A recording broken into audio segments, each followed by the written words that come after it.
Hold it! Hi, Kale.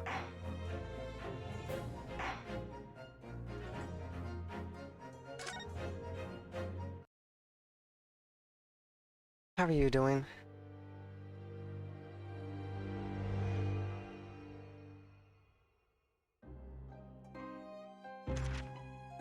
Glancing over my records of the late last century, I am faced by the events of a certain bitter winter.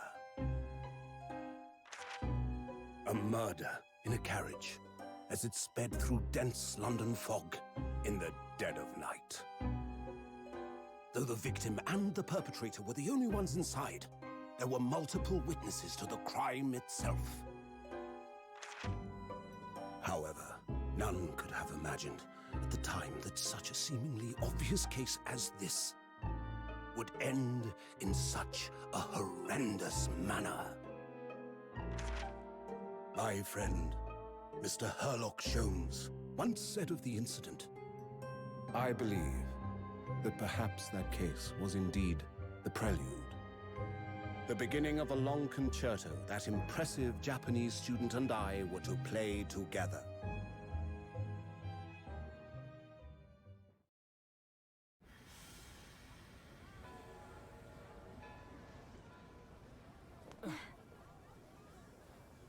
Amazing. Is this really just a railway station? Railway station or not, I've never seen such an enormous building before. And look at all the steam locomotives. This country is incredible.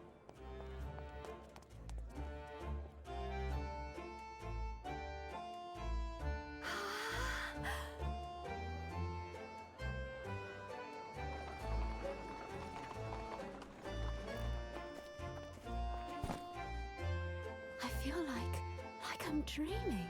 So this is the capital of Great Britain. So, where to? Oh, hello.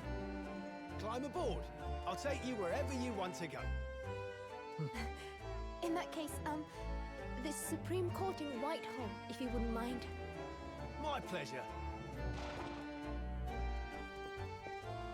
I suppose you're visiting students from abroad, eh? Yes. Thought so. Well then, I hope you enjoy your stay. And welcome to the centre of the world, Great Britain's mighty capital, London. What a nice greeting.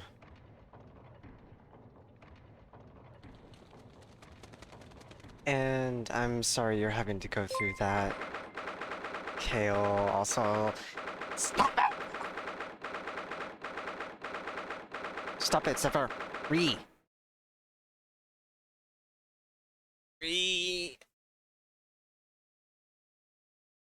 I have to turn down my fan because it's making my PNG avatar go haywire.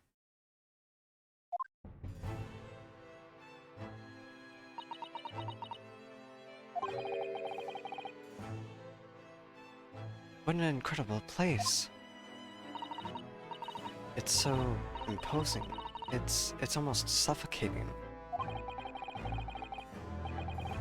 Interesting that it's... Wait. Is this within a clock tower? This place is breathtaking. It looks like a fortress. I will hydrate.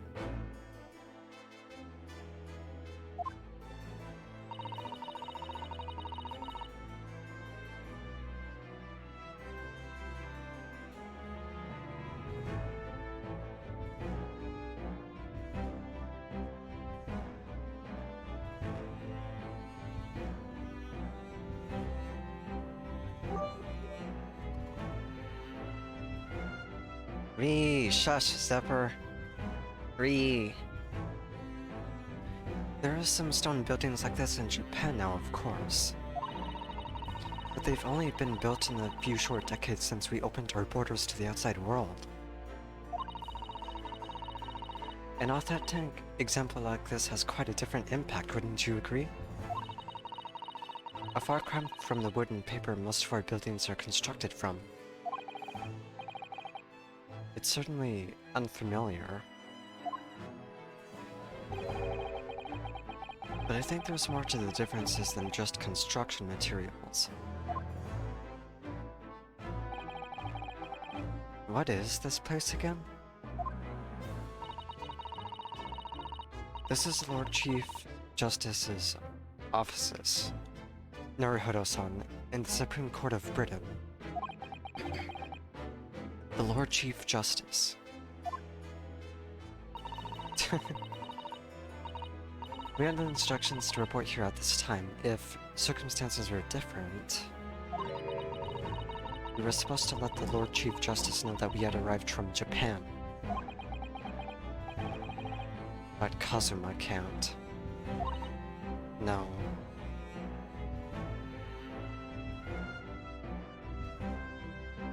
Yeah. That's exactly why I'm questioning if this is built within a clock tower. So instead we are here in a different capacity.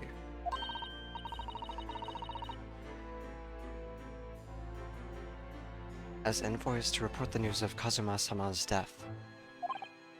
Yes.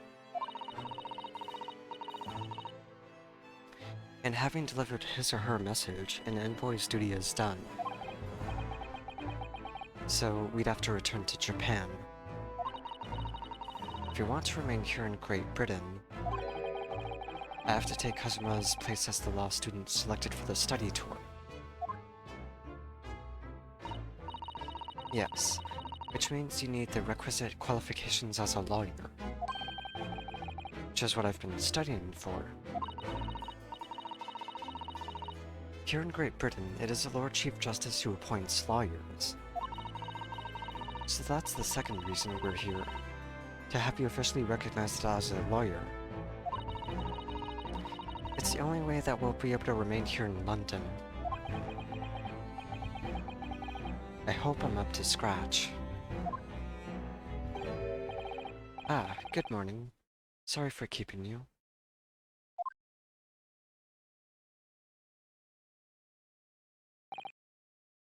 Oh. I trust you aren't too exhausted after your long voyage from Japan?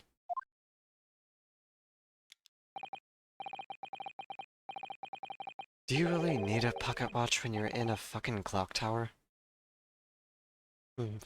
It seems I'm 1 hour, 12 minutes, and 47 seconds late. My apologies. I breathe steampunk. Oh, no, don't mention it. We're never happier than when we're standing around with nothing much to do. How fortunate.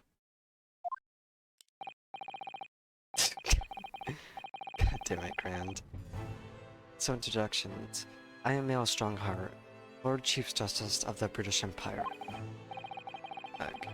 And I feel like a little mouse under an elephant's foot. Come on, Mr. Naruhodo, don't be a mouse. How are people able to just read minds in this game? It's an honor to meet you, Lord Chief Justice Strongheart. I'm Ryunosuke Naruhodo from the Empire of Japan. Oh, Mr. Naruhodo. Welcome to London, the capital of our glorious British Empire. Ah, yes, thank you.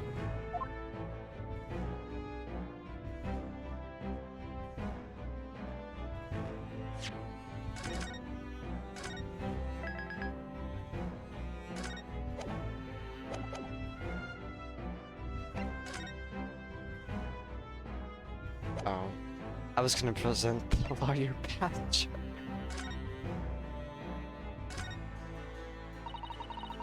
This must be the Lord Chief Justice's desk. I believe it's made of marble.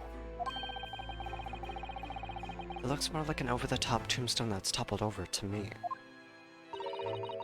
I think that's your fanciful imagination at work again, Mr. Naruhodo. It feels like everything that's normally made of wood and paper at home. is made of bricks and stone here. I know. That's why this place feels so overbearing, I'm sure.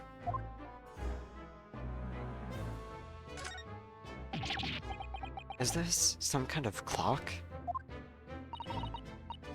Actually, I think we might be inside some sort of giant clock. But those gears are larger than anything you'd find on a steam locomotive, even. It's eerie. Do you think clocks are some sort of hobby of his? The Lord Chief Justice, I mean? Well, boys do enjoy fiddling around with machines, don't they? I'm not sure you could fiddle with cogs that size, and I'm certain you wouldn't call him a boy. Still, it's amazing how little noise the cogs make, considering how large they are. There's actually something quite soothing about their precise rhythm.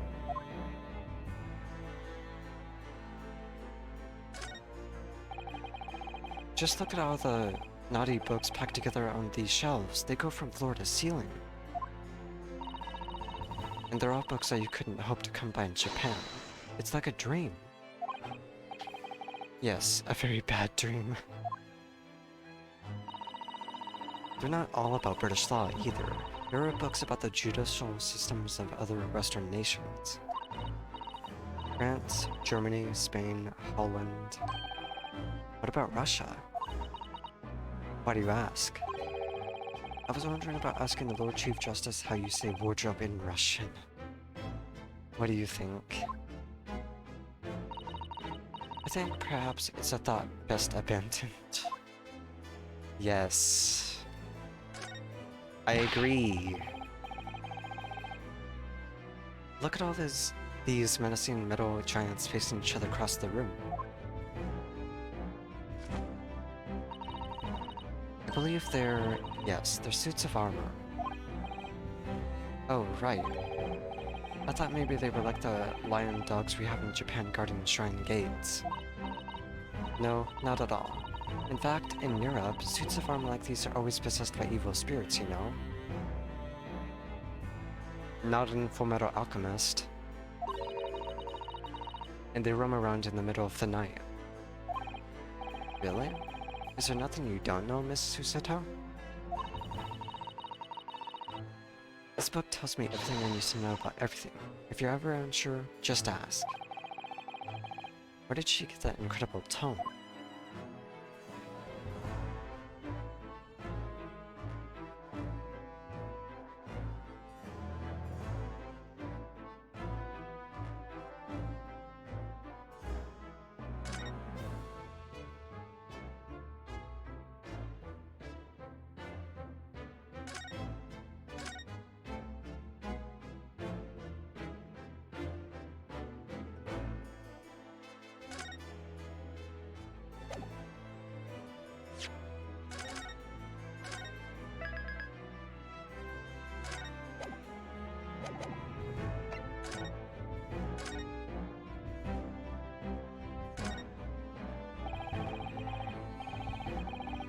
These are the scales of justice. They're a symbol of the defense, aren't they? Yes, that's right. The scales are a symbol of fairness to show that all are treated equally in the eyes of the law.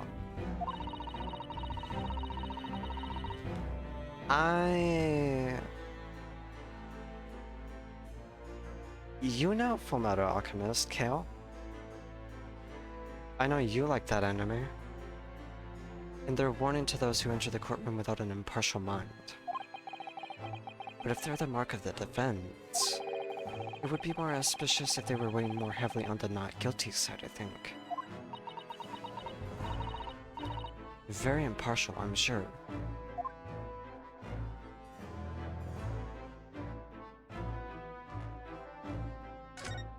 Oh. The lawyer's name is embroidered on the inside here. Look. Kazuma Asogi. This was his band, of course.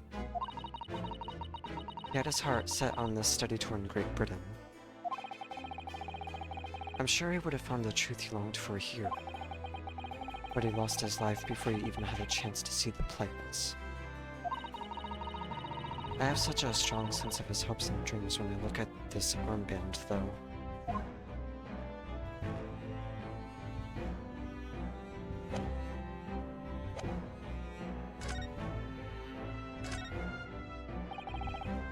Lord Strongheart, may I show you this? To accept this item, issue a receipt, examine it thoroughly, and make a formal statement of my findings. It requires something in the region of 24 seconds of my time. Sorry? Does the item warrant 24 seconds of my time, Mr. Naruhodo? Let's leave it for now.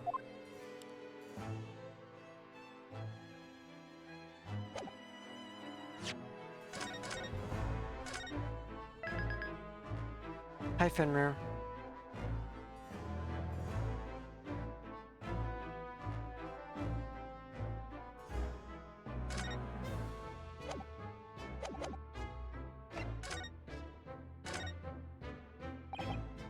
So, what are your impressions of our capital so far? How do you like London? I've been so nervous ever since I got here that I can't remember a single thing about the city. Well, the people were friendly. It's simply splendid, isn't it, Mr. Naruhodo? Oh?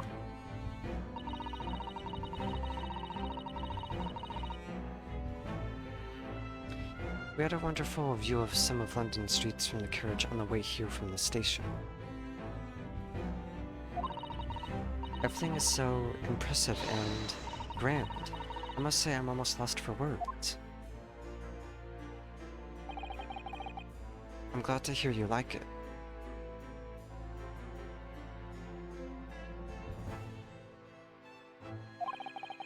The city boasts tramways, piped water and gas, even cables supplying electricity. We spearhead every revolutionary new technology in the world. Every visitor to London is astounded. Oh yes, astounded is the word.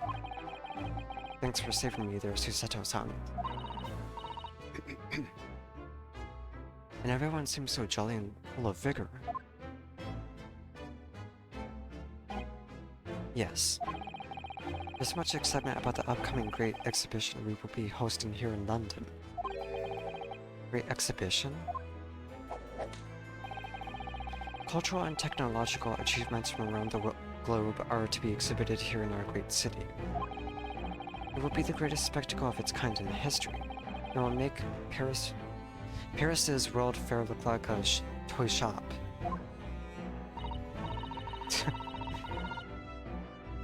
Exactly, Kale. The other people seem friendly, though. Gosh, I can hardly imagine how magnificent it's going to be. Great Britain's capital city is nothing but magnificent. London is the center of the modern world. Even if you do say so yourself. The sun will never set on our great empire. Perhaps it is fate that in these progressive times, we welcome visitors from the land of the rising sun.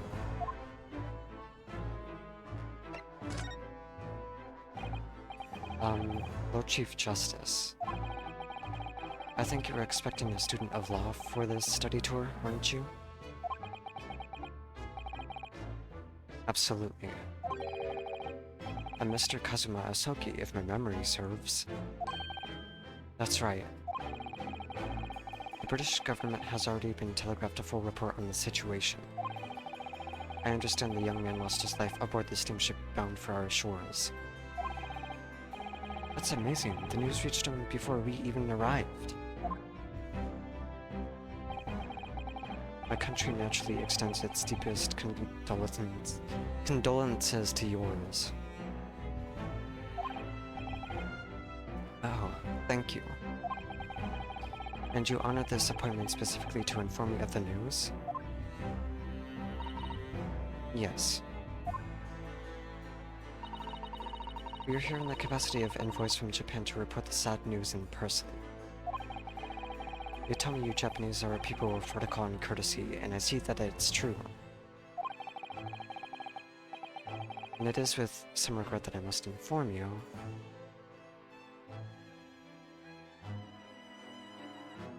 Yeah, true.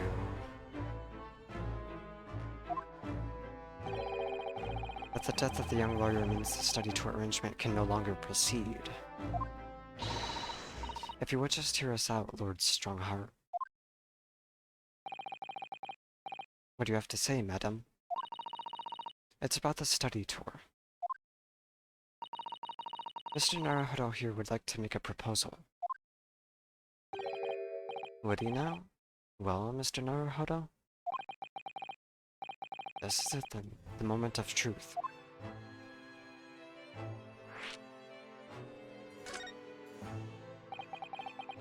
Thing is, Lord Justice, Lord Strongheart, I was wondering if perhaps you would consider allowing the study tour to go ahead. Don't misunderstand me. Britain would ideally like to see the tour go ahead. But without a lawyer from your country, there's nothing to be done. Well, in that case, what if there was someone else? Another lawyer from Japan, I mean.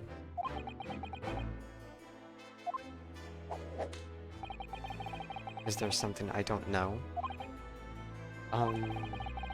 Only a single lawyer was invited to Great Britain from your country. And that was Mr. Asogi. At least, that is what I've been led to understand. Well, the thing is, this really isn't going well at all. I just can't seem to find the right words to say them.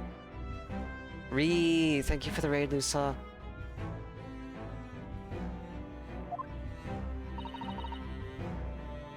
Mr. Naruhodo. I think my mod might be busy, so...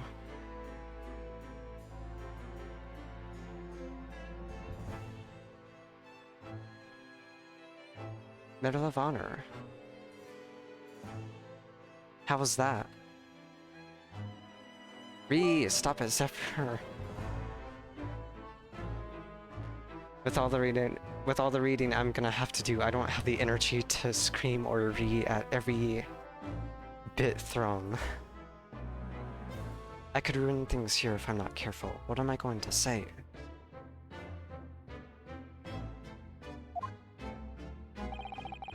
If there is someone else here from Japan who could be described as a lawyer, it's...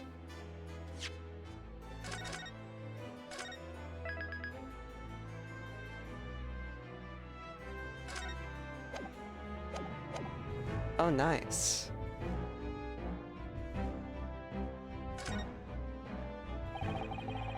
It's only been 40 days since Kazuma died. And yes, I've studied as hard as I possibly could. But can I really stand before this terrifying man and claim that I can do the job? Sorry, I don't know what I was thinking. Of course, only one lawyer... But I'm not sure if I can stand before this terrifying woman and claim that I can't. I'll end up upside down on the floor if I do that. Not that I'm scared of a Susato takedown, obviously, but still, perhaps I should change my answer. It's me, I can do it. So it automates to that. Okay. Is that so? I mean, I don't actually have any qualifications as such, but... No qualifications, you say? And yet you still claim to be a lawyer? I've acted as a lawyer in court before. Only once, as it happens. And I had Cosmo to help me, and I was the accused. Glossing over the details... I've been spending every spare moment on the journey here to Great Britain studying. I've learned all about British law and court proceedings while I was on board the SS Buria. The voyage from Japan is some 50 days, I believe. Not what you might call a full education. To become a qualified lawyer here in Britain, not only do you need a university degree in law, you must also complete several years of training. I realize it's far too short a period of time, but I can't just go back to Japan. Kazuma, Mr. Asogi's journey had only just begun. Coming here on this study tour was all he thought about. I have to carry on and do everything he planned to do. I know it must sound like I have overly inflated opinion of myself. But I would do anything to prove that I have what it takes. Any test you care to set me. Just one chance. That's all I'm asking. Please. 31 seconds. Sorry? Your opening statement there, Mr. Naruhodo, it was 31 seconds long. Not too brief, not too protracted. A perfectly judged appeal, I would say. Which is a skill that would stand you in good stead as a lawyer. Oh, thanks.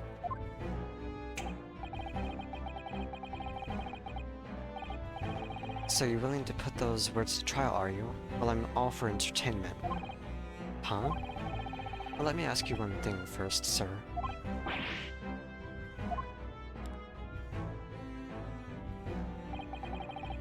You say you intend to do everything Mr. Asogi planned to do. Are you firmly set on that path? Well, yes, that's my intention. I see.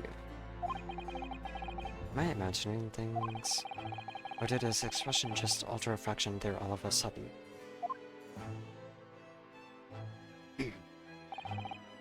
Very well. You have your wish. I'll give you a chance. A test to become a specially certified lawyer. Whether you pass or fail is entirely down to you. Really?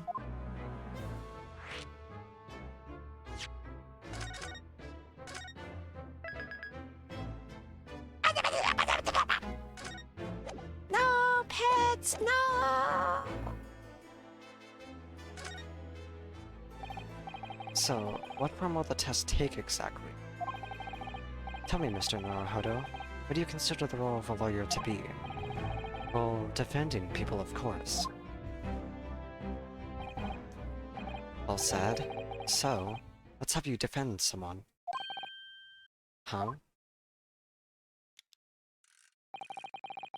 Your timing is perfect, in fact. There's an apt trial about to begin later today. No advocate has been appointed for the defense as yet, so this will be welcome news.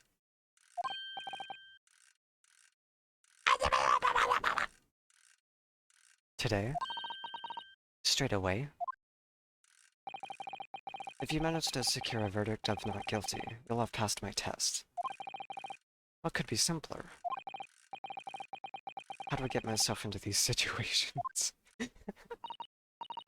Well, could I ask, what sort of trial is it, Lord Stroganoff? Beef Stroganoff? Strongheart?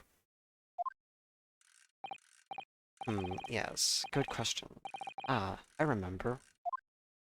I should hope so. You're the one assigning us the trial. It's a murder trial. A murder? An extremely simple case, I understand. You really can't lose. That's easy to say. But I should mention, just in case, if the defendant is found guilty, he will of course be sentenced to capital punishment. Capital punishment? He'll be put to death? Here in Great Britain, murderers are sent to the gallows without exception. Presumably, you read that much in your short C-based Introduction to British Law? We can't possibly agree to such a test. We would be toying with a man's life. Like you wouldn't be in any other situation? Whether a person gets sent to jail or death punishment, you would be toying with a person's life. Either way. Or saving them.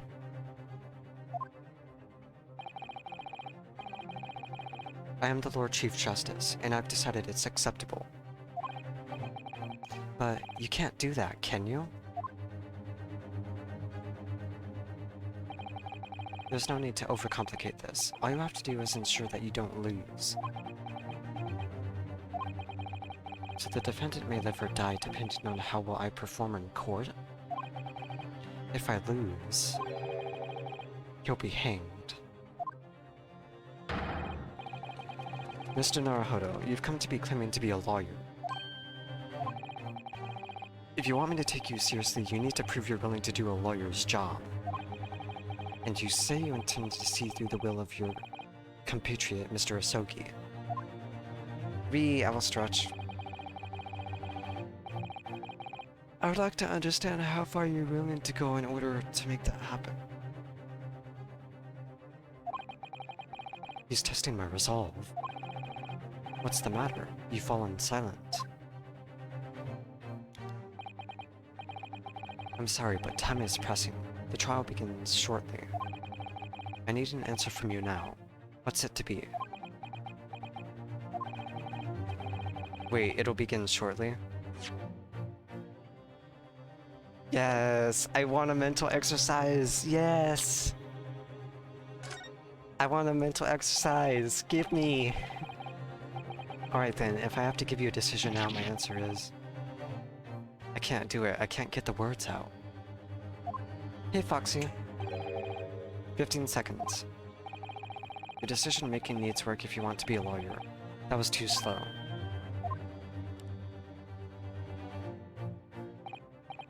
So, it's as I suspected, is it? Sorry? You have noble intentions, but lack the resolve to see them through. I will snack and hydrate.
I have Skittles, which takes longer to snack on.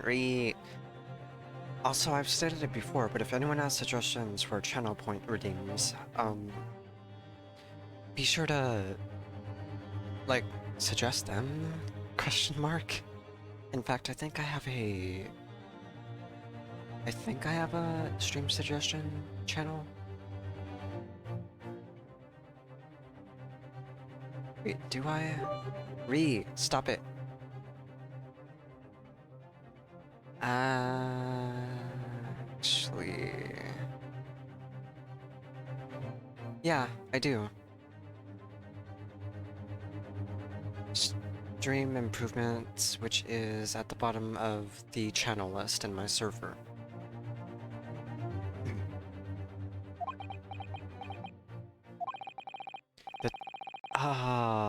The test is cancelled. Thank you for stopping by. It's not gonna be that simple, though. One acquirer, take it for passage back to the east tomorrow. This conversation is over.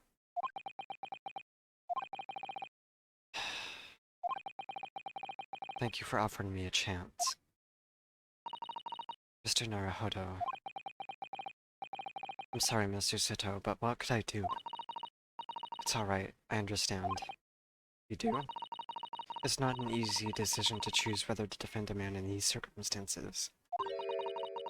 But resolve has absolutely nothing to do with it. What are you trying to say, madam? I think what Miss Susato means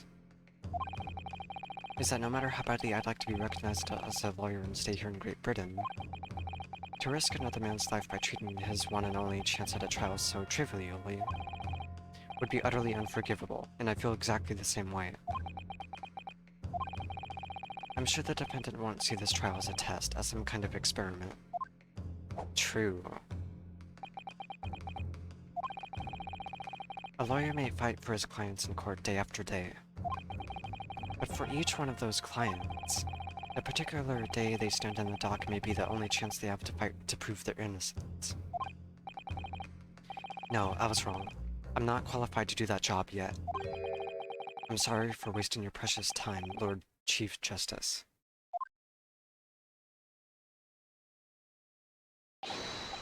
Wait, Mr. Naruhodo. Oh, was there something else? It's approximately 20 minutes by carriage to the Old Bailey from here. If you leave immediately, you should still be there in time. But I just said that.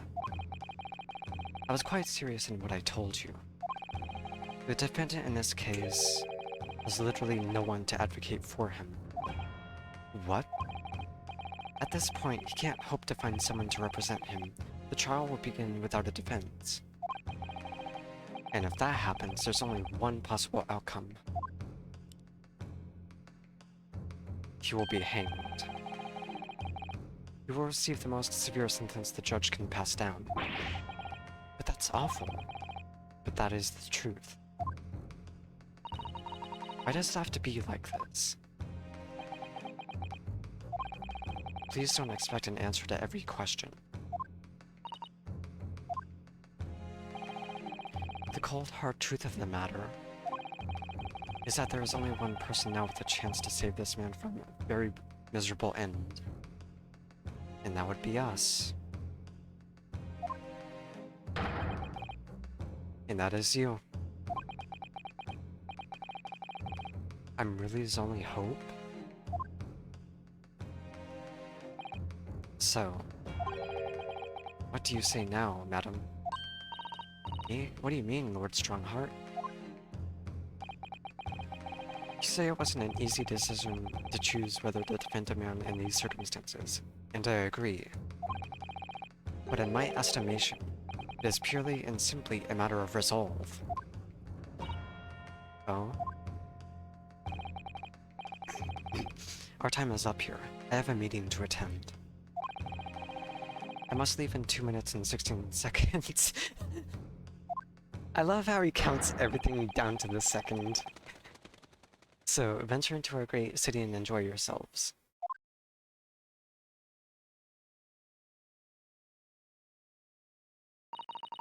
He's gone. The Old Bailey.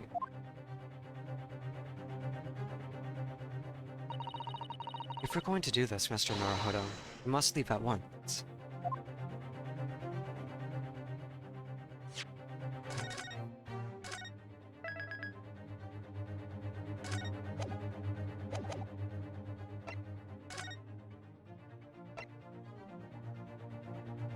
London's highest criminal court with an illustrious past, the Old Bailey. This is where I'm to take my test and prove my worthiness as a lawyer.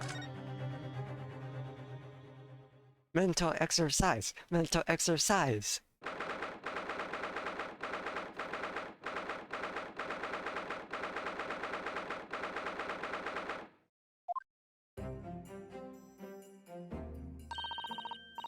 Oh, thank goodness, we're in time. There's still 15 minutes until the trial begins. I never knew a horse-drawn carriage could go so fast. I thought my teeth were going to rattle loose. Did you hear what I said to the driver when we climbed aboard? Get us to our destination in 5 minutes, driver, and there's a guinea in it for you. It's one of my favorite lines from the Sherlock Holmes stories, and it worked quite perfectly. I'm not sure why you're so pleased. I thought we were going to die, and we would have to pay gold for the privilege. Well, at least we arrived here before the trial started. Yes, I suppose there's that. Anyway, I don't understand it. The court clerk said the defendant should be here, but there's no sign of him at all.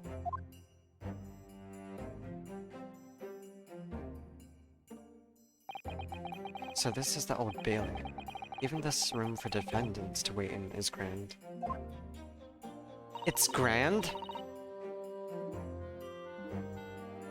Grand, I didn't know you were in this room. Are you alright, Mr. Naruhodo? I'm feeling tense, that's all. This place gives me the same sense of foreboding that I remember from the Supreme Court in Japan.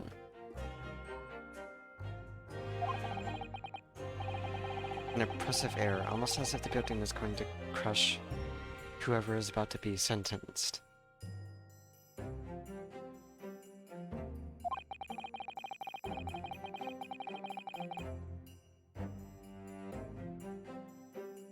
Feels like only yesterday that I was the one about to be crushed. Yes, whoever the man you're to defend is, I imagine he's feeling very alone at this moment.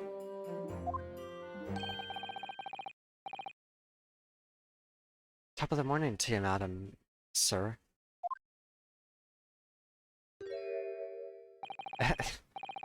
What are you doing following me here? Things are fair desperate, aren't they? Sorry? Would you look at those expressionless faces? From the east, are you we're from Japan, yes?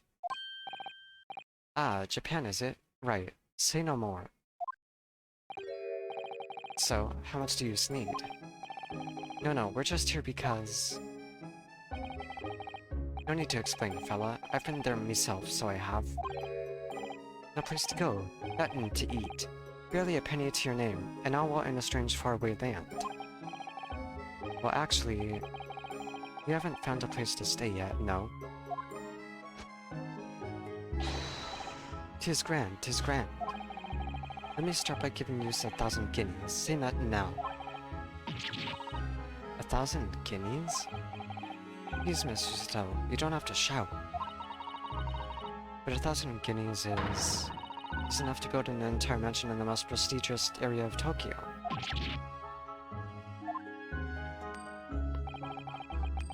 Tis nothing to me at all. I like to ensure I have sufficient funds to weather a rainy day, you see. I have enough wealth to buy the city of London 2 or 3 times over. Could that much rain even fall in one day? Well, even so, we couldn't possibly accept such a large sum of money. That hit me in the eye.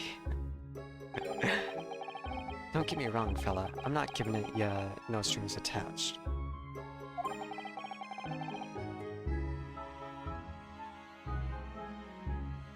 I'll be wanting you to do something for me. Oh? To be honest, 'tis a little embarrassing. The trial that's about to begin, you see, is for me good self here. I'll be in the dock. So now, what I want you to do is come along with me and stand there beside me. So he's desperate enough to ask just anyone to defend him. Officially, you'd be my lawyer, but that's just a little detail now. Oh, well, the thing is... Don't worry about a thing. All you have to do is stand up there next to me. Nothing more. Otherwise, you see, the trial is going to start without me having any kind of representation at all. So it was true. The Lord Chief Justice wasn't just making it all up. I'm terribly sorry to have to ask, but... Does that mean you're the defendant in this trial? Buster and Blazes, do yous not know who I am? Me? One of London's biggest names? No, sorry. We've only just arrived in the city, you see. I see. I suppose it isn't altogether impossible. Well, just next to Hyde Park here in the center of London is another beautiful park. Sorry, a park? What? It is called McGilded Park, full of blossom and flowers in the spring and singing birds and whatnot.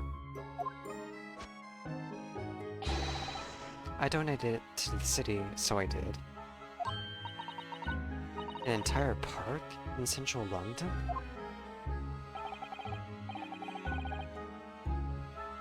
The City of Smiles, that's my vision for London.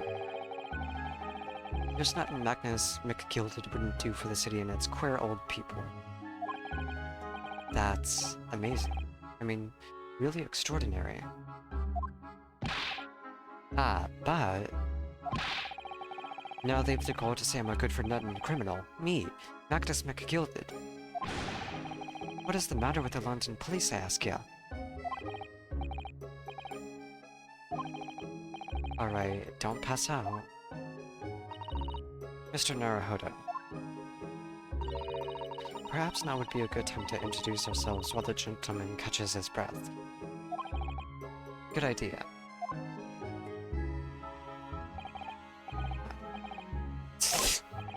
Mr. McGilded, the thing is, we're actually here in London to study British law. We're law students on a study tour from Japan, you see. So, if you don't have a lawyer for the trial yet, and you'd be happy to put yourself in our hands, we'll do our best. What was I after saying, you deft Egypt? I've given you 1,000 guineas to stand up there next to me, haven't I? Well, yes, but I wasn't really offering to just stand there next to you.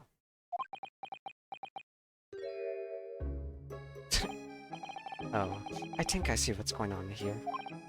Sorry? I know what you're tinking.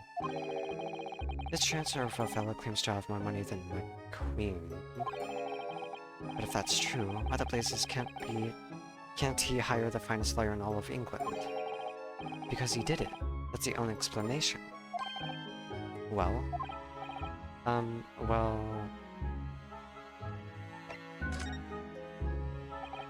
not at all. Although it is a little strange, to be honest. Well, you don't have a lawyer, I mean. That would be the fault of the Reaper. Sorry, did you just say Reaper? Aye, the Grim Reaper of the Bailey, Lord Birok von Zeeks. He's the prosecutor. The prosecutor is the Grim Reaper? When Van Zeek stands for the prosecution, they call the accused as sacrificial lambs. So he's basically corrupt like, Edgeworth used to be.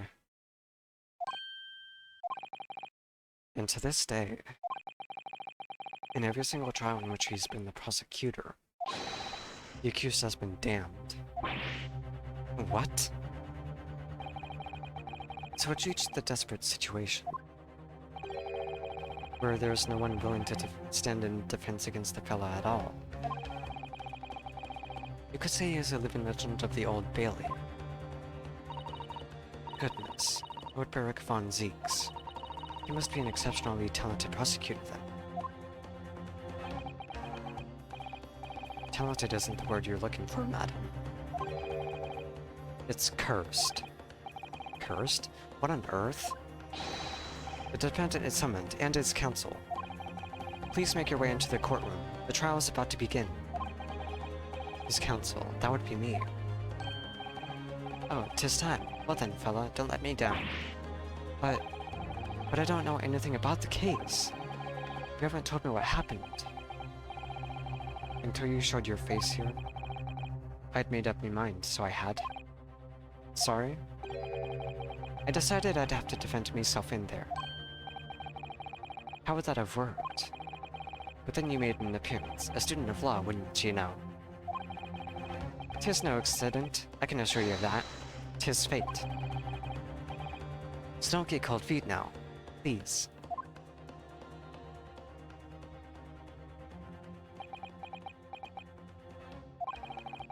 I literally know nothing about the case or about this man who stands accused. In fact, the only thing I do know is that I can't just turn my back on them.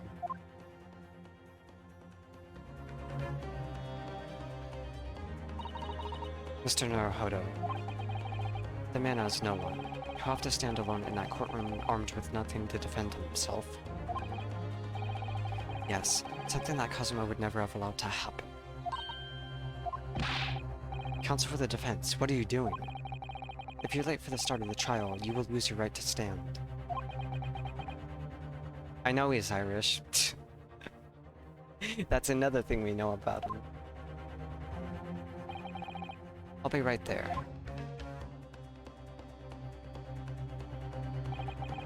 It's happening then. My first trial in a British court. I hope you're watching over me, Kazuma. Because I have no idea how I'm going to manage this.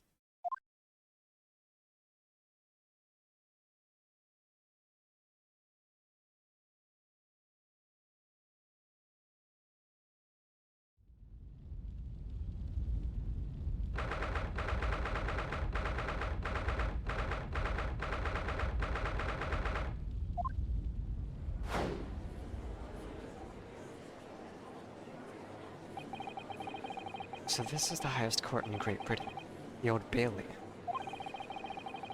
Centuries of history in this place is palpable, isn't it? It's so different to the Supreme Court in Japan. It feels both imposing and serene at the same time. The atmosphere almost makes words redundant. Whatever the country, determining a person's guilt or innocence is always a solemn affair. It's British. May I say something, Mr. Naruhodo? Oh, yes. What? Let me guess. He has a tense appearance again. Yep. Your eyes look ready to pop out of your head again. I know, but I just can't help it.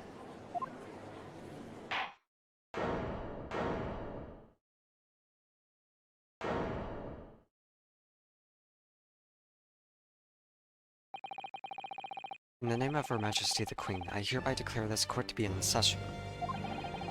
We are here today to determine the guilt or innocence of Mr. Magnus McGilded. I now call upon the counsels for the prosecution and defense to declare their willingness to proceed. The prosecution is fully prepared. That must be the Reaper of the Bailey. He really does look fully prepared to dispatch his next poor victim to the underworld. Counsel for the defense, you appear to be Eastern. Do you speak English? Huh? Oh, yes, of course. Sorry. But he asked if the defense was ready. And I couldn't be further from ready if I tried. Those eyes please me. Nipponese. You shroud your fear, your doubt, your trepidation. You run wild, clinging to some phantom notion of courage. The quintessential look of a sacrificial lamb. A cold shiver just ran down my spine all the way to the tips of my toes. Now, Mr. McGilded. Yes, my lord? You stand accused of murder, a capital offense. You could be sent to the gallows if found guilty. Are you quite sure you wish to entrust your defense to this foreigner? As I've always said, my lord, 'tis a grand thing to give opportunities to the young. Even if the fellow is a student from a little island off in the Far East. Is it not the British way to ignore the dangers to yourself and give those less fortunate a fair chance? I like to think that acts of chivalry do the great British Empire proud. Listen to Mr. McGilded. What a fine gentleman London has it. Do you hear that he donated £5,000 to the government the other day? It seems as though everyone in the public gallery is firmly behind Mr. McGilded. That's definitely welcome news, and he certainly has a way with words. I'm surprised he couldn't convince anyone to defend him.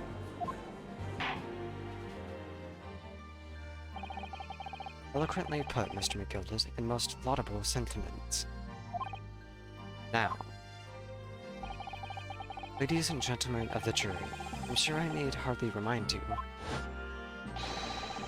that you 6 members of the public have been selected for your impartiality.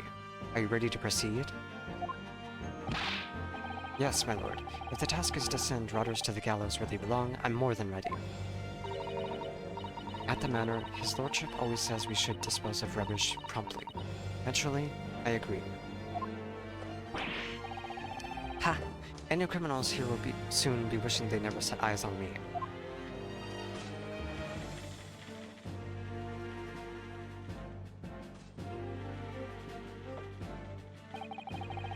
I feel a chill. Oh, don't mind me, my dears. I'll just be getting on with my knitting. Must finish these mitts for my grandson. Ah, Mr. Naruhodo, those people are... the jury. Yes, that's something we don't have in Japan yet. That's right, I've only ever read about it. But here in Great Britain, the court's final verdict depends on the opinions of these 6 jurors. The judge passes sentence according to the law, but the jurors determine the guilt based on common sense. So the defendant is ultimately judged from 2 completely different points of view. But how exactly do the jurors give their verdict? That I don't know, but I'm sure it will become clear as the trial progresses. Yes. Prosecutor von Zeeks. Vix. My lord. It's been a number of years since we've seen you here in the courtroom. I thought you'd renounced your fame. I'm known as the Reaper of the Bailey, my lord. Infamy rather than fame, I would say.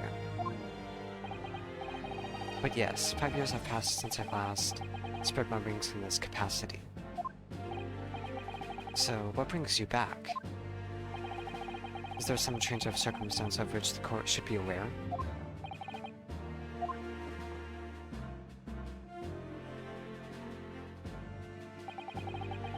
I leave that to your imagination, my lord.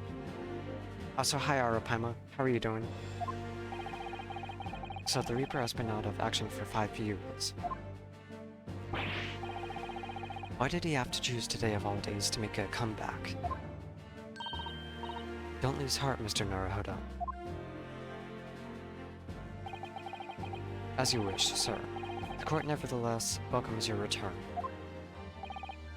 Now then, opening statements, I think. A summary of the case, if you please. Certainly, my lord.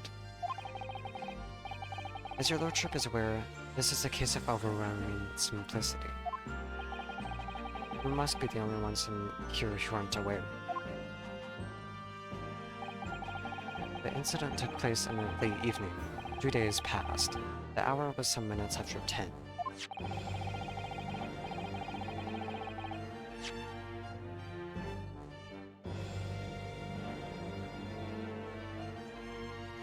So... a not yet known amount of time after 10 p.m. The victim was a maker of building bricks known in the community as Thrice-Fired Mason. Sorry, Thrice? He was a very accomplished craftsman. The bricks he fired were said to be almost indestructible. The victim's corpse was discovered in an omnibus in service on the streets of London at the time. A dagger that had been thrust into the victim's abdomen is believed to be the ultimate cause of death.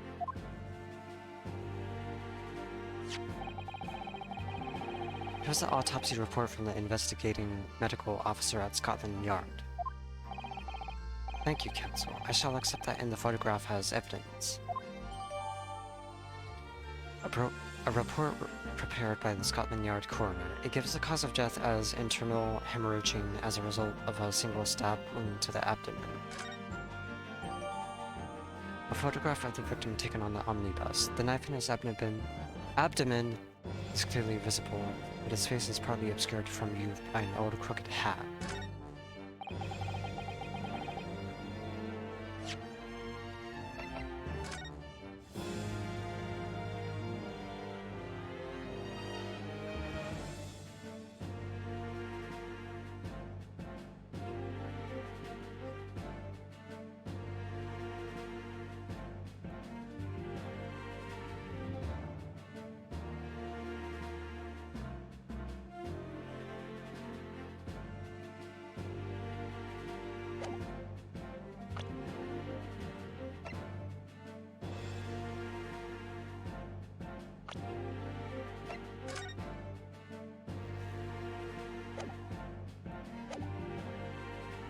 and one further item of evidence. The prosecution wishes to submit these as well.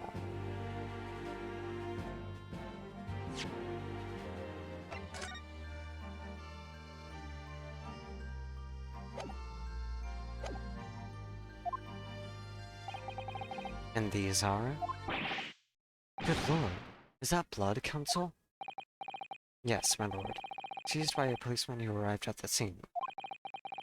These gore-soaked gloves were taken from the hands of the accused when he was arrested. What? Mr. McGildered's gloves had blood on them?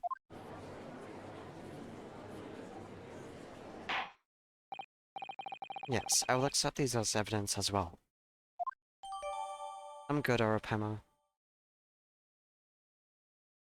Just wanting a bit of a mental exercise, so I figured, oh, I'm just gonna stream more Ace Attorney, because why not?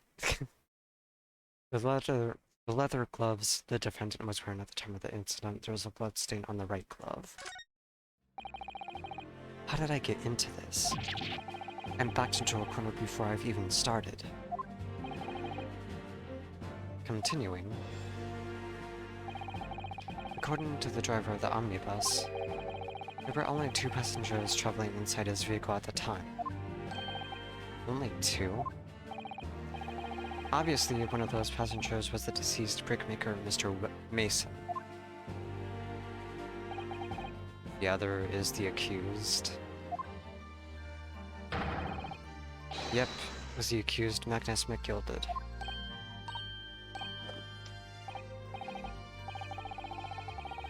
Rather damning circumstances, to say the least. Defendant, what say you? Well, of course, I have no recollection of such a thing. Mr. McGilded! To be sure, I rode the omnibus that evening. But whenever I'm in a carriage, I'm taken with a fierce tiredness, and I always succumb to it. Are you claiming to have been asleep? 'Tis the motion of the carriage, my lord. Lilton, so it is. So, yeah. And when I opened my eyes again, it was a desperate sight before me. The body of a man I had never laid eyes on before in me life. Now I ask you, what good-hearted soul wouldn't rush to help a fella bleeding from his stomach? I wasn't about to start worrying about my gloves now, was I? I reached out to give the man a hand. So the blood got onto the gloves then, after the man had been killed? Unfortunate. That statement of the driver's is only the beginning. What? That's not all of it? There were multiple witnesses. To the precise moment at which the brickmaker was fatally stabbed. Danny DeVito. Order! Order! Order! When the killing took place, only the victim and the accused were inside the carriage. And there were witnesses to the crime. This is not just a case of compelling evidence. It's the nail in the coffin for the accused.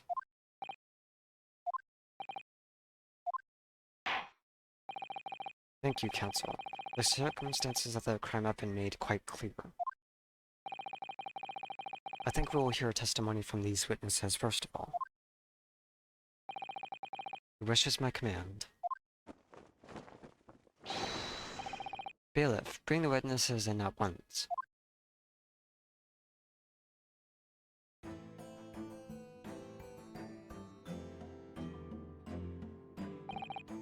Witnesses, your names and occupations.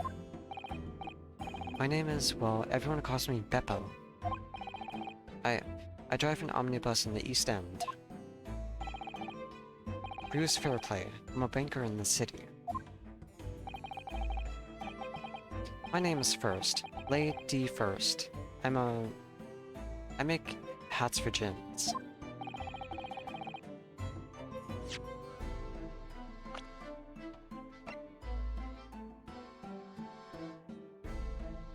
Your hats could use some stitch work. let's begin by confirming the facts. 3 days ago, at a short time after 10 o'clock in the evening, all of you present in the stand were in an omnibus and witnessed the aforementioned incident. Is that correct? Yes, sir. Quite right. Yes, sir, that's right, sir. Very well then, let's proceed to your formal testimonies, please. Each of you will tell the court precisely what you saw.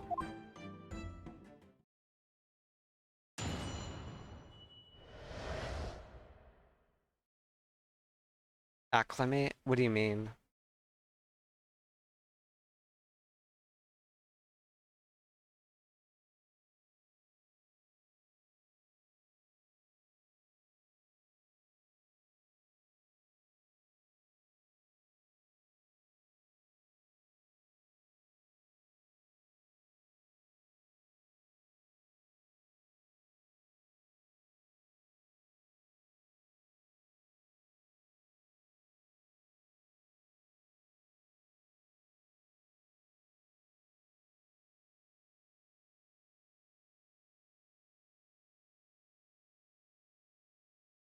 When was the last time you used the multi-witness pressing?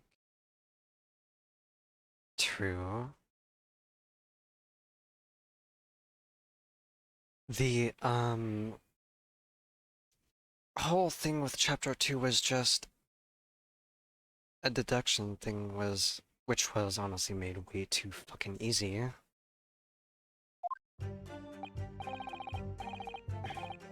So they wasted your time with Chapter 2. It really, I don't want to think about Chapter 2, honestly. You didn't stick around to hear my opinions of the chapter afterwards, Grand, but I was very upset with Chapter 2. And it takes a lot for me to be upset.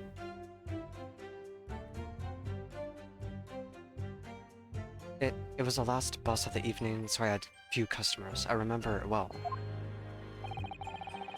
The victim and the man accused of killing him were sat next to each other inside the bus.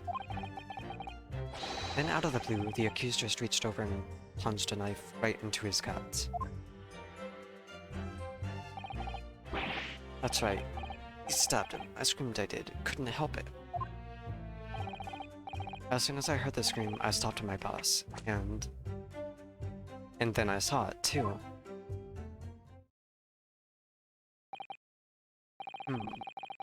Unambiguous testimony, I must say. Exactly, my lord. These men witnessed the incident in the omnibus with their own eyes. I'd like to ask a question, if I may. Yes, counsel? Well, this testimony makes absolutely no sense to me whatsoever. Why not? Well, the incident took place inside a moving carriage, didn't it? That's what's standing out to me. If... what's his name? Mr. McGilded? Right? Yeah, McGilded. If Mr. McGilded and the victim were the only people inside the carriage... supposedly this person... yeah, he's the driver.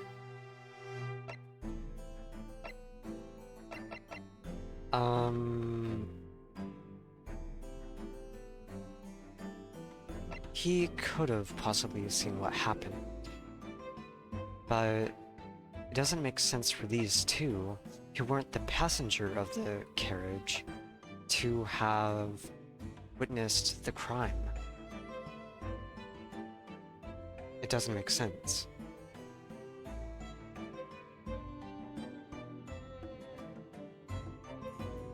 Carriages have seating that's pretty high up. You'd have to be pretty close, if not on the carriage itself, in order to see this, especially with the design of the carriage.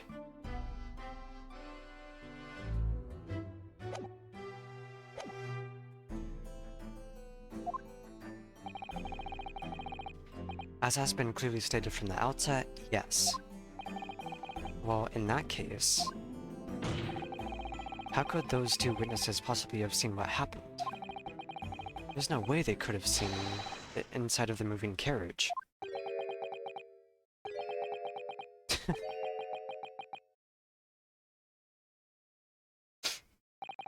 How quaint. I'd read that civilization in the Eastern Island nations was a good century behind our own. But you're here in London yourself. Are you really so ignorant about our omnibuses? Huh? Tell me, my Nipponiese friend. Have you even traveled in an omnibus? Well, no. We only arrived in London this morning. No matter. I've arranged for us all to see for ourselves. The actual scene of the crime, that is. What do you mean? The actual scene? How? The carriage is designed to be moved, after all. Presumably you understand that much? The omnibus in which this bloody crime took place is here today, in this very building. Here? What? The entire carriage? Bailiff. Bring forth the stricken omnibus.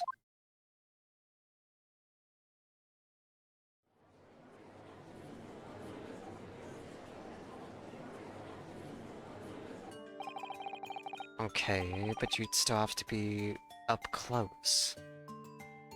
So that's an omnibus. The omnibus. I can't believe they could bring something so enormous in here. Great Britain's courtrooms are amazing. As you can see, the omnibus is pulled by 2 horses and can carry up to 8 passengers.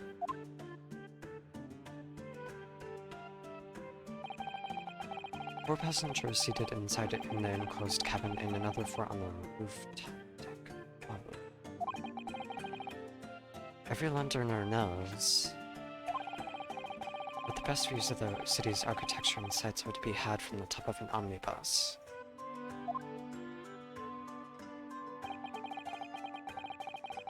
And I should point out to our foreign guests...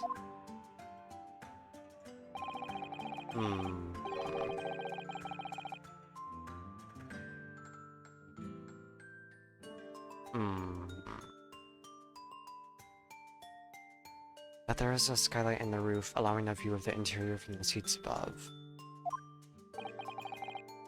Skylight. The penny drops at last, I see. These 2 gentlemen were occupying the rooftop seats in this omnibus when the murder took place. That is how they came to witness the grim incident. Through the skylight. That makes perfect sense. Yeah, 'cause they could have heard a scream and looked down. That does explain it. Well, Counsel, this is a first.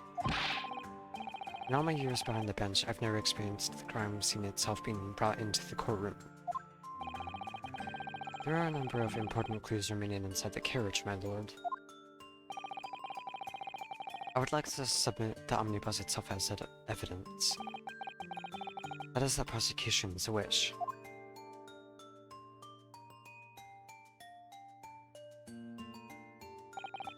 Very well. I see no reason why not. This omnibus is hereby formally accepted as evidence. The 8-seater omnibus that was the scene of the crime. There were passengers both inside the carriage and on the roof deck that night. I can't believe it. The entire crime scene gathered as evidence? Yes, Great Britain is simply extraordinary. I could help myself a lot by giving that omnibus a thorough examination, seeing as it's here. Let us continue with proceedings then. For cross-examination, counsel. Pray don't expect this Nipponese stray to understand the intricacies of a British court's cross-examination rights.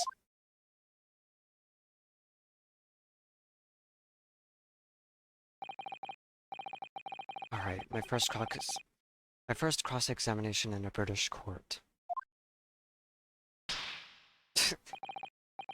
Focus, Ryunosuke. Focus.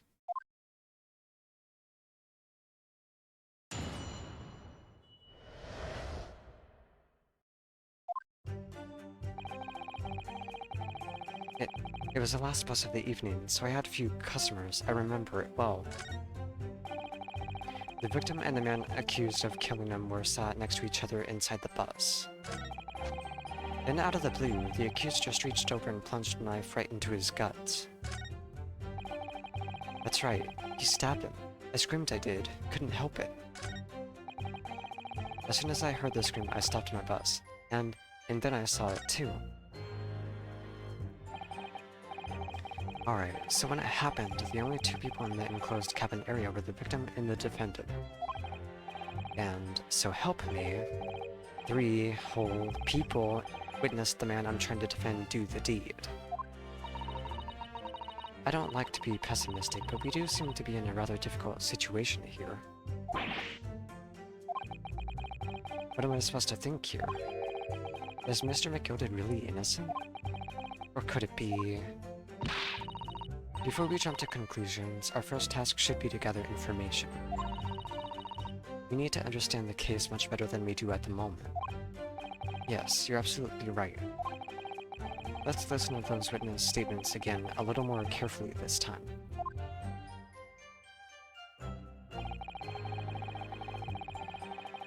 Hold it! Yes, I think it was sometime after 10, wasn't it?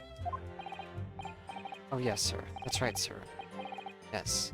Ever so cold. It was... Sir, freezing, in fact.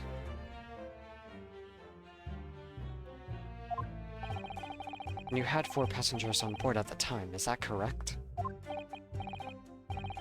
Yes, that's right, sir. Not all traveling in the same parts of the bus, of course, though. No.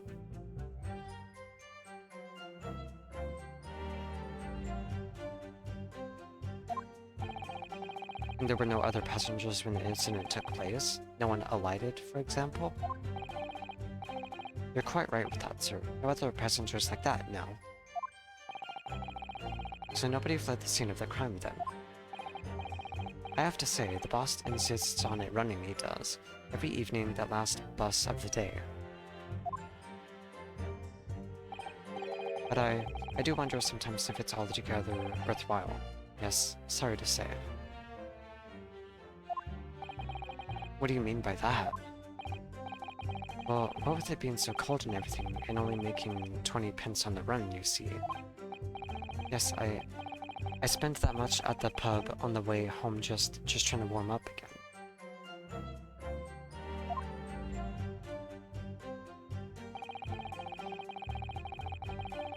Hold it! And you saw them through the skylight in the roof of the carriage? That's right. When you sit up on the top deck, the window's right there at your feet.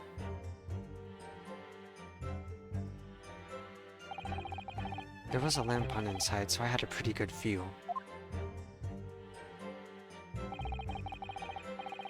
The 2 of them were wearing hats and I couldn't exactly make out their faces.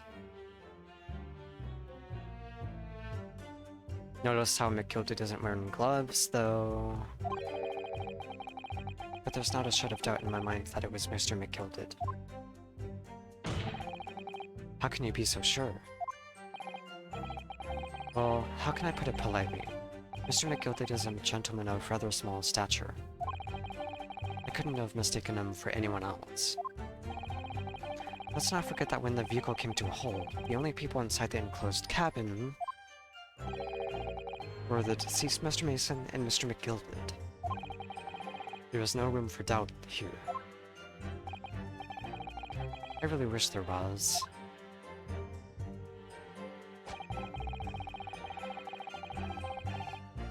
Hold it! You actually saw the exact moment it happened? Didn't I already testify to that? Or are fair dinkum, hard-working city bankers not considered trustworthy these days? Oh, no, I didn't mean that. That's no good. I've really got his back up. Perhaps you could just tell us what you saw in... Okay. Juror number 3, what's the meaning of this? My mind is made up, my lord. Completely and utterly made up. Made up about what? I don't like the stinking rich. Never have. They're always up to something or other that they shouldn't be. Every one of them. And that little leprechaun of a man is no exception. Well, he can't fool me.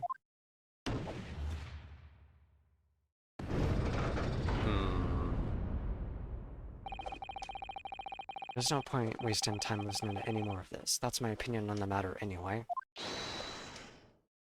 That is precise...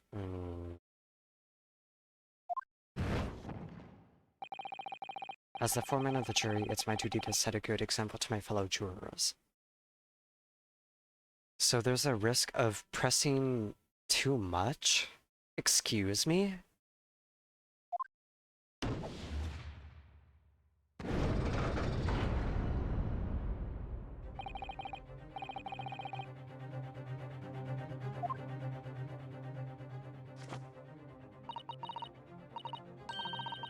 It seems that's how the members of the jury give their verdicts.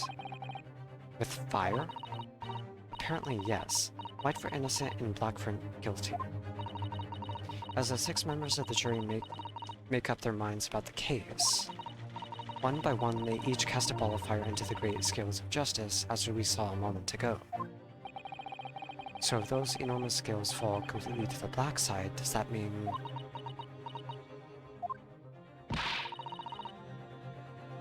Let's do our very best to make sure that doesn't happen. Now I'm even more worried than I was before.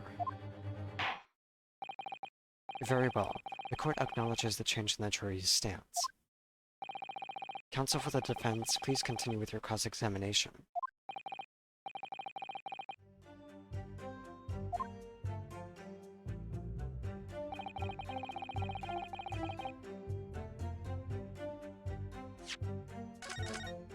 I'm saving, because if that's actually a mechanic, that's a little unforgiving.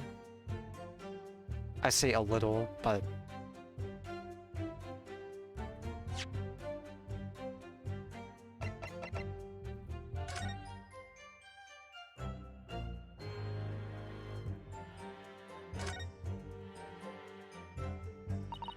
Let's examine what evidence we do have right now, then, just in case. So this is the roof deck of the omnibus. You must have a wonderful view of London streets from up here. So people sit all the way up here on bitter winter nights with the cold air rushing past them? And they have to pay money to do so? I can't imagine how cold it must feel.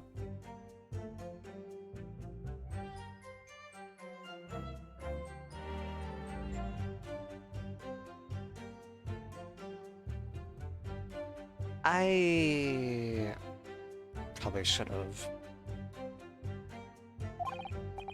That just made me think of something horrible.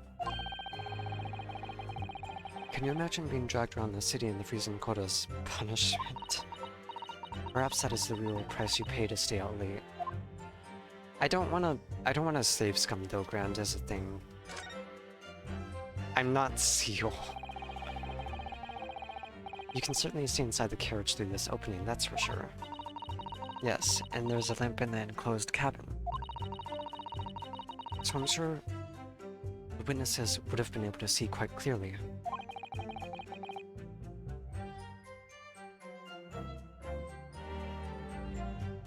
That's not good for us.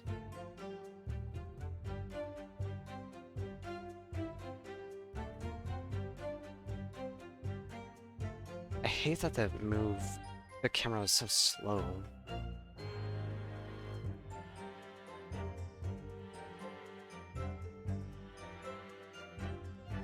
Kinda get an idea of what the inside looks like.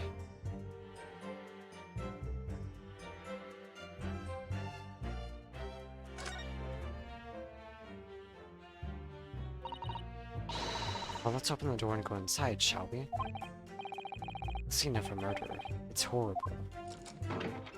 Oh, it's actually gonna let us go inside? Okay.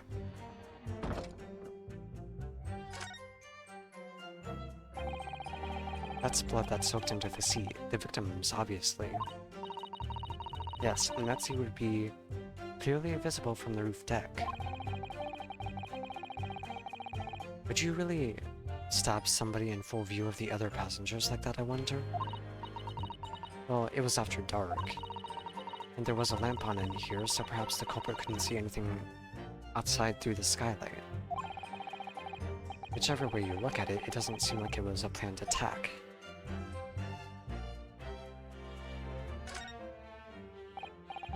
Ah, that's a poster for the Great Exhibition that's due to start six months from now.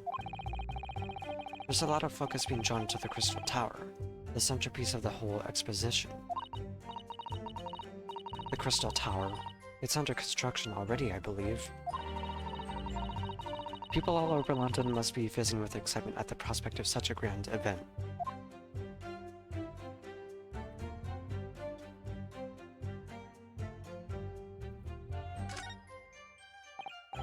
Ah, that's a poster for the Great Exhibition that's due to start from 6 months from now.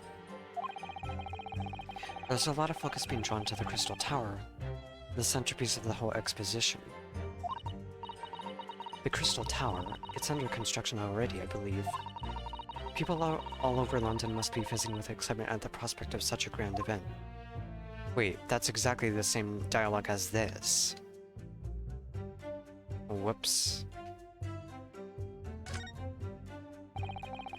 The seat has a handle, it seems.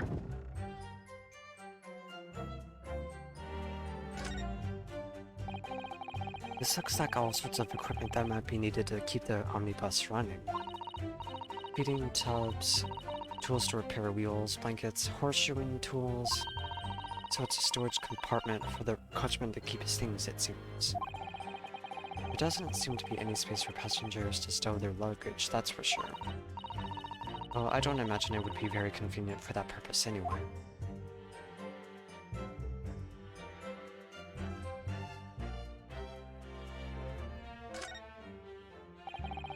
It's quite a large skylight, isn't it? Yes, quite large enough to afford a good view into the cabin from the roof deck. And there doesn't appear to be a handle or catch of any description. So I suppose it can't be opened from inside the cabin at least.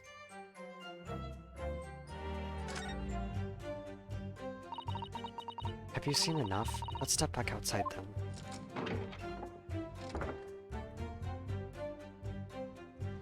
There's something I want to look at.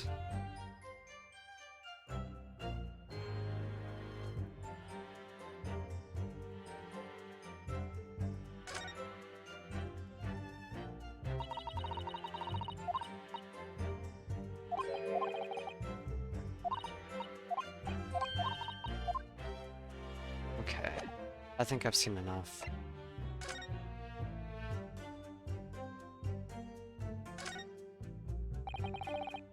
This is definitely blood, isn't it? Not the most pleasant sight to be confronted with on our first day to London. Well, nothing will come of grumbling now. No. By the way, is Mr. McGilded right-handed? Yes, I believe so. He was toying with the coin in his right hand a little earlier. If only he'd been left-handed. I think blood on either glove would be fairly incriminating, really.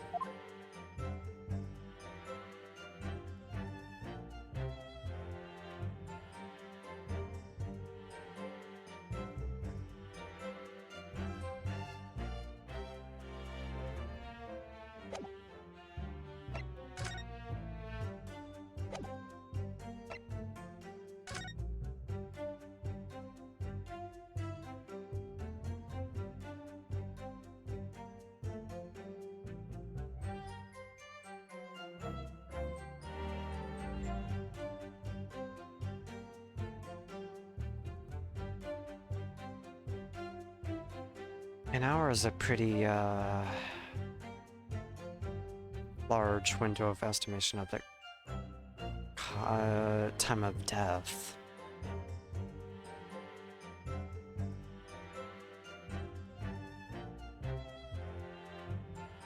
I find it very hard to believe that, given... Maybe this is just assuming, but... Given the people of London typically have pocket watches, and if these people heard the scream, or, well, are very well aware of when the murder happened, I'm finding it a little hard to believe that there's such a large time window of which the murder happened. Shouldn't it be more precise?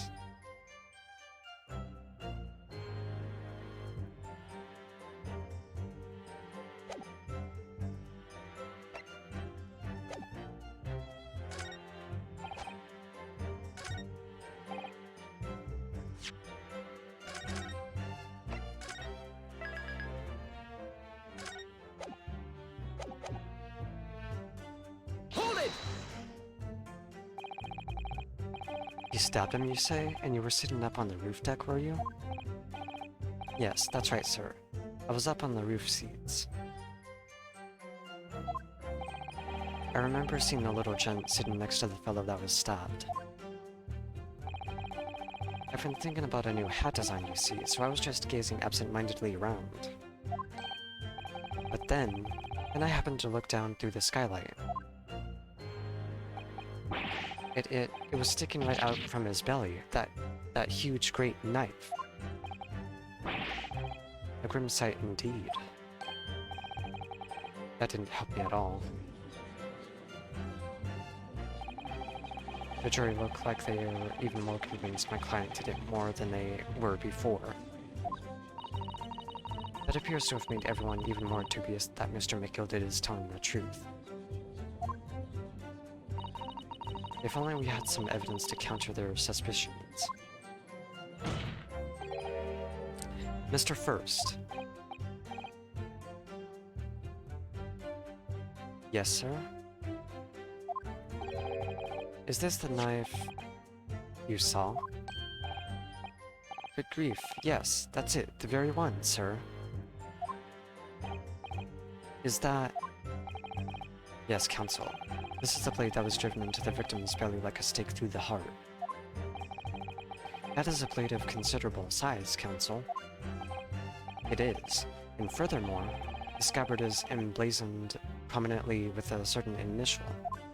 The letter M, which seems oddly familiar.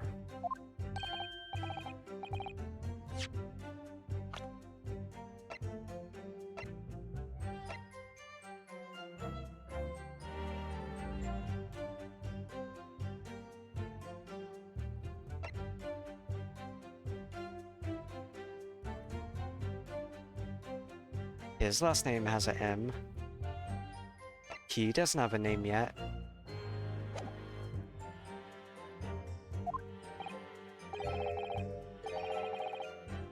M for Magnus, perhaps, or McGilded, possibly? Take your pick.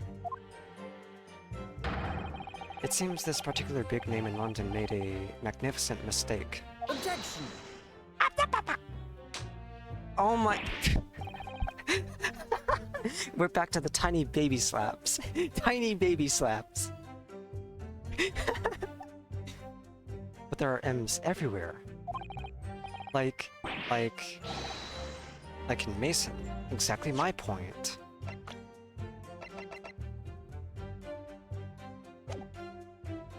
Objection! This blade is far too extravagant for a poor brickmaker to have owned.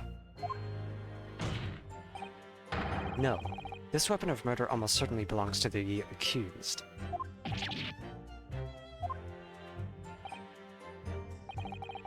Not conclusive, but certainly compelling, counsel.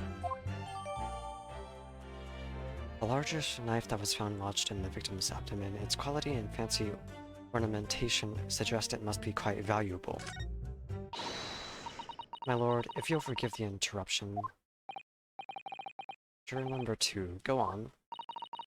Mr. McGilded is a pillar of society and a gentleman, and a gentleman's words should be sacrosanct. However...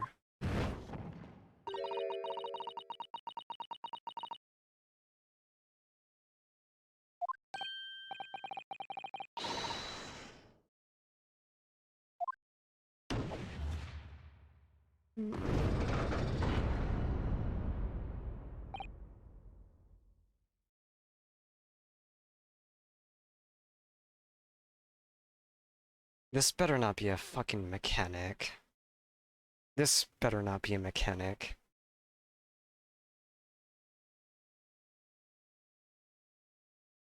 It's really unfair to be punished for pressing. And I know the original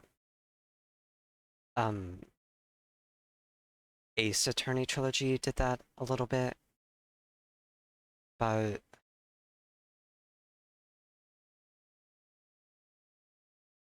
I don't wish to cause offense, but I do like to eradicate all traces of filth and grime.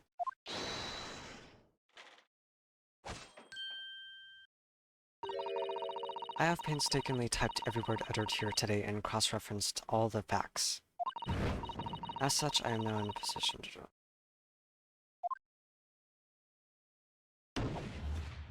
God damn it. God fucking damn it.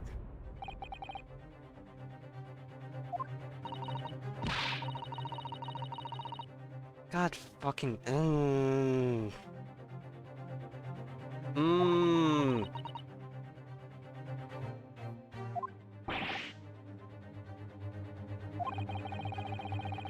Every time I press these witnesses for more information, I just make the situation worse. It is gonna be a mechanic! No!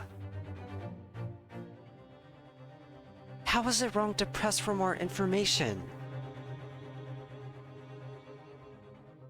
We got evidence from that press.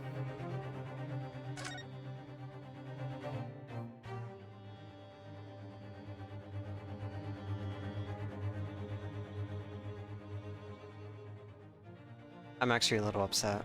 I'm actually a little upset. That part is the sheath, isn't it? Are you alright, Mr. Naruhodo? I just don't really like blades. Oh. Those don't seem like the words of a man with a large katana slung from his waist. That's not a blade, that's Kazuma's soul. Anyway, there's no sense in delaying it. Let's see what the blade looks like.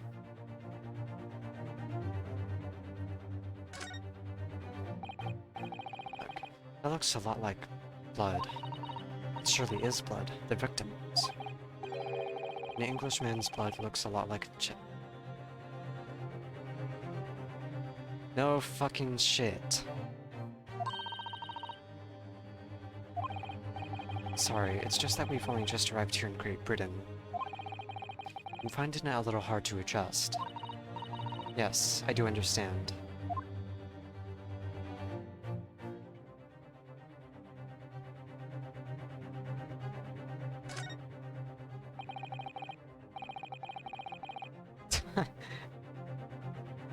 An ornate letter M, undeniably Mr. Magnus McGilded's initial. And it's beautifully gilded, too. It must be very valuable, I should think. What is it? Look at this M. If you turn it upside down, it becomes a W. This is one of those, you know, turnabout cases. I'm sure of it. I'm afraid I don't know at all. What I am sure of is that this isn't M.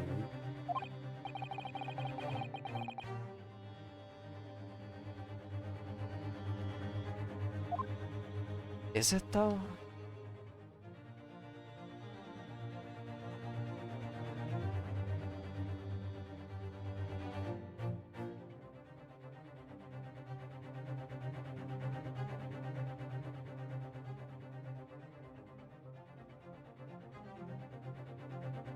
Oh my god. Dungeon. That's actually funny.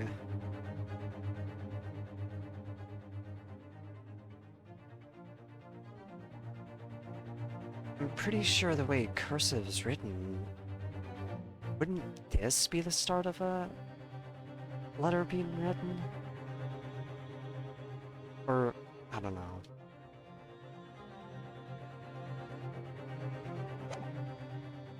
Alright, so we're basically being punished for pressing. What I need more than anything at the moment is more information. We're still very much in the dark.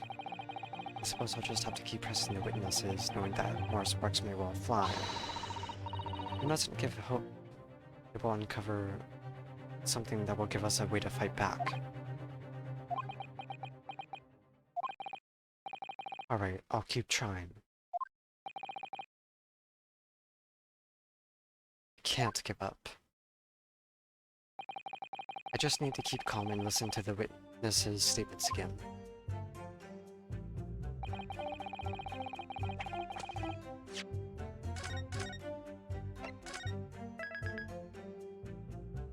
This game is actually gonna make me make multiple saves.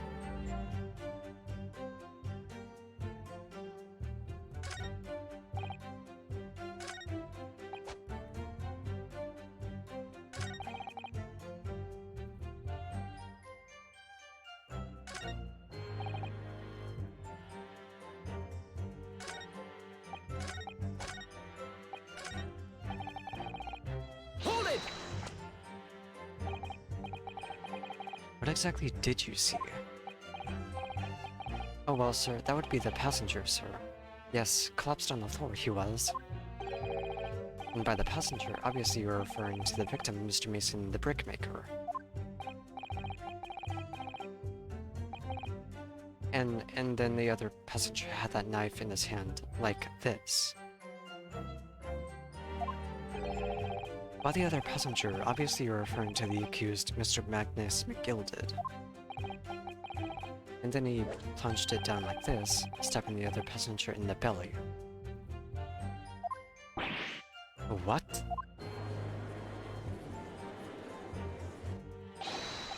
My lord, I wish to speak. Yes, juror number 5, do I take it that you As a master of the London Guild of Coachmen, the idea of a murder being committed in one of the city's carriages at... It wouldn't be right to make a decision before hearing all the facts, though, I said to myself. But I've heard...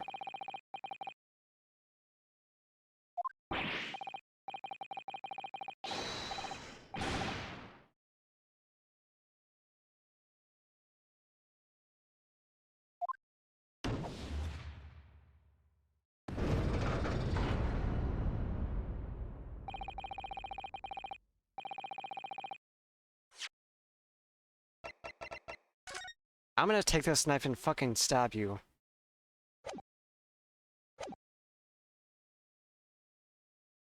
Beppo is a long-standing member of the guild, and I trust what the man says. Thank you, sir. You're too kind, sir. This is too unkind, sir. I would be inclined to agree. Which now means that 5 jurors agreed to condemn this man.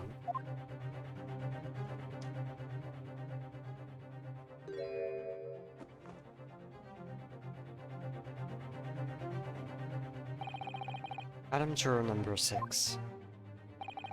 Yes, dear? What can I do for you? You have heard the testimonies of the witnesses in the stand. Oh yes, I certainly have. Still got my bearing, you know? My hearing, you know? Then pray tell, why are you yet to pronounce your name? Well, dear, the thing is, I'm a creature of habit, me. I always go to the park at around this time of day and sit on a nice bench and get on with my knitting. There's a lovely little park just near where I live. The Gilded Park, it's called. The gentleman donated it to the city, you know, to put a smile on Londoners' face, he said.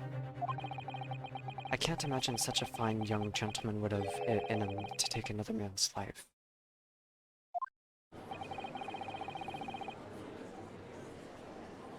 He is always doing wonderful things for the city. That's right. A man like that wouldn't stab someone, surely.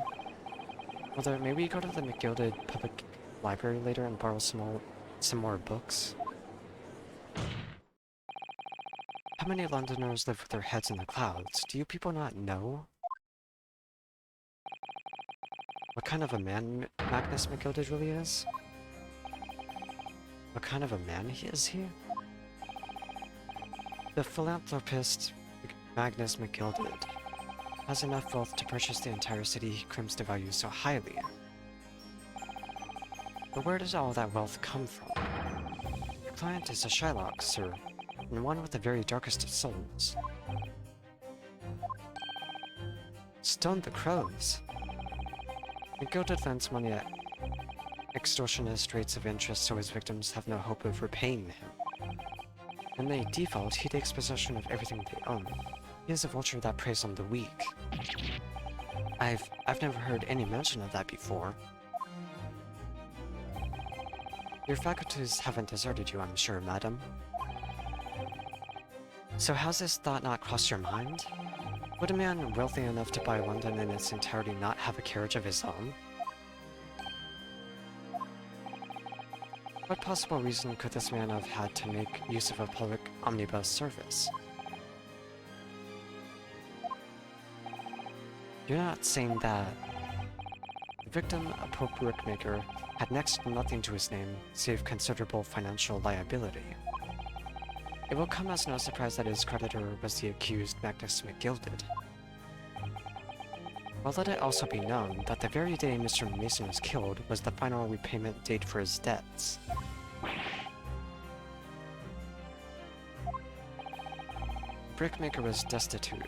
He had lost his house, he had not a shilling with which to repay his debts.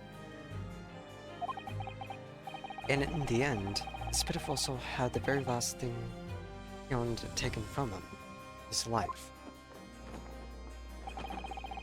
By the merciless philanthropist pretender, Magnus McGilded. I don't believe it. If I might add something briefly. Miss Suseta? You claimed that the victim had been lent money by Mr. McGilded. But where is the evidence to support your claim?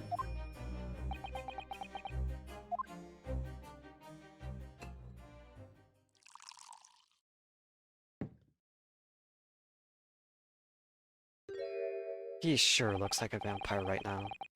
Pray forgive the discourtesy of filling my hollowed chalice in a court of law. It is Lord Von Zeke's hallowed chalice. How can this be considered acceptable? But I find myself in unexpectedly good humor. I had heard ladies from the Far East could show great courage, but didn't expect to experience it myself. As judicial assistant to the defense,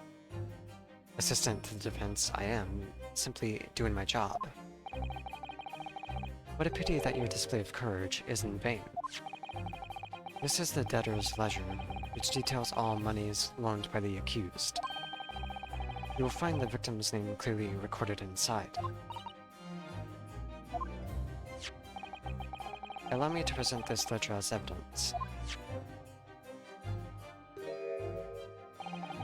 And pray forgive the discourtesy of raising the chalice and toast to the enigmatic East at the same time. Marvelous toast, Counsel. I will gladly accept this new evidence. Also, hi, Kata. How are you doing? A catalog of people who have borrowed money from the defendant at a high rate of interest. It includes the victim who owned 20 guineas. Owed 20 guineas. I can't English. 20 guineas. The victim owed a considerable sum. And the accused made quite certain he had ample recompense.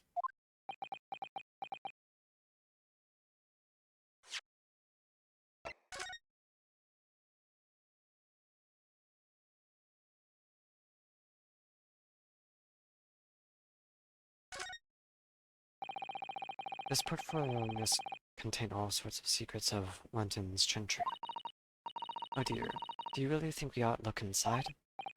Well, it's not as though we know any of London's gentry personally, is it? Apart from our great detective friend, perhaps?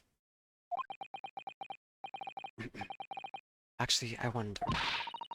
I'm sure you would not find Mr. Solm's name inside.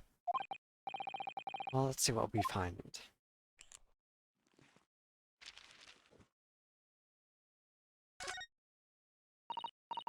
Gosh, it's crammed full of gentlemen's names, isn't it?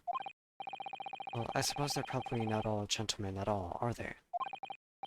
After all, not everyone in this country is well off. Goodness. What is it? Look at this. Do you see the name here? Bruce Fairplay. That's one of the witnesses. Should that mean something to me? It does sound strangely familiar, actually. Bruce Fairplay, the witness testifying at this very moment. Oh yes, of course, the banker. Why is his name here? Ah, he borrowed 20 guineas, did he? And look, the repayment date is fast approaching. It's possible that this is just a coincidence, of course, but this could be very useful information. Among the defendant's list of debtors is Bruce Fairplay, who would have been due to repay his loan imminently.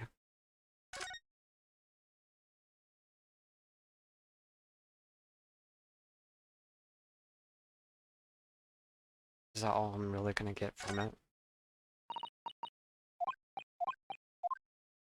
Yeah.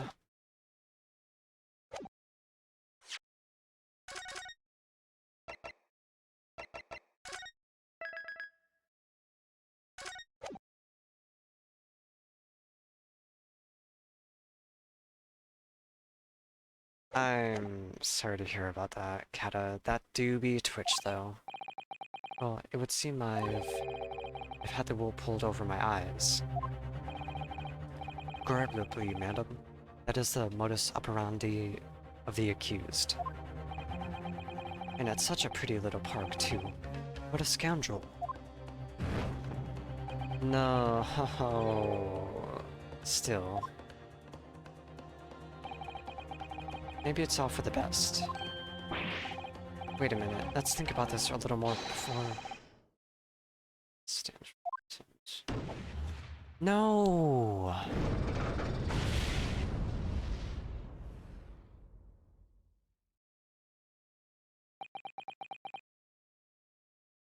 No!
Ah, and according to this Encyclopedia of British Law, when all members of the jury have concluded that the defendant is guilty, court proceedings are suspended and the presiding judge will deliver the final verdict and sentence. That's what it says here. The final verdict. It's over then. There's a footnote, though. A footnote? However, all 6 members of the jury are now in agreement in this case.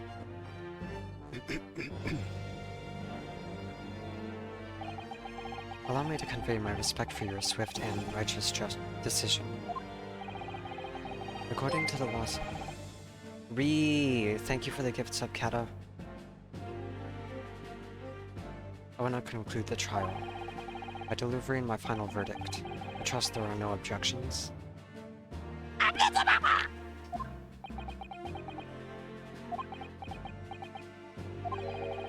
Yes, Susato, just tell me one thing. Yes? You were in the middle of saying something before. A footnote in your Encyclopedia of British Law. However, the defense... What did it say next? Yes, of course. One moment. When all members of the jury have concluded that the defendant is guilty, court proceedings are suspended and the presiding judge will deliver the final verdict and sentence.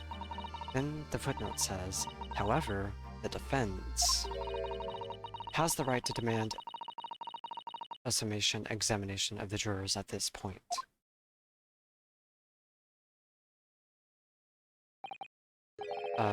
Summation examination? Objection! A summation examination? From which country has that tome you have there been resurrected? Judging from the binding, I would say that book is at least 50 years old. Any modern text on British law wouldn't even give such an antiquated procedure a mention. It's a relic, long forgotten, and suddenly no longer practiced. So you're out of luck. Oh. What even is it, Miss Yusato? This so-called summation examination. One moment and I'll read about it. You would demand the right to procedure before you even understand what it entails. Typical Nipponese. Alright, Mr. Naruhodo, I think I understand.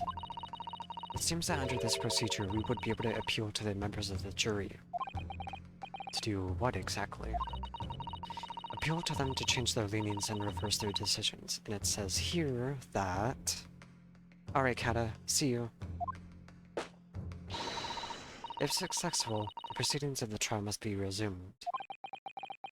Make them reverse their decisions? Yes, in times gone by, barristers would use a summation examination to attempt to influence the jury's decision. But that procedure became something of a formality with no practical benefit, really, so it rather fell out of use. I wonder why. Because it was devoid of purpose. Changing just one member of the jury's mind would be hard enough, let alone several. No self-respecting defense barrister would even assert his right to try in this day and age.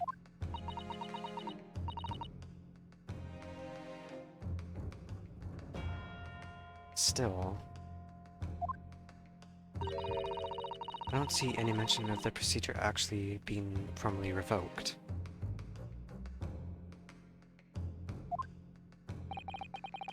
What are you suggesting? I'm suggesting that although it may be integrated and largely forgotten, it isn't yet extinct.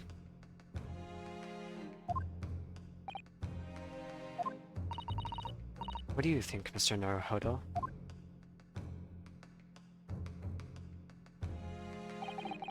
A summation examination. Our last possible option. Do we assert our right to carry it out?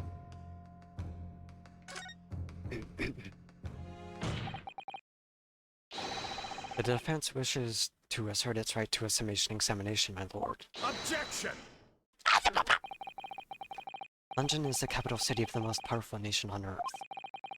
We have a duty to the world to exemplify the very highest standards of judicial procedure. Summation examinations are an embarrassment that should remain buried. Objection! But if it's our right, it's our right. I believe it could prove vital in this trial. The defense's petition is perfectly valid.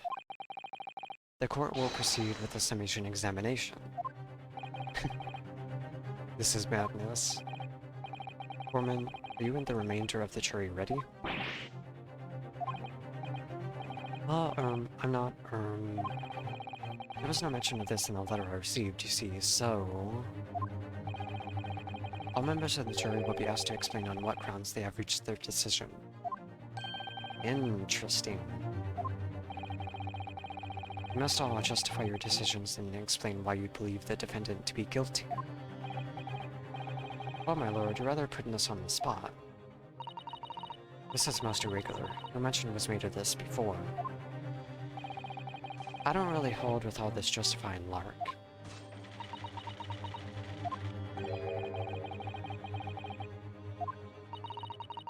It seems none of them have experienced this before. Alright then. A summation examination. A defense procedure no practicing lawyer has attempted for years, is it? Well, just maybe. It might be the opportunity we've been looking for. To turn this trial around. So be it then.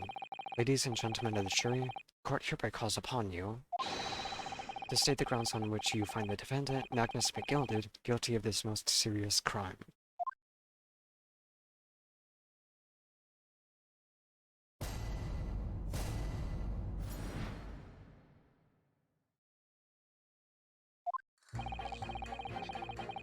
There was no one else inside the carriage at the time, so it has to have been him.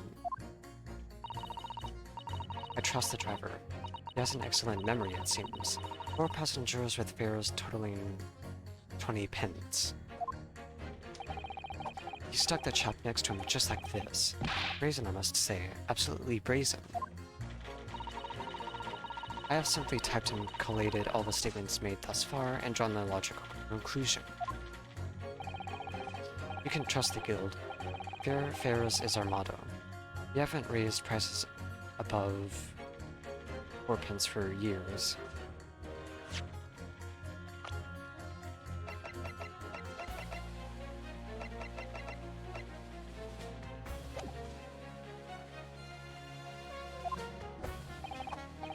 The scoundrel stepping that poor man on the floor, it beggars belief. I'm starting to wish I hadn't pushed for this now. Some of the jurors don't seem to have wonderfully formed arguments, though, do they? Hi, Will. How are you doing? Well, let's see what we can do. We need to get these 6 people to change their minds. I'll have to throw everything I can at them and use some very persuasive language. Just a moment, Mr. Naruhodo. According to my book, that's not quite how it works. I thought I was going to have to thaw their icy minds with some heartwarming rhetoric about the defendant. Fortunately, once the jurors have decided the defendant is guilty, they're unlikely to heed anything the defense says. They've reached their conclusions by their own reasoning, you see. Your pleas will sound like excuses. In fact, it could recoil on you. The more you try to persuade them, the more entrenched they may become. And what on earth am I supposed to do? Oh dear, I'm just citing what I've read about British law, Mr. Naruhodo. Wait, I'm sorry. Do you have any idea how to make this work, then? Well, from what I can understand, the key to this procedure is using the jurors' own words to make your arguments. What do you mean? Well, the 6 members of the jury are randomly selected members of the public. They may appear to present a united front, but the truth is, they are complete strangers who just happen to find themselves here in the courtroom together. And that's the way to break them down, you mean? Yes, exactly. We must listen very carefully to what each member of the jury says, and see if we can identify any contradictory statements. If we can, we will contrast the statements and pit the corresponding jurors against each other. I see, so it's contradictions in what 2 or more jurors say that we're looking for. In a way, then, this is similar to a regular cross-examination. Suppose you're right. Find contradictions in their statements and pit the jurors against one another to break them down. Alright, I might be able to pull this off. No, that's not right. I have to pull this off. Can we start proceedings, counsel? I would ask you to take the stand for this. I'm expecting a clear and concise rebuttal. Yes, my lord.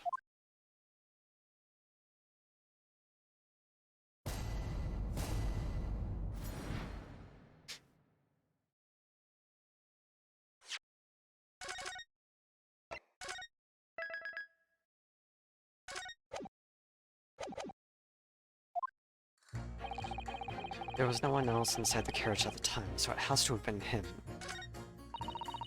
I trust the driver.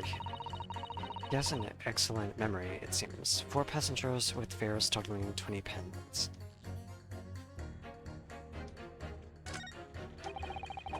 He stuck the chap next to him like this. This, I must say, absolutely brazen. Hold it!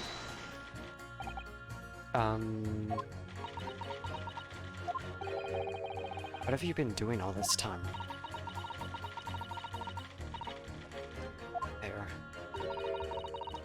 I should have thought it was obvious. I'm recording everything that takes place as part of these proceedings. And what have you learned from that? For example, at this moment in time, the judge has used his gavel 11 times in total. The prosecution has snorted derisively at your remarks 7 times in total. And, I might add, each time you have gawped like a simpleton. Thank you. And what's the point exactly? So anyway, madam, are you able to explain why you think the defendant is guilty? That is a conclusion I have drawn as a result of the copious notes I have typed. Clearly, but I'm asking you to explain why you've drawn that conclusion. Please don't distract me. It makes it extremely hard to concentrate on my note-keeping.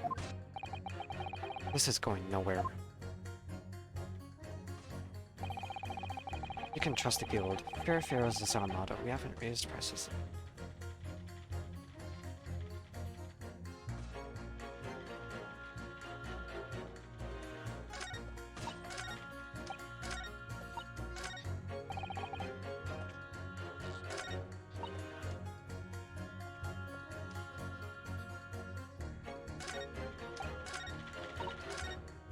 Hold it! That's how much it costs to take the omnibus? That's right. As the guildmaster, I decided to set a policy for all drivers across the city. 1 fare, no matter which bus you take or how far you are going. You have to compete with the rise of the motor car, you see. As coachmen, I have to make us stand together. Motor cars, you say? Yes, and this murder on one of our buses is extremely damaging to our cause. It's beyond the pale. We have our contradiction. It's blatant.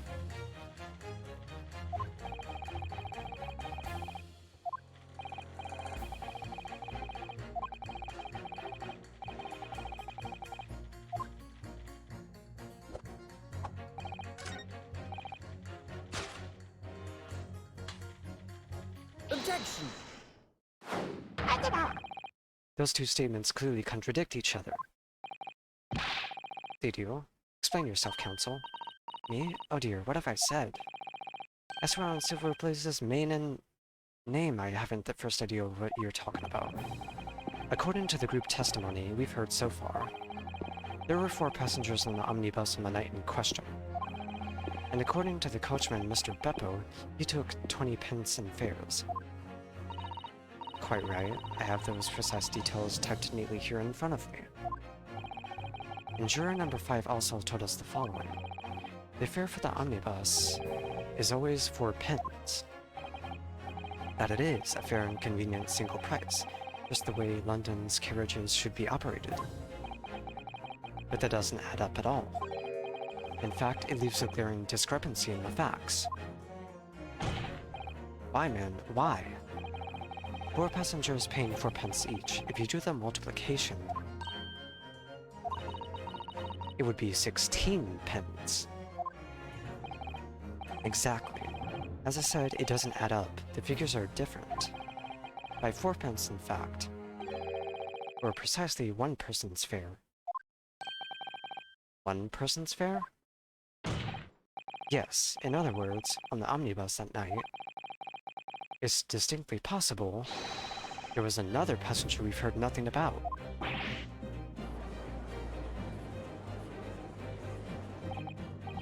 This can't be right. The coachmen of the guild are good, honest men, one and all. Trustworthiness is our watchword.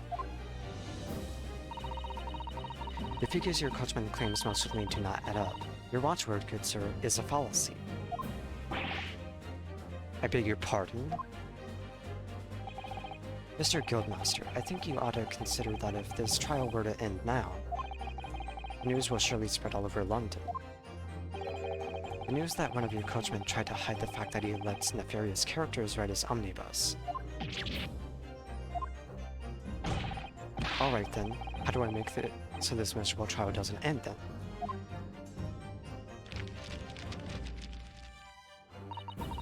Well, according to my book here,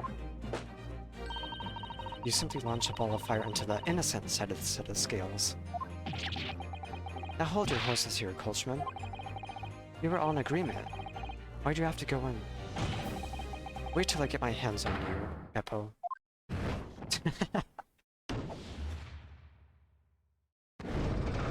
There we go.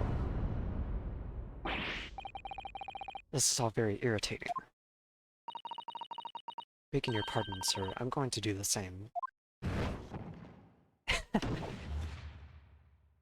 Things are turned around a little more. A little more fairly. For the love of Mike, not you as well. A penny can be the difference between a smile and a tear, after all. I certainly can't put my trust in someone who doesn't follow my exacting standards in financial matters. Oh, really? I, for one, think it's only proper that we hear from the witnesses again. Well done, Mr. Naruhodo, you did it. If you can manage to change 2 more jurors' minds, you can force the trial to continue. Actually, there is something else that's bothering me about a couple of their assertions. Then that's where you must strike next. So I need to pit 2 more jurors against each other and show there's another contradiction in their assertions.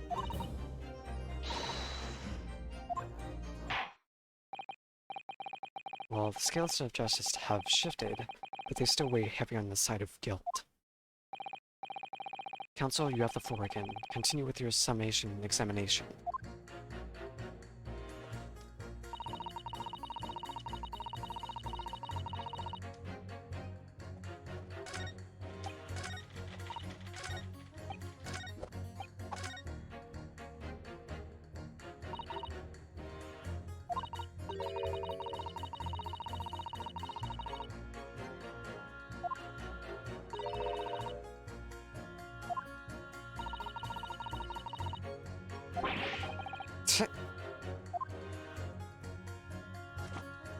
She read our minds.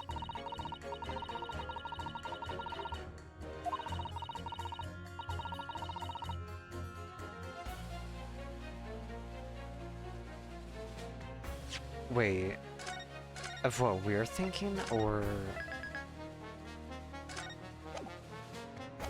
Because I don't want hints. Very well, listen to this. Oh, it's just a tutorial. I don't care.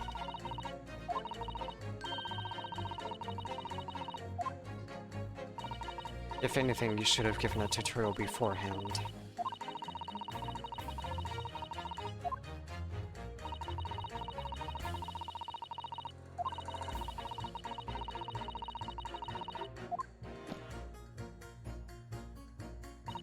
Don't care.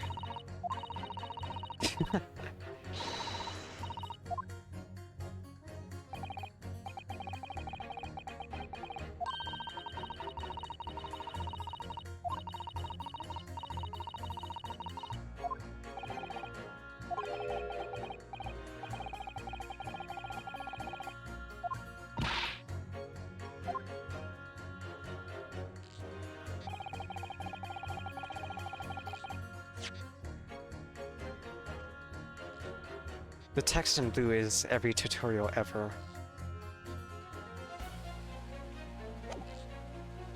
There's no one else inside the carriage at the time, so it has to have been him.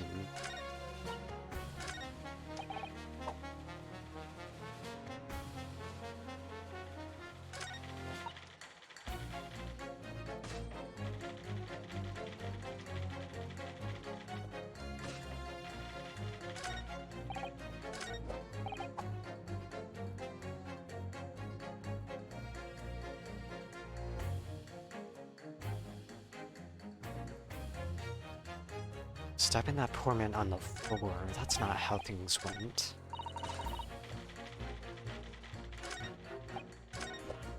Can I present evidence? No, I can't.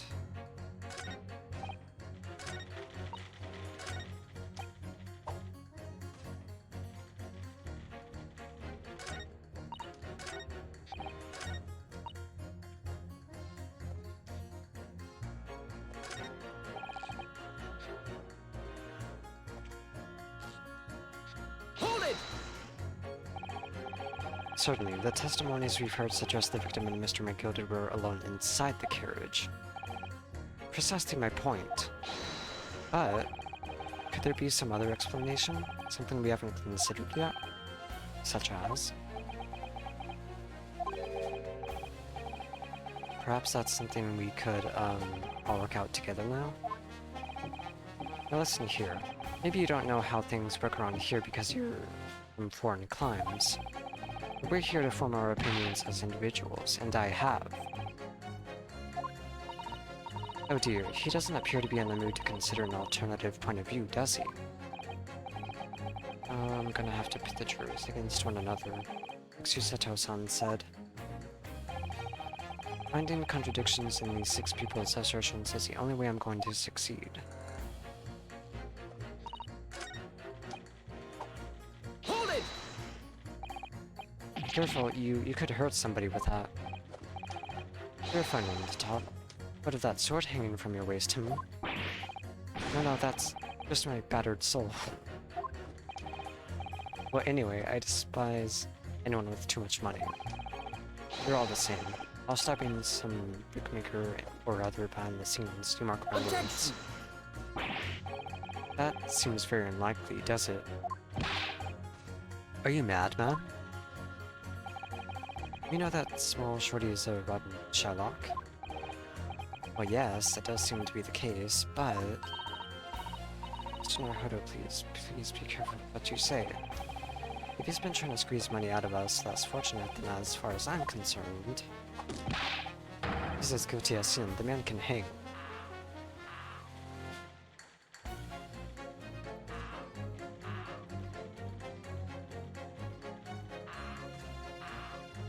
You good, sir? You having trouble with that, knife?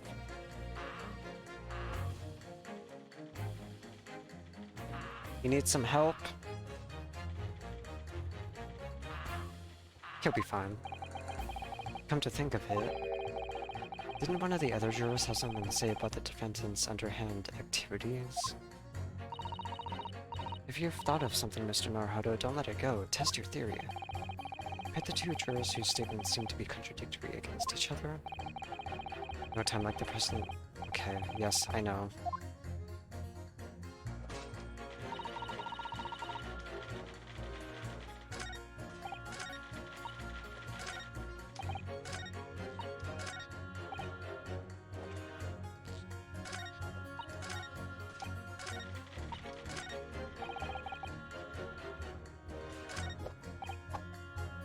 Hold it! I really think you should stop waving that needle around. You heard what the good coachman said before, didn't you? That hideous man stabbed the poor fellow, just like this. Yes, that is what he said, you're right. The Gilded Park is such a lovely little place, too. I've always enjoyed resting my legs there while legged on with my knitting. And I had thought that anyone who donated such a delightful place must be a fine fellow indeed. I suppose I was wrong. Whoever would have thought he was a miserable, murdering moneylender with not a scrap of remorse? Whoever would have thought. Just as sure it can be that he's guilty now. The old lady certainly seems to know her mind, doesn't she? Hey, Awesomer, how are you doing? What do you think, Mr.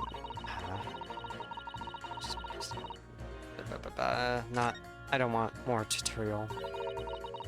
I have to rely on advice right from the start. How will I get on later? No, I need to work this. She's still reading our mind. Is that perhaps what you were just thinking? How did you know? Well, that sort of attitude is most admirable, Mr. Naruhodo. I know what I have to do. Let's listen to those assertions one more time.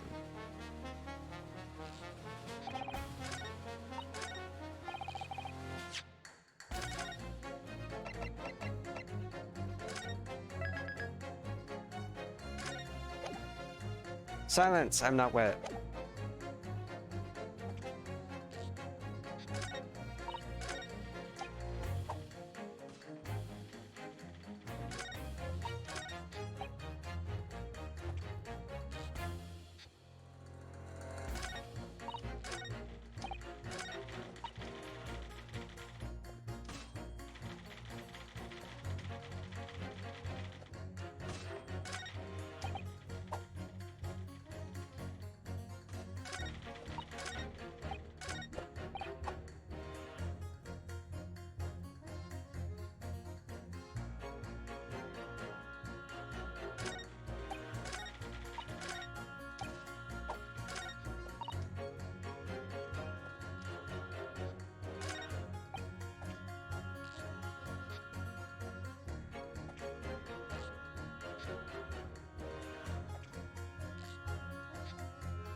Objection!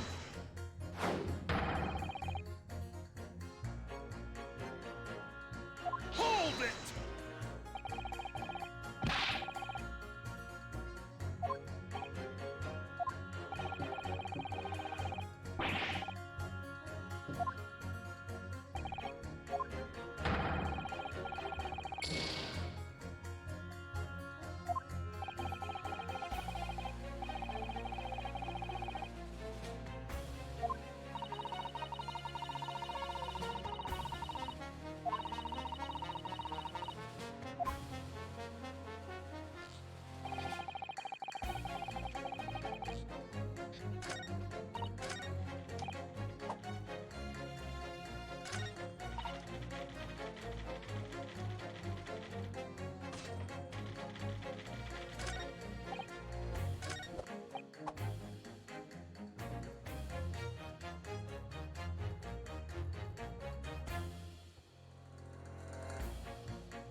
Where's the discrepancy here? No one else inside the carriage at the time. Stab. Unrelated comment, which is vague as hell, even when I press.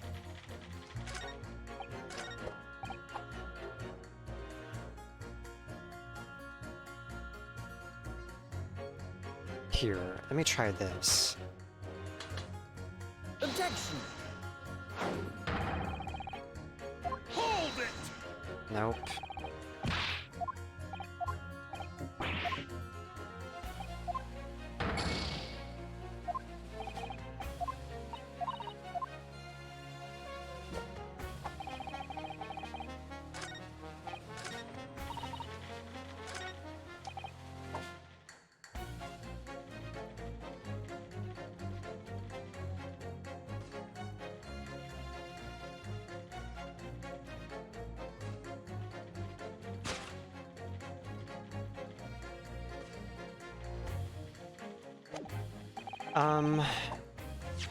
The reason that is, awesomer is because it was within a carriage. Two people were inside the carriage. However,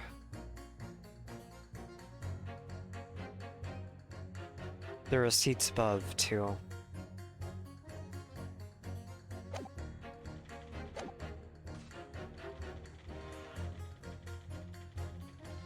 Stuck the chap next to him just like this. Contradicts being stabbed on the floor.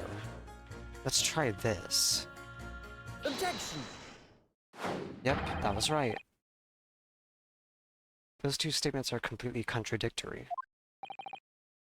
What? Explain, counsel, post haste. Oh dearie me, I was only knitting a jumper for my other half. What is all this, claptrap? What does contradictory even mean, I ask you? We've heard from more than one witness that they allegedly saw the actual moment when the defendant stabbed the victim. Now, out of curiosity, juror number 3. What? Can't you see that I'm busy pulling this knife here that I...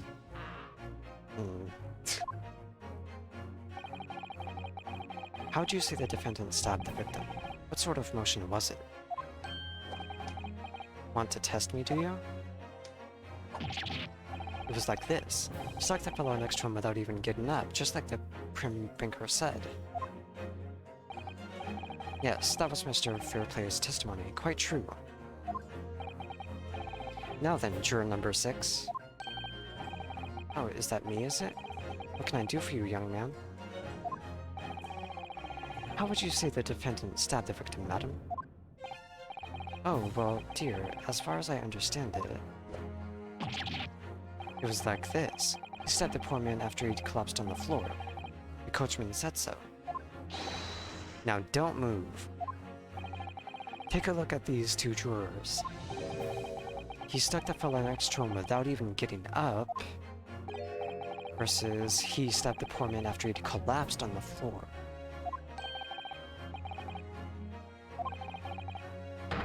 They're stabbing in totally different directions.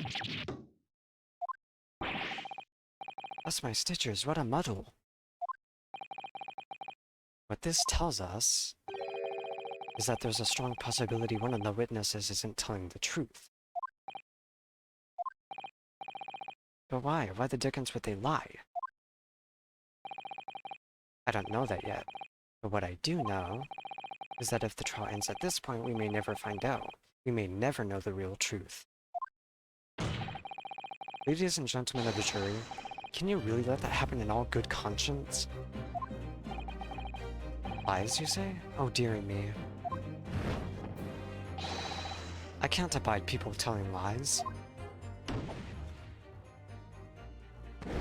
Evenly scaled.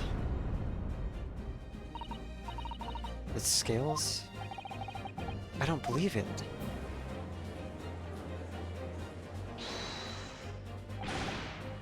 Wait. Now hear this, my fellow jurors. I warn you, you cannot listen to this man. Look at him in his black suit. He's clearly some devious Eastern sorcerer using magic on us all. If I could use magic, do you really think I'd be putting myself through all this? Answer me this, Dark Jinx. Huh? Me? What exactly is the problem?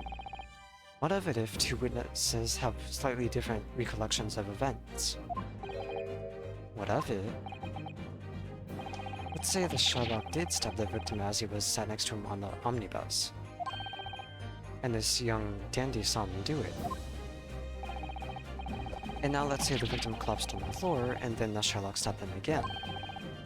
And this old lady saw him do it. Well, what's to say it didn't happen like that, Who are you calling a dandy, sir? Why, I should take this knife to you. Who are you calling old? Why, I should take this needle to you. They're ready to kill each other now. But could the foreman of the jury be right? Did the two witnesses see two different moments of the same crime?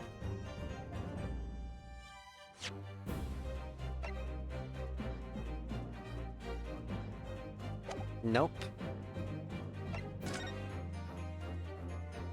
Out of the question. Unfortunately, Mr. Foreman. What is it, you Dark Jinx? Come on, out with it. What you're suggesting is impossible. It's absolutely out of the question. What are you talking about, man? How can you possibly say that? You do realize that I'm only doing my job. As foreman of the jury, I have a responsibility to steer everyone in the right direction. So where's your evidence, man? That's what we want to see. I say the two witnesses saw two different moments of the same crime. If you say that's out of the question, show me some proof. It looks like the only way I'm going to convince him is to present him with something he can't dismiss. Some irrefutable hard evidence. As you wish. What? I'll give you the proof. It's out of the question that the two witnesses saw two different moments of the same crime, as proven by...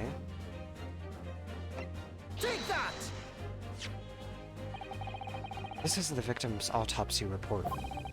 According to what's written here, Mr. Mason was stabbed in the abdomen. Only once.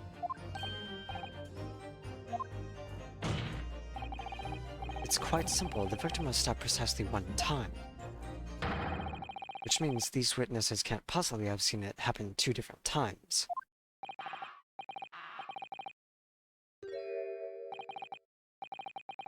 Alright, I concede defeat.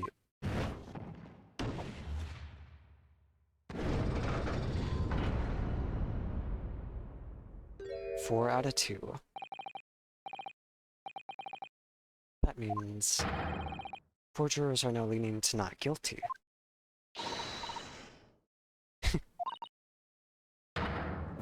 We've won. What are you playing at, you dandy fool? Shut your trap, sir. No one deceives me. But we had a consensus. I said shut your trap. I know a liar when I see one. And if the chap ever dares to cross the threshold of my shop... Please don't do that with your knife. Please stop that.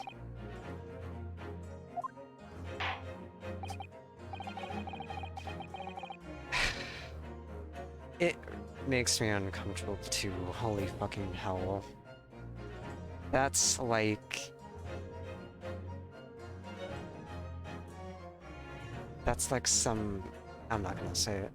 Well, in a quite remarkable turn of events, the defense's summation examination has flipped the balance of the scales of justice.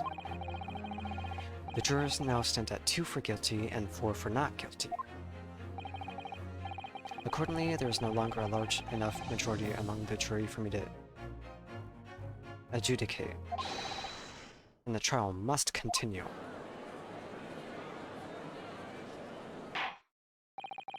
I hereby ask the defense, prosecution, and witnesses to return to their places, and I call upon all of you to continue to pursue the truth. Shut the fuck up, dungeon. I mean, not dungeon, awesomer. So Lord Van Zeeks, continue to substantiate the case for the prosecution, if you please.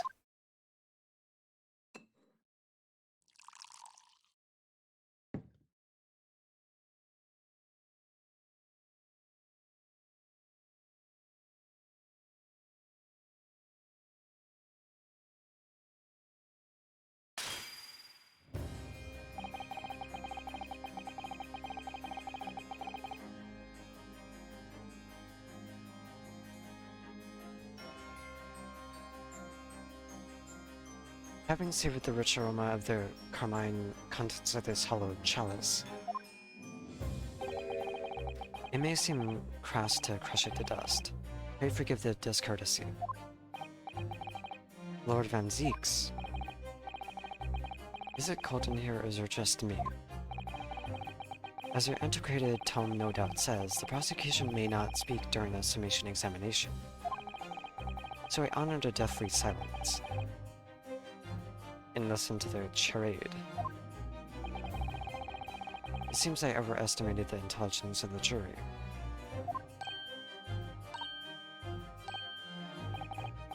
Well, no matter. There was nothing so hard to prove as a self-evident truth, it would seem. No. And why else would we grace the courtroom with our presence after all? So, let us proceed to the next round of battle.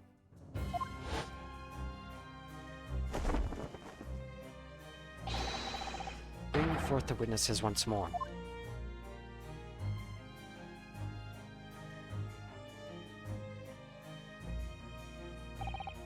Witnesses. I trust you heard the summation examination we have just had to endure. Oh, yes, sir. That I did, sir. Of course I heard it. Oh, yes, sir. I heard it. You, sir, on the end. Coachman. I believe it's Beppo? Yes, sir. My lord, sir. If it transpires that in your previous testimony, you were attempting to veil the presence of a fifth passenger on your omnibus, you will be found guilty of perjury. You are advised to bear that in mind, sir. Oh mio dio, Now then, witnesses, I hereby call on you to testify before the court again.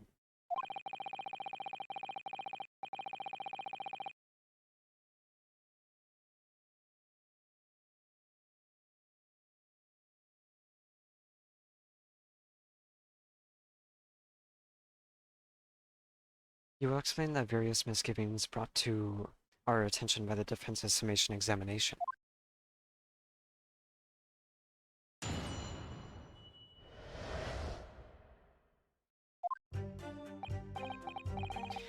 I only carried 4 passengers that night, I swear, but, well, I for one was told I had to pay 5 pence for the bus. He fitted us on the fare, he did. And then I saw that blood curdling inside as well. It's all too much. I tell you, I saw McGilded stabbing that man. Everything I said before stands. Oh yes, yes, he stabbed him. Yes, he did. I think so, yes. Counsel, make sense of this for me, please. The phantom fifth passenger conjured into existence by my learned Eastern friend never existed. The confusion has arisen from the coachman's sly little cozenage.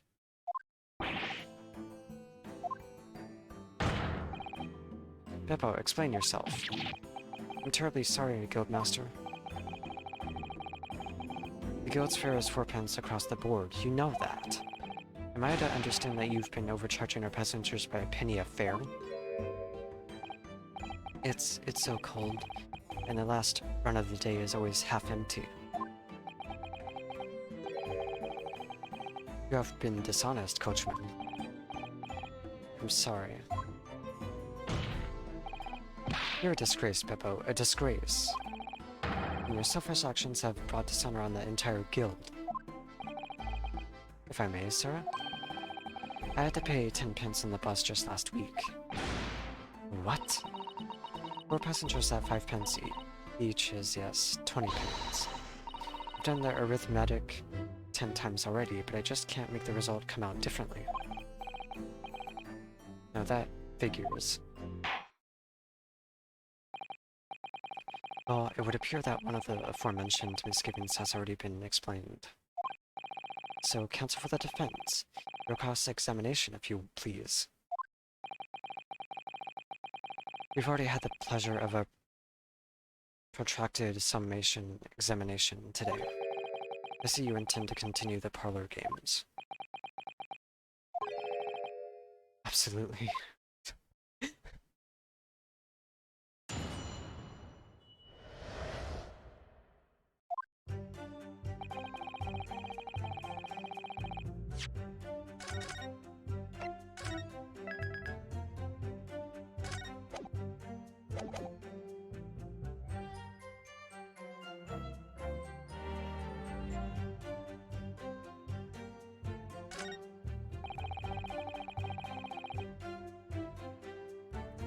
Hold it! Does that mean everyone on board that night paid 5 pence instead of 4?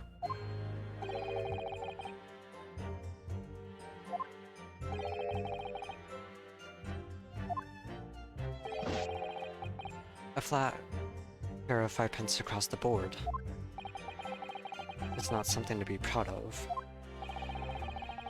The so-called discrepancy my learned friend identified was nothing of the sort.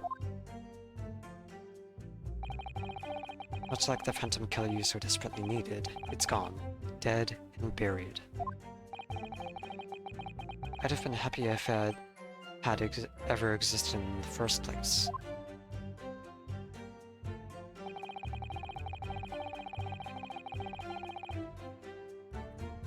Hold it! This blood curdling in sight. You mean the murderer, I presume? Yes, sir.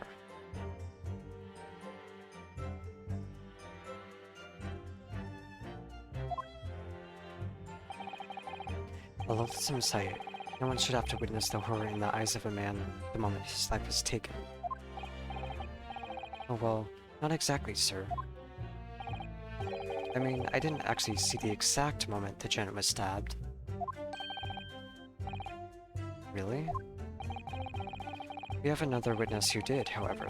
Ranker has already testified to it. But Mr. First didn't actually see the point at which the victim was killed. That may turn out to be very significant. I heard the banker gent next to me take a sharp intake of breath to see. That's when I looked through the glass. That's when I saw the horrible blade poking out from his belly, all covered in blood. Every time I see a knife now, I can't help screaming. Even when I'm eating.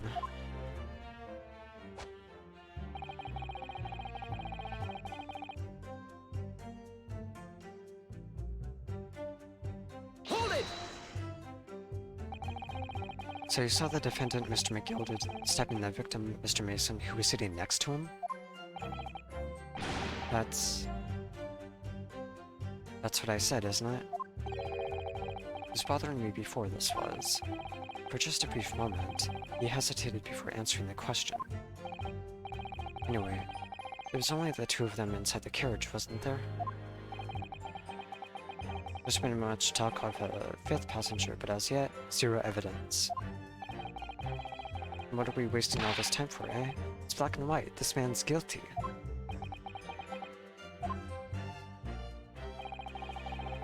Something about Mr. Fairplay's testimony just jars with me. I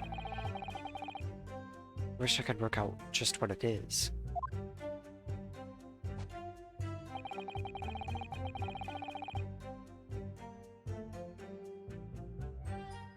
Hold it! Earlier, you testified that you saw the moment when the defendant allegedly stabbed the victim, didn't you? Oh yes, that's right. You said that the victim was on the floor and described the assailant holding the knife in an ice pick grip. I suppose. I might have, you know, yes. Put the cart for the horse, maybe. What's this? Well, I'm quite sure about most of it. I was driving the horses when I heard a scream from the seats on the roof deck. I expect that was me, sir. Then when I turned around, yes, I saw it through the skylight. The gentleman was on the floor, and the knife was sticking up out of his midriff. That's right, sir. Yes, and the fellow holding the handle was the famous man, yes. So in short, you didn't see the moment when the victim was actually stabbed at all? I really thought that I did, but when I go over it again in my head, no, I suppose I didn't actually see the precise moment of the stabbing. Ruth! Excuse me! Do you have something to say about that, Mr. Fairplay? Now you listen to me. I know what you're thinking. You didn't really see the exact moment the fellow was stabbed. What are the chances of that? Eh? Are you asking me or telling me? He's getting flustered. Might be able to extract some new information from him if I answer him cleverly. Could he have just happened to see the exact moment the crime was committed?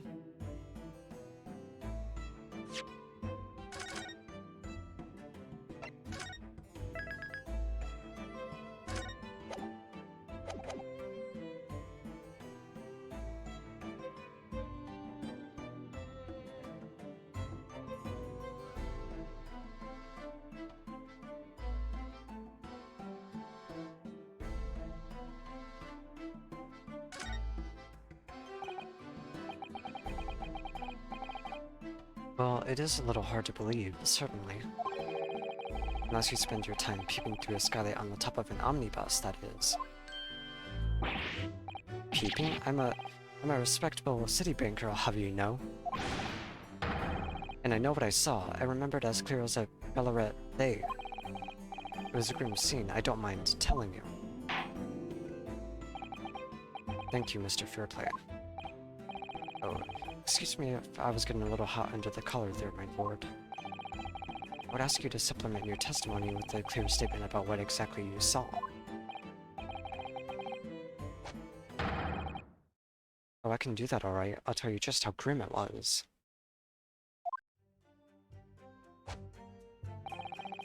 Do you think I'd forget the sight of those blood-soaked hands after that?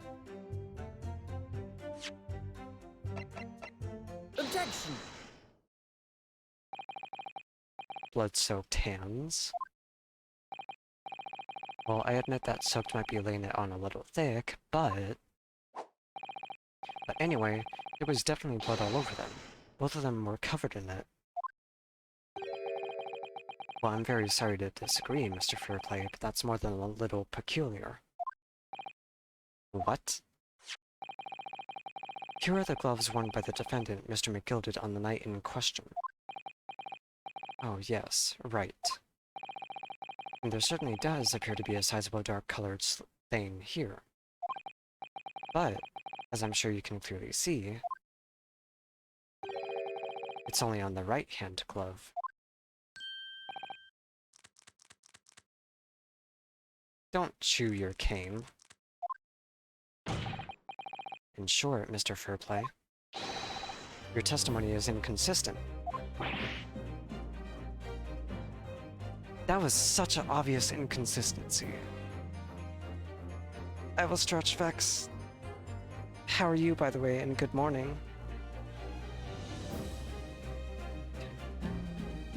I'm actually gonna drink as well.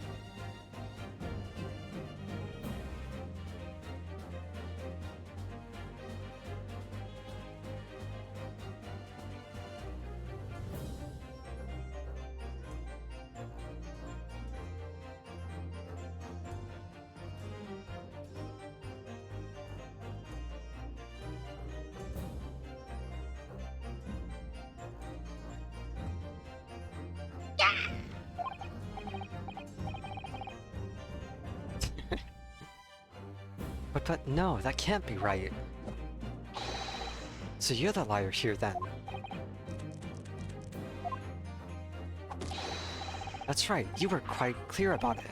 You said it was both hands.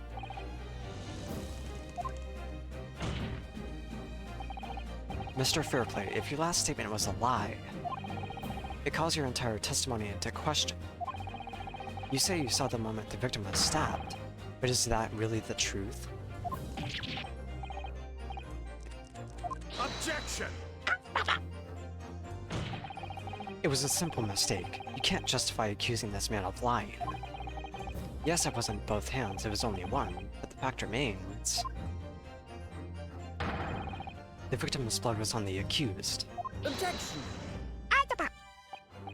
No, Mr. Fairplay categorically stated that he saw blood all over both hands. Which means there's a strong possibility that this witness was deliberately trying to mislead the court. I'm a city banker, for pity's sake. My word should be the gold standard. I'm a gentleman, not some gutter snipe. Upstanding members of society don't prevaricate.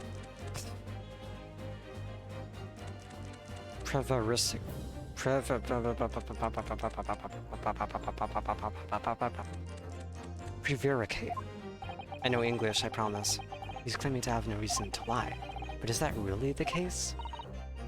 Mr. Naruhodo, if we had some evidence to explain why Mr. Fairplay might be lying, it could turn the tide in this trial completely.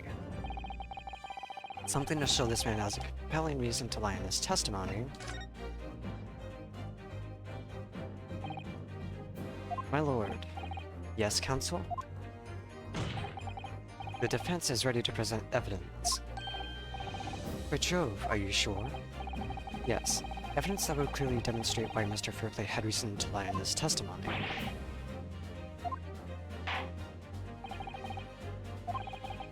I hereby call on the defense to present its evidence. The evidence that demonstrates the motive for the witness has alleged exception of the court. Take that! This is a list of the debtors who owe money to Mr. McGilded. Yes, a list of innocent victims crippled by the accused's extortion. The point is, among the names of these debtors is your name. Mr. Bruce Fairplay.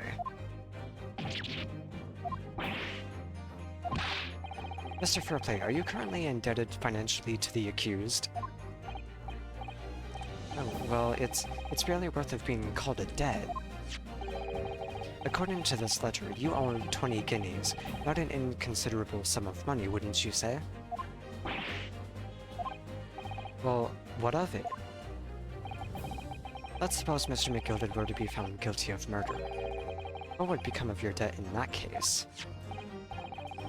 These documents state that the loan agreement is forged between two individual parties. Therefore, were the creditor, the defendant here, to be sentenced to a capital punishment, all outstanding debts which were owed to him would be annulled. It would cease to exist. Cease to exist? Mr. Fairplay, is it not the case that you claimed in your testimony to have seen something you never in fact saw, in a devious attempt to annul your debt of 20 guineas to the defendant?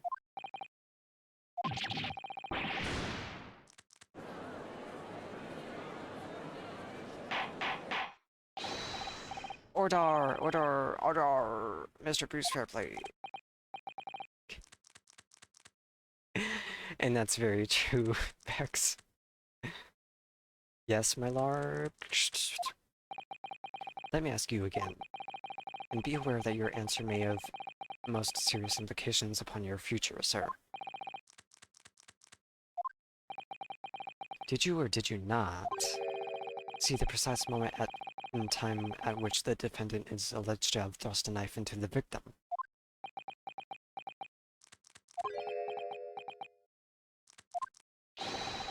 Your silence speaks volumes.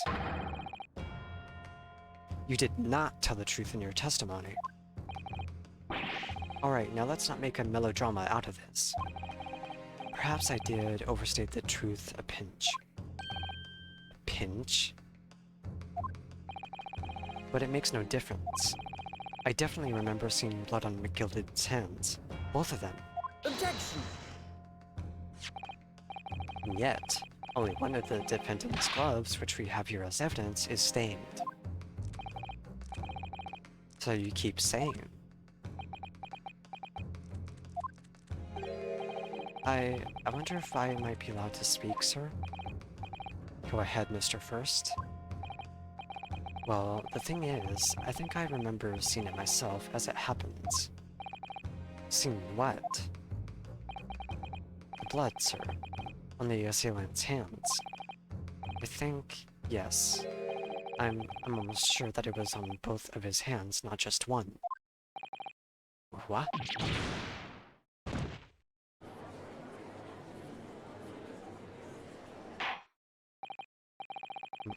It would appear that we're going to need further testimony from all you witnesses.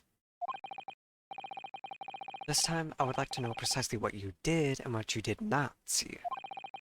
Do I make myself perfectly clear?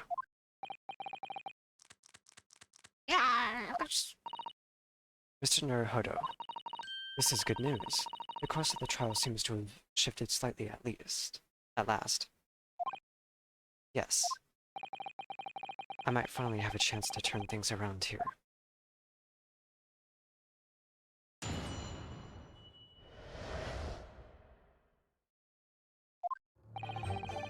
There was blood on both hands of the assailant. I sincerely and distinctly remember that. However, I suppose you might say that I didn't see the exact moment the stabbing transpired, if that matters.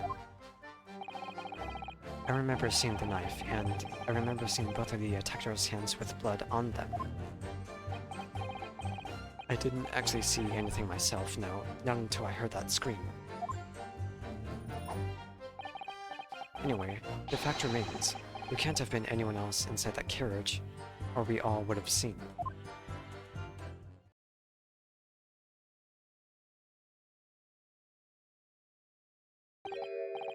Lo and behold.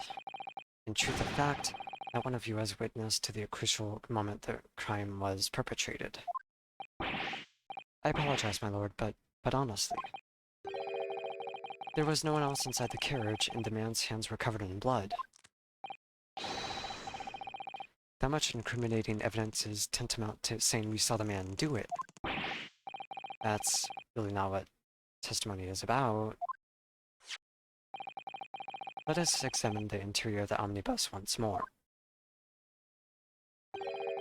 The victim's fresh blood is clearly visible on the seat, corroborating the witness' accounts. In other words, there is no substantial nor significant change in the facts of the case. Very well. Your cross-examination, please, counsel. Yes, my lord.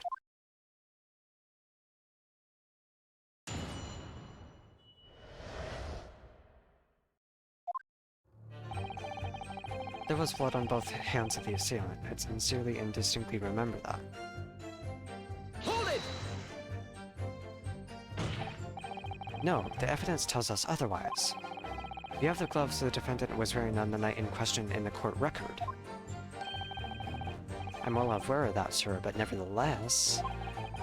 I know what I saw and I stand by it. The man had blood on both his hands.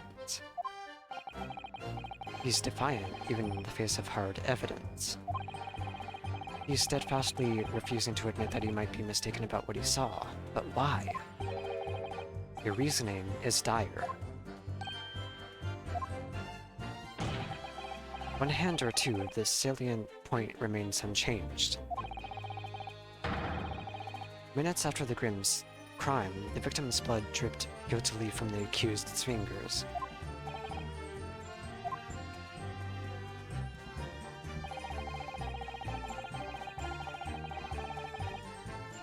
Hold it!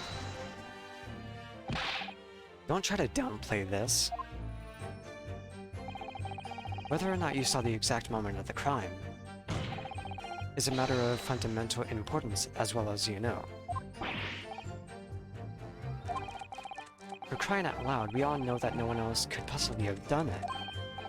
I was just trying to save us all some time. You have a loan of 20 guineas outstanding with the defendant, do you not? Had you hoped to release yourself from that financial burden by ensuring the defendant was found guilty? Well... That's not entirely not what I was hoping for. I just lost a little guinea or 10 when I backed the wrong horse in the derby, that's all. I was going to win it all back. There's a fixture this week and that's a sure thing. A little guinea or 10? I'm a banker. No one bats an eye if I borrow a little spending money for the weekend.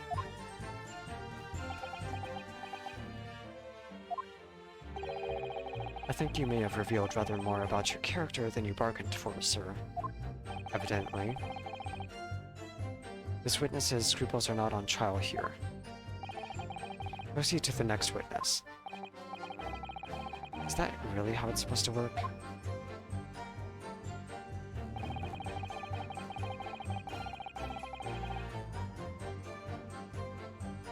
Hold it! You definitely saw that, too? Blood on both hands? Yes, sir. I mean, I know what you're going to say. Only one of Mr. Mikildid's gloves has any sense of blood on it. That's right. The thing is, as far as I remember, sir, when I looked down and saw Mr. Mikildid sitting beside the other fellow, I don't believe he's wearing any gloves, sir. He wasn't wearing these gloves? That's correct, sir. And I saw the blood on both his bare hands quite clearly. It's true that the dark-colored stain on the dark leather gloves wouldn't have been easy to see.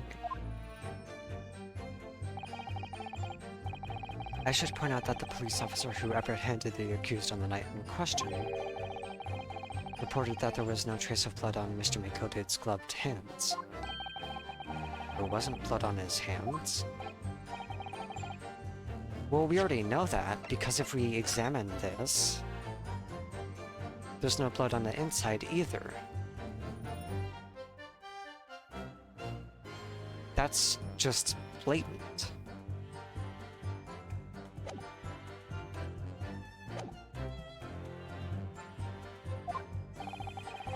This must be significant somehow, I'm sure of it.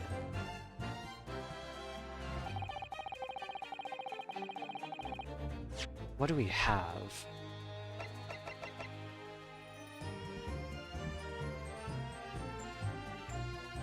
Well, we have the fact that, despite various claims that there is blood on both hands, there's no blood on the knife.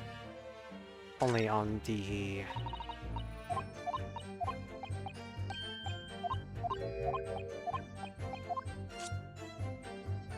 I did not need that dialogue, thanks. Only on the tip.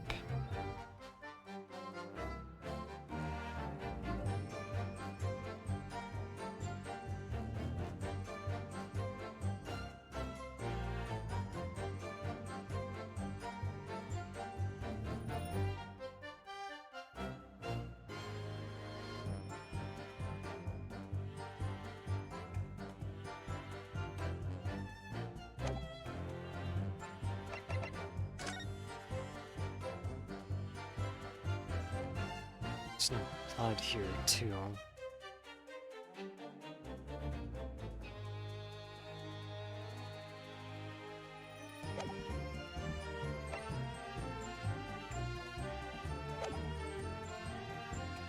Hold it! You didn't see anything? Oh, yes, sir. That is to say, no, sir, I didn't. Very sorry about what I said before, sir. Very sorry, yes. It was very wrong of me to make up stories and say I saw him stab the man. Wouldn't you agree, sir? I know what you're insinuating, but I certainly wasn't making up stories. Still, to say you saw nothing isn't right either, is it?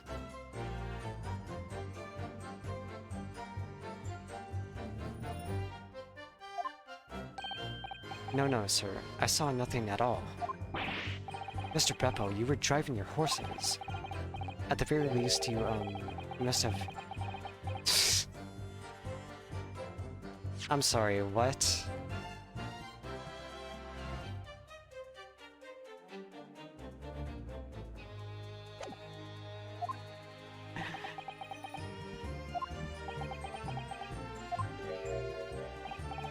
Oh, please, you didn't even see that?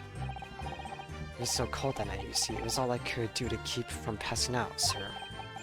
Yes, my head was fairly frozen solid. Sorry to say, sir. It would seem prudent to avoid travel on the last omnibus service of London's cold winter nights. Bippo!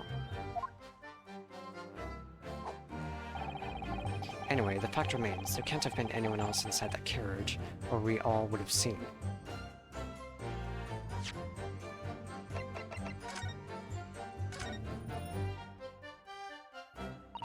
Thing is...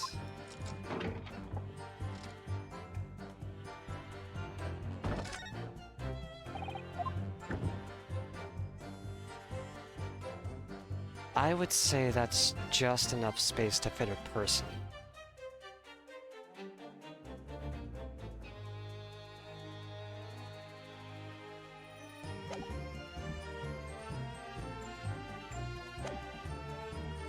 Let's press on this last point, though, first. Hold it! See if we can't get a reaction out of any of the other witnesses. And everything you saw of the incident was through the skylight on the roof of the omnibus? That's right. It was fiercely cold that night, but the glass wasn't frosted over. Oh yes, I remember I was shivering, it was so bitter. Which rather begs the question of why the pair of you were sitting on the roof deck in the first place. Well, I don't know about this young fellow, but I couldn't enter the cabin. Why not? It was locked from the inside. I tried knocking, but no one opened the door. It was locked? That's right. And it's a public bus service, for pity's sake. That's not what I call fair play. Okay, Mr. Fairplay. Yes, I had exactly the same experience. I tried knocking, but the gent inside just gestured at me to clear off. So I had no choice but to climb up to the roof deck and look down longingly into the warm cabin below. Okay, I can assure you I wasn't just looking down, I was glaring, long and hard. And that's precisely why I can tell you with absolute confidence that if there was anyone else at all in the cabin, I would have noticed. Unequivocal, I would say. I'm not sure about these two witnesses. Could they really have seen everything inside the cabin through the skylight?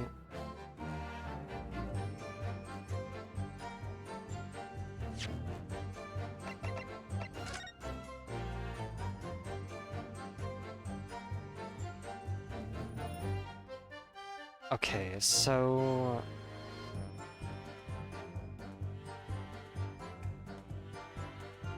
one thing that's crossed my mind is...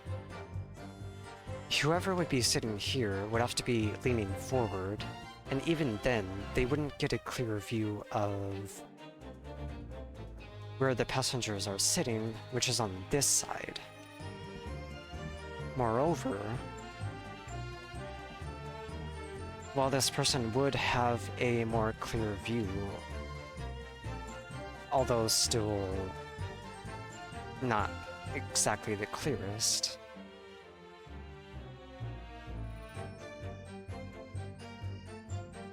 they would have to be turning back.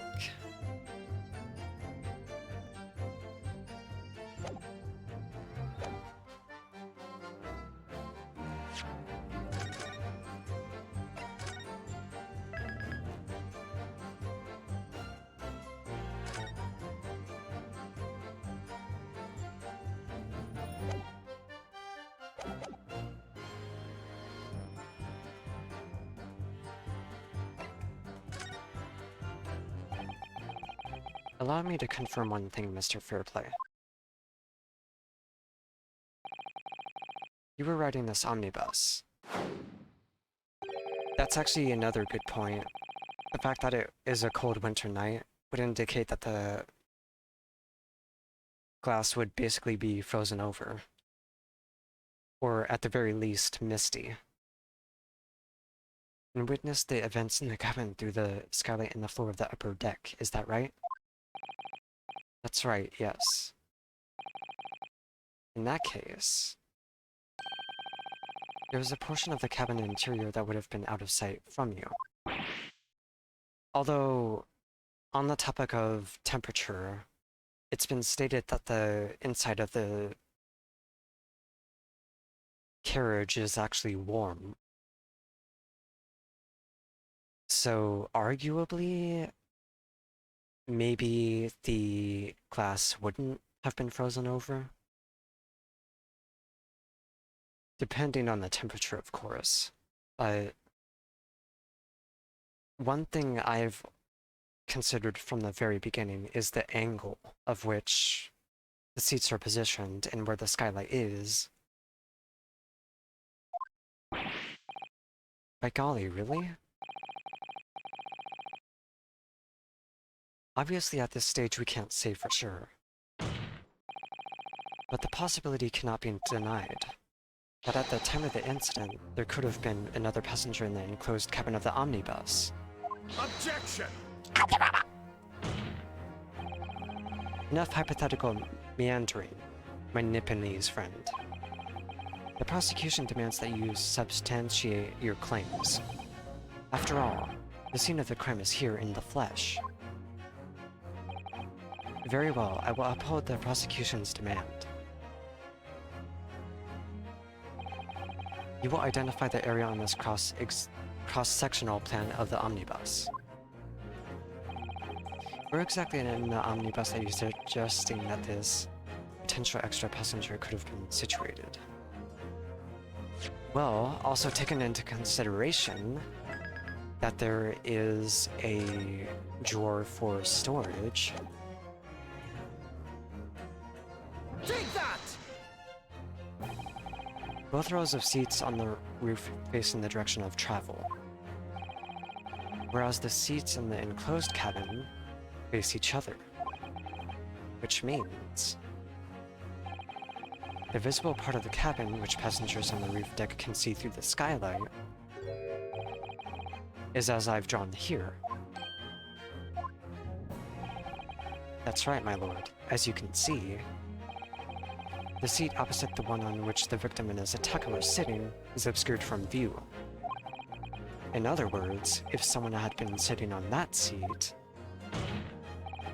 it's quite possible that these witnesses would have been completely unaware of it. Objection! It's quite possible some phantom was sitting there.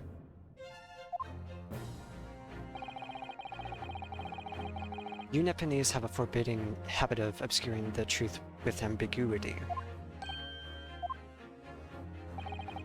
I concur with the prosecution's rejoinder.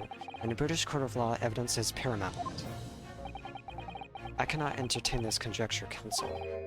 That is, unless you're willing to...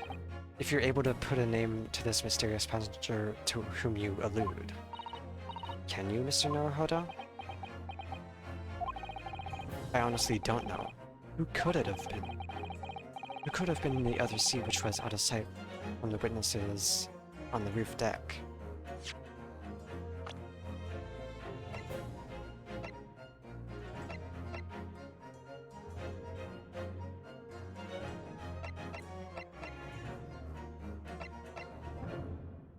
Do we have an idea?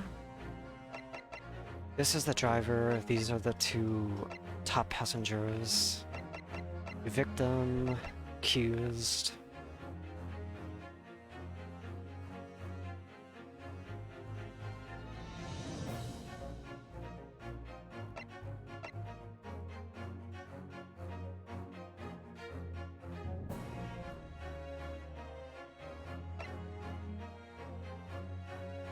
Well, I know the game is going to want me to pick, yes, I have an idea. I understand, my lord. The defense would like to put forward a name. You are a fool. That response was a desperate attempt by a man who has no notion of his own limitations. A toast to hard lessons not yet learned. Let us not delay, counsel. The defense is still to name the passenger in the other seat. This could be it. This could be the chance I've been waiting for to turn this trial in my favor. On that night, on the night of the murder, the person occupying the seat in the omnibus cabin that was obscured from view was...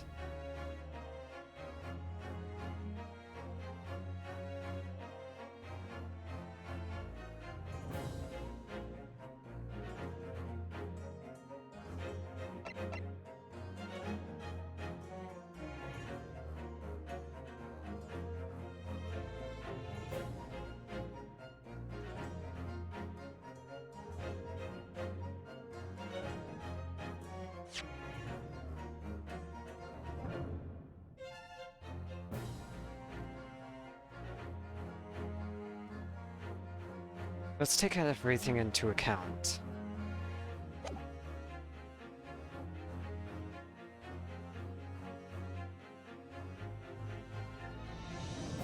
Accused, victim, driver, top two passengers. The door was locked, and these two were urged away. Aside from the two people who were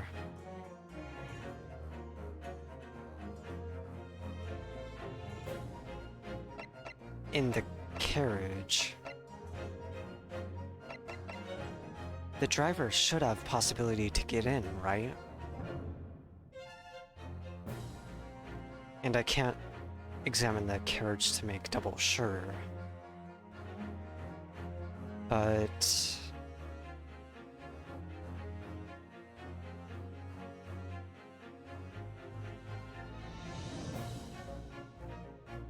the carriage was also moving at the time of the murder, right?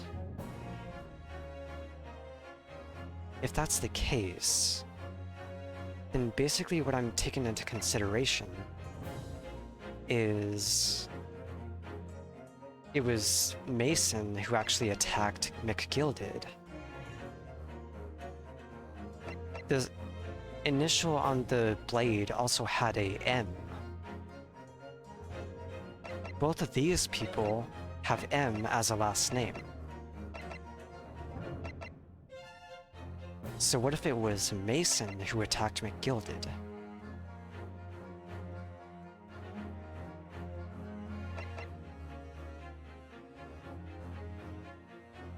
All evidence points to him. Take that!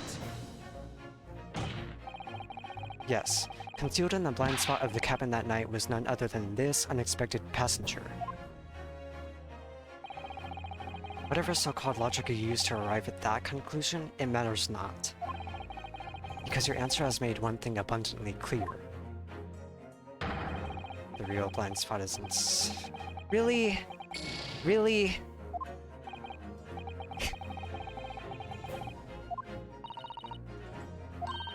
Really?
It's basically a question on if the carriage was moving at the time.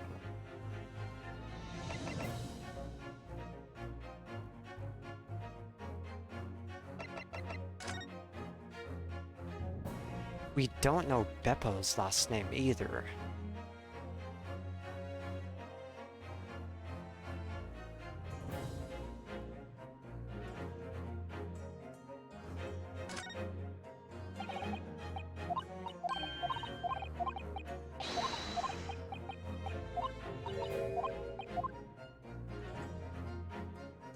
Oh wait, that's not. I have to point out in order to see the blade.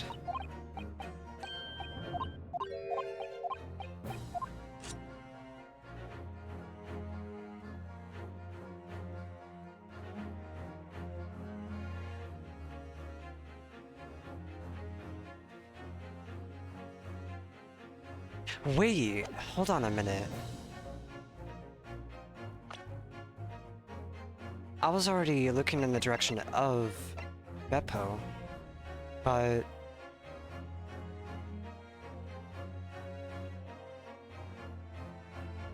he ended up lying as well. Not to mention, that he outright stated he did not see anything. Not even the sight of London.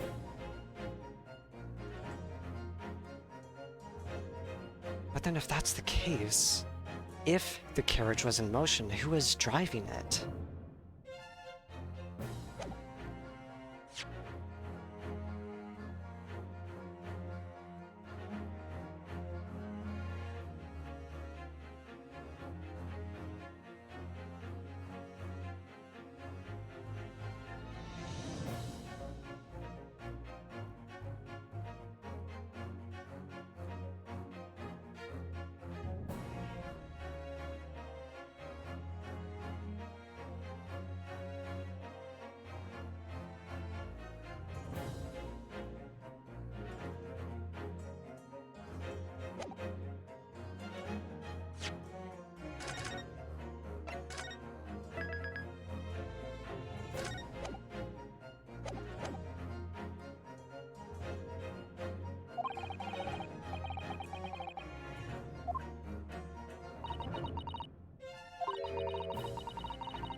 We don't have anyone else. It can only be Beppo.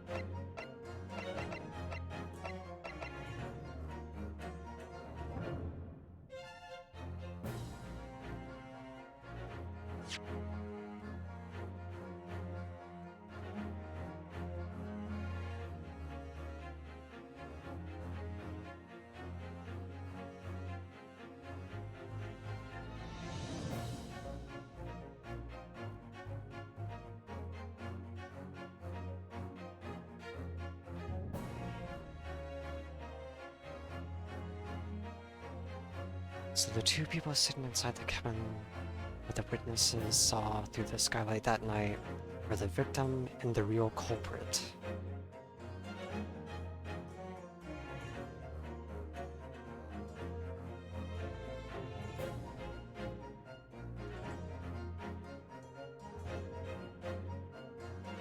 If there were only two people inside the carriage, and Beppo is the true culprit, then where was McGilded?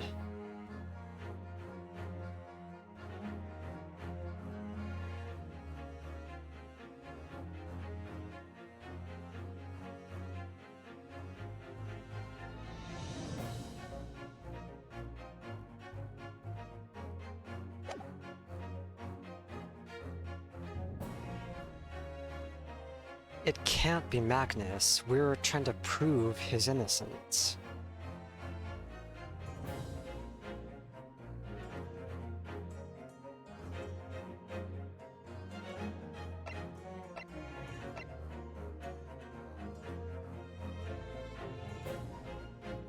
Take that!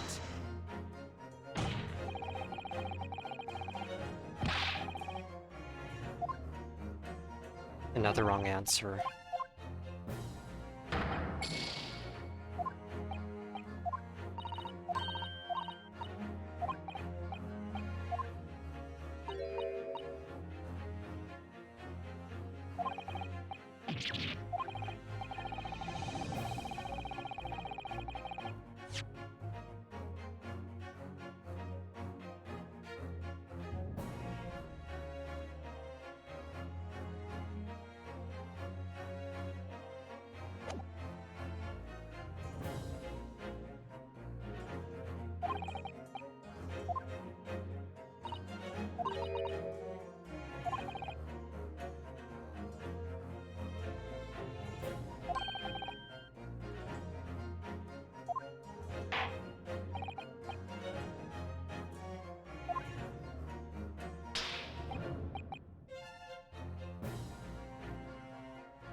What are you expecting out of me, game?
I already did thrice.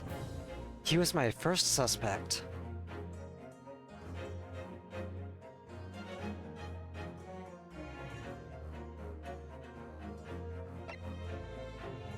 These two were on top. It can't have been them. He was wrong. He was wrong. I'm supposed to be proving his innocence.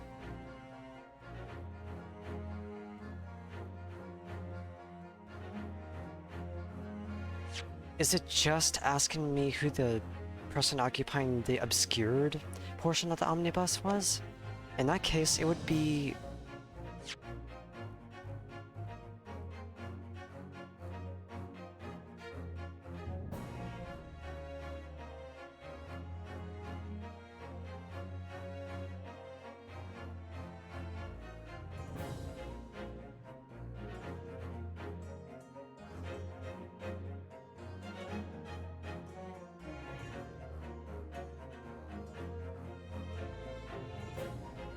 Who could have been in the other seat, which was out of sight from the witnesses on the roof deck?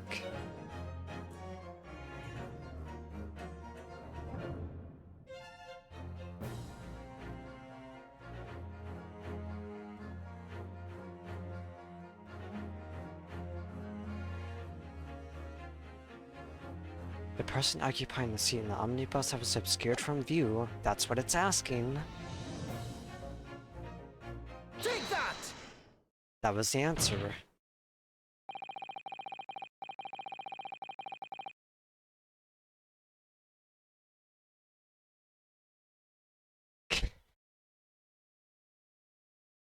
Okay, so I thought it was I wasn't paying attention to the question, I'll admit. I thought it was asking me, who is the culprit? In which case, to me, it would blatantly be Mason. He was driving, supposedly. These two were on top. That's my fault for not paying attention. The passenger in the enclosed cabin that the witnesses on the roof deck failed to see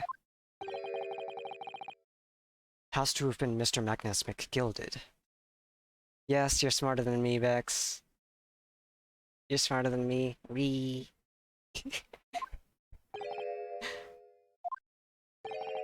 Mr. McGilded? Part of the reason, however, I will say, part of the reason I will say is we've been stating so many times that the accused and the victim are on this side. And the people sitting on the top were up here. I didn't know they were both sitting on the top on this side, but that just further proves the point that this side is completely obscured. Now, it's been stated numerous times that the only people in the omnibus were the culprit and the victim. So, it should have been obvious. How did nobody put it together?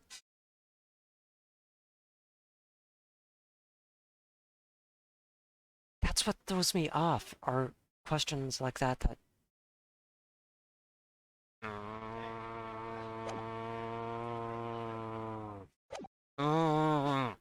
What are you talking about, Counsel? That's the name of the defendant.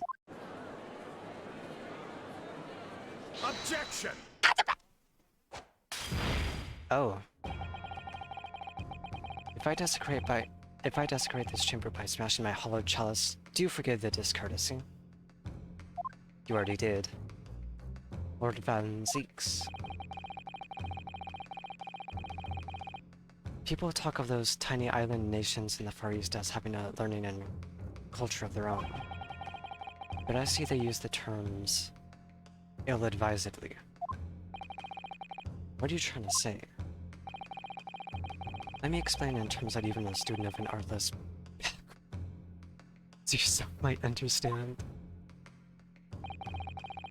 When the bloody scene unfolded, the victim and his assailant were sitting side by side. Yes, that's been stated so many times. Multiple witnesses have attested to the fact it's the very premise on which this case is built. Exactly. Objection! But that premise may be wrong. What? If the victim really was sitting beside Mr. McGilded,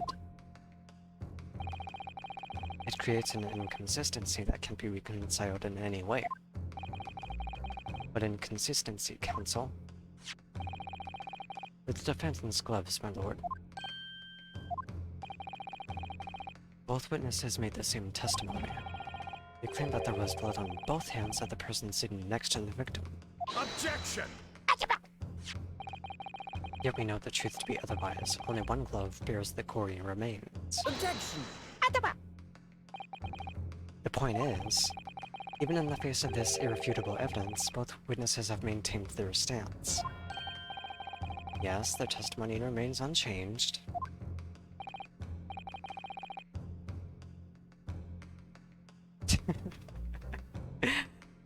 Exactly, they both adamantly swear, but they clearly remember seeing blood on both hands of the assailant. In short, their memory of events is correct, and their testimony reveals the truth. It was somebody else sitting beside the victim that night, a third party we have yet to identify. And the victim's blood was on that passenger's hands, both of them. Objection! And who was this third party? Obviously, the true culprit. I love this soundtrack. I really love it. I've been listening to it for the last couple of days since I first played this game. Extraordinary.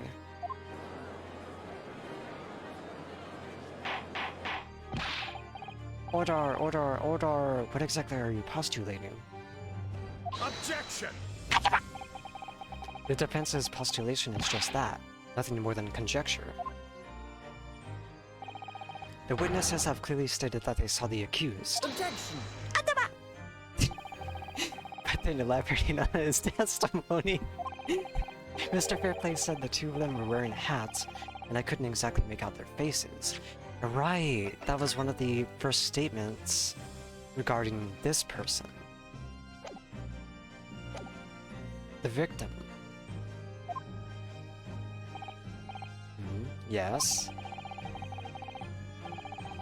The tops of their hats were obscured by the roof. I could see the rest of them, though. And everyone's wearing a hat.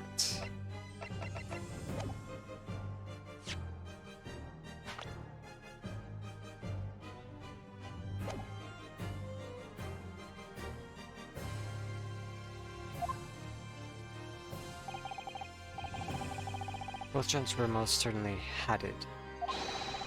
Hatters do tend to notice such things, sir. In what particular styles of hat did the two gentlemen sport, Mr. First? I'm afraid I don't remember. And you call yourself a hatter? The style of hat makes no difference. There was no third passenger in that cabin. How can you be sure? Because if there had been, the accused, Mr. McGilded, would undoubtedly have offered to depose the fact. Unless that is, you are proposing an even more preposterous explanation. That the accused failed even to notice the presence of the true culprit in the very cabin in which he traveled.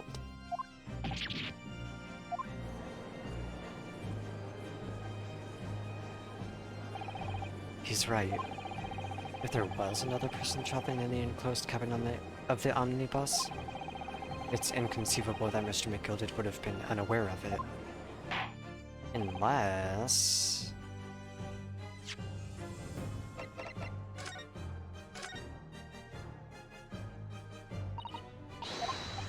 I'm going to point this out again.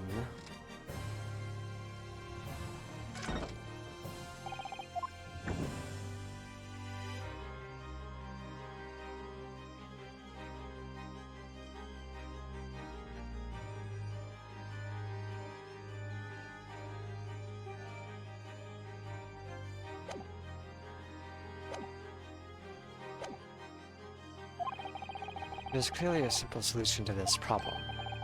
Bring the accused, Mr. McGilded, to the stand. Well, what say you, counsel? Prosecution objects, my lord. On what grounds? As a suspect, he will have already made a full statement to the police. But what if there is some reason why he's unable to speak freely? Magnus McGilded is no uneducated ruffian. If it indeed turns out the man has been withholding information, you can be sure it will have been a most deliberate act. Counsel for the defense, what is your opinion?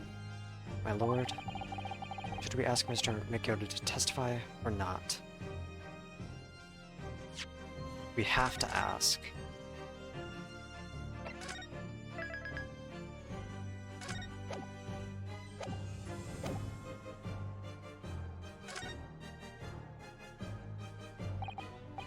Yes, we need to hear what he has to say in order to find out the truth.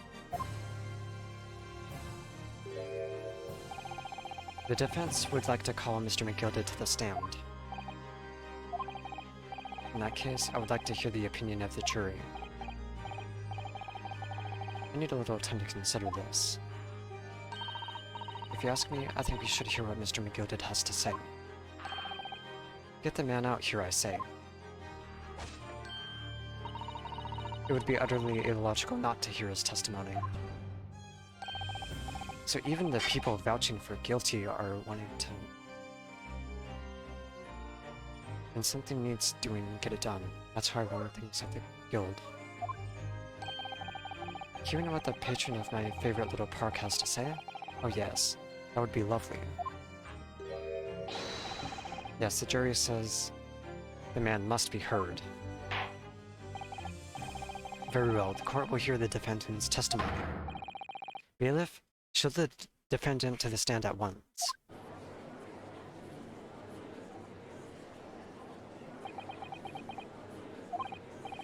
Now, maybe what actually happened that night will finally become clear.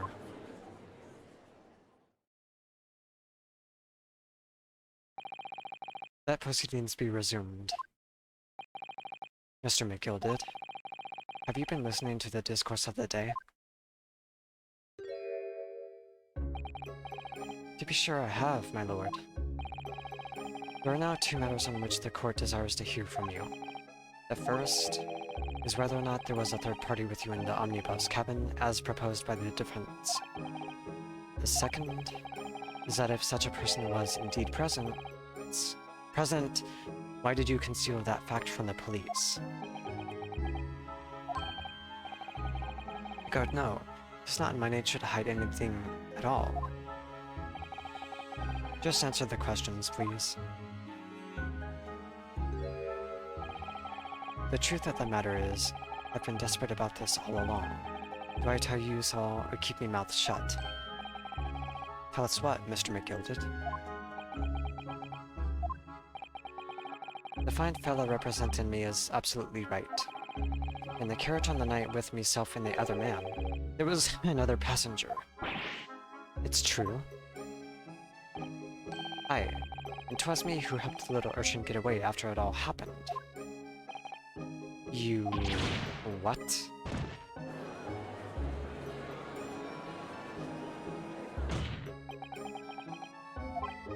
No, Actus McGilded. That convenient excuse can't save you now.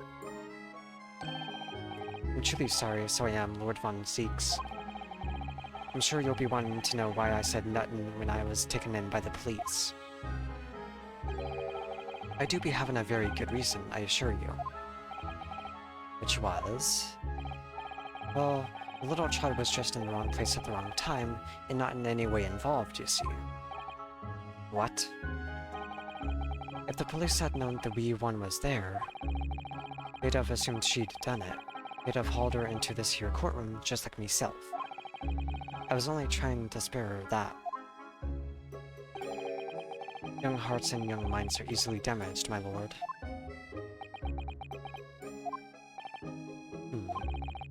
And who was this young child of whom you speak? That I don't know. You don't know? Aye, well, the wee ting just happened to be in the carriage that night. I never saw her before or since. Objection! We have absolutely no reason to believe this man. The prosecution calls for the witnesses' statements to be disregarded by the court. You know, I wouldn't be surprised if the urchin isn't here in this courtroom as we speak, listening to the proceedings. What?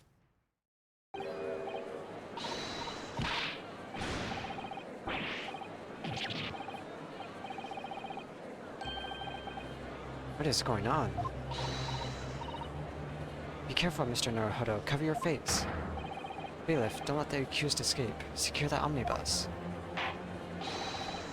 I hereby call an emergency recess. Bailiff, ensure the defendant is in custody and clear the courtroom.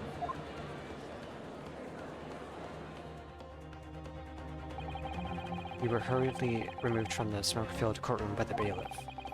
Amid scenes of chaos as people stumbled over one another in their desperation to flee the chamber. We had no idea what was happening. All we knew was that, for the time being at least, the trial was suspended.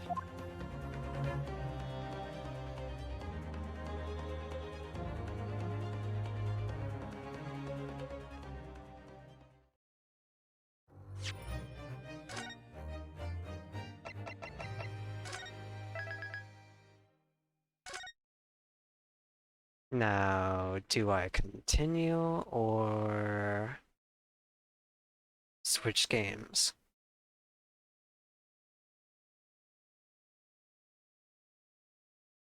Are you all interested in figuring out what happens? I leave it to chat.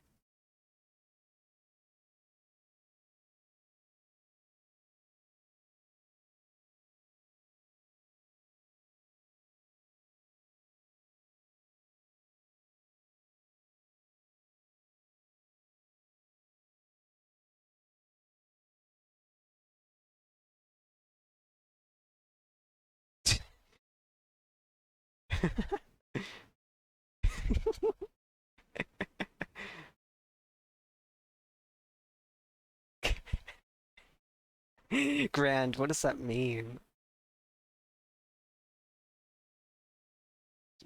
Trying to shoot a hole in the center.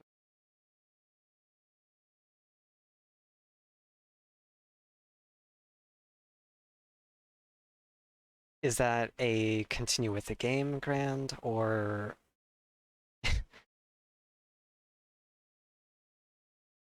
hmm?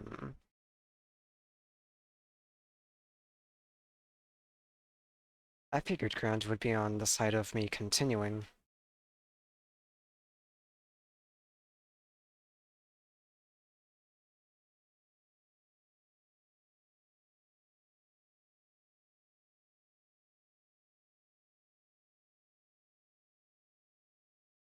Grand, elaborate.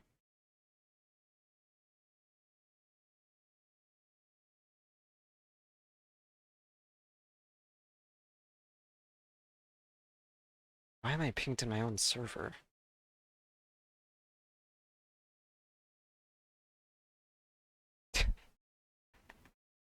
League of Legends death.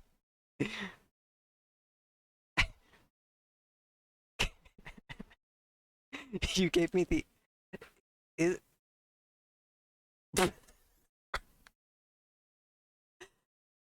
Okay, Grand, let me ask this. Are you saying I'm gonna be sent to death if I play a Zomboid, or...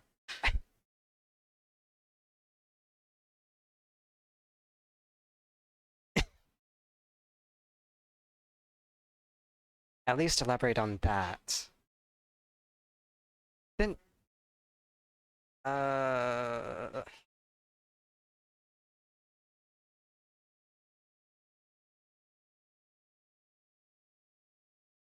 I'm in a tough spot then, because I'm for either, honestly.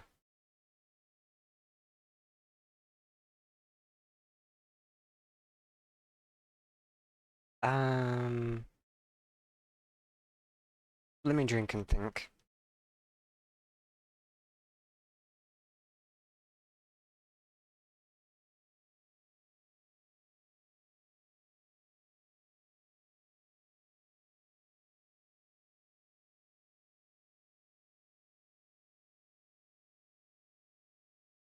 Ah, that is a fair point.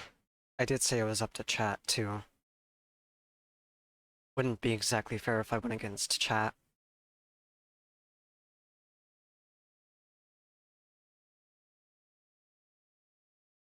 So... More Ace Attorney, I guess it is.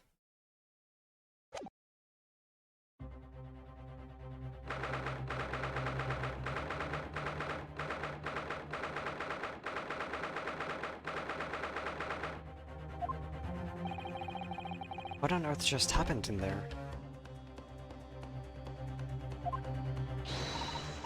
Mr. Naruhodo, I managed to find out what happened. Miss Yusato. I was told it was an advanced form of smoke grenade. A type of exploding device that releases smoke. I figured, honestly. A smoke grenade? It sounds like the sort of things ninja use. We're just making sure everything is safe now. I think the trial will start again before long. But who would have done something like that? The police managed to catch someone who was trying to flee the courtroom, apparently. Flee the courtroom? Why? Well, it's a young girl of around 15, I hear. A young girl? Then could it be... the other passenger that Mr. McGilded was just talking about? My thoughts exactly. So he wasn't lying. Oh, what's become of Mr. McGilded, actually? There are so many things I need to ask him about, but he's not here. I think he was summoned to the prosecutor's antechamber to answer questions. Along with a young girl. Who is she, I wonder? And what was she even doing here at the trial? She was taking a huge risk and for what possible benefit to herself. There's another matter that's troubling me. What's that? The 20 pence. Oh, according to the coachman, Mr. Beppo,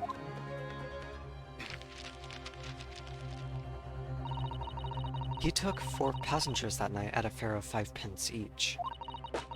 That comes to a total of 20 pence exactly. But now it seems there were in fact 5 passengers. Which means the figures don't seem to add up again. She's right, that is strange. Counsel for the defense, kindly proceed into the courtroom. The trial will recommence in 5 minutes. Oh, thank you, officer. We'll go in straight away. Well, whoever she is, I imagine this girl will be asked to take the stand and testify now. Really can't imagine what she's going to say, but it could alter the whole direction of the trial. We'll know soon enough, Monsieur Seto. Yes.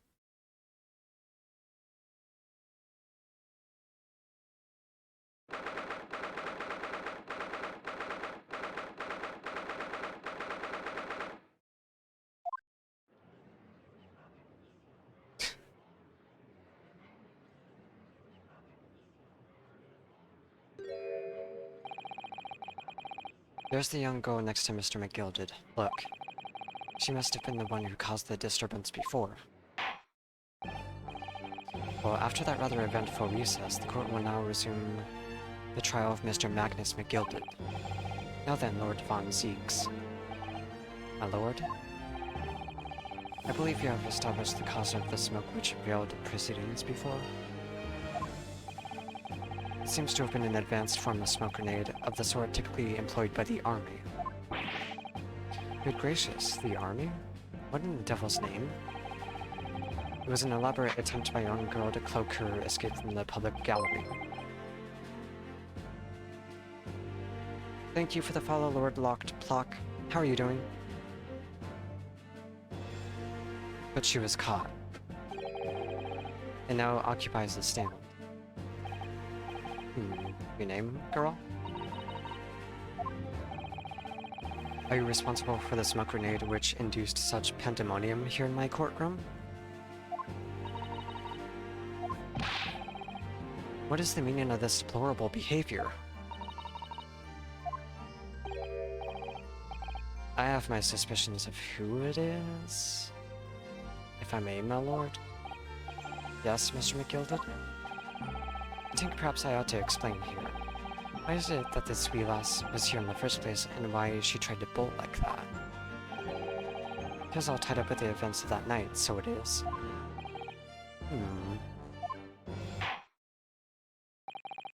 Very well, Mr. McGilded. Give your testimony. You will explain to the court exactly how this young woman is involved in the case. Just what did happen that night. It's not like a defense lawyer needs that information or anything.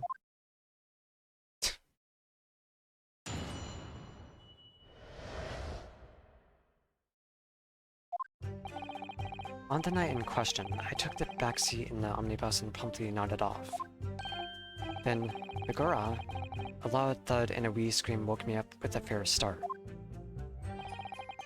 There was a fella collapsed on the floor at my feet, so I set him up on the seat across from me.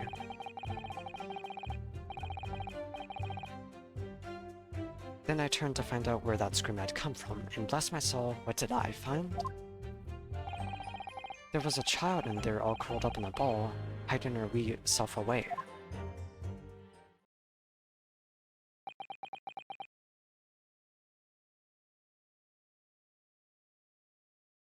I actually don't know who the murderer is. Kinda don't want to know, I want to piece it together, but I remain somewhat baffled, I confess, but from what I gather on the night in question,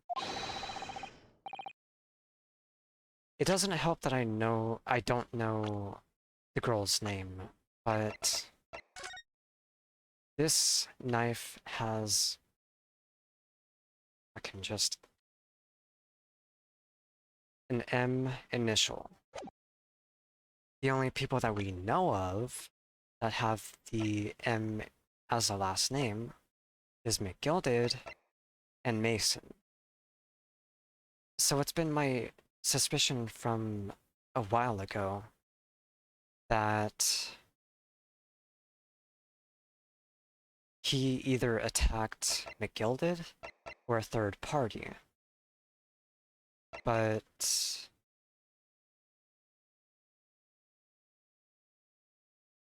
I forgot early on in the start of the case that he stated he nods off to motion.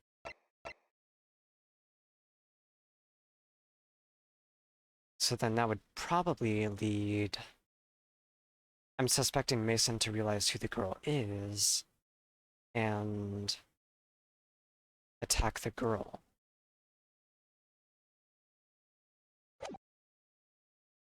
I don't know, though.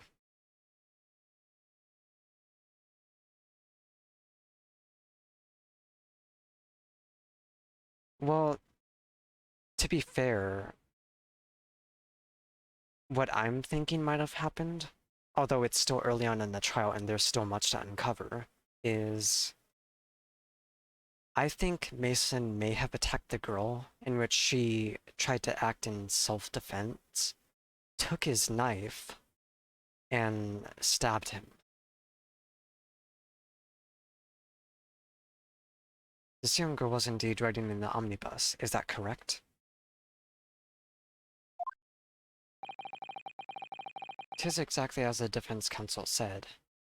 And yes, I would appreciate no spoilers, please. This is the only Ace Attorney game I do not know about. This last was the 5th passenger, my lord."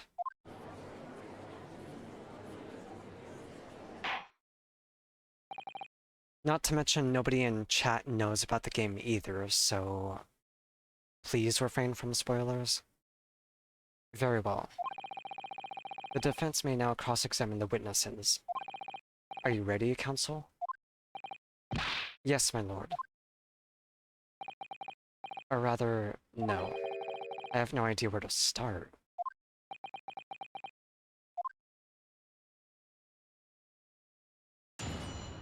I appreciate that, Lord.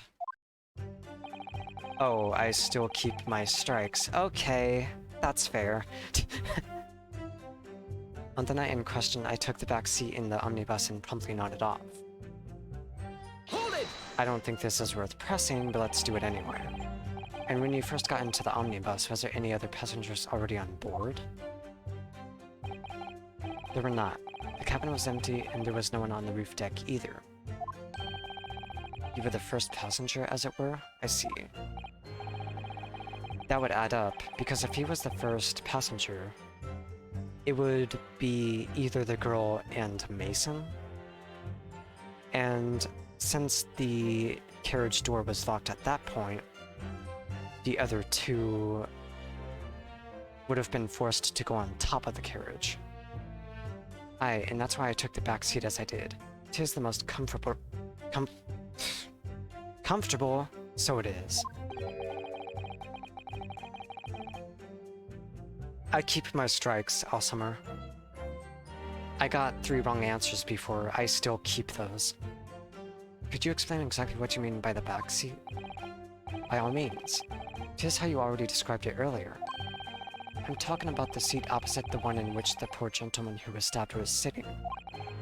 Like I said, 'tis the most comfortable and where I feel most at ease. And of course, I enjoy gazing through the skylight from time to time as well.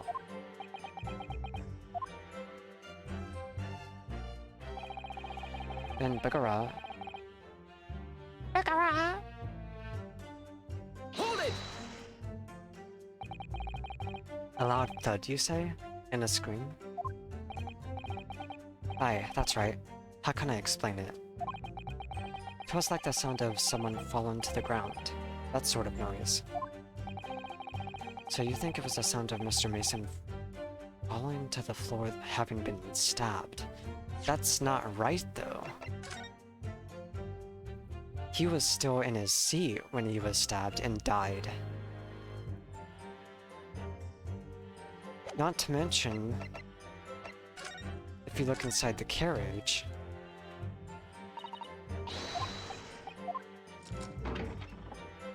Oh. There is a pool of blood on the ground.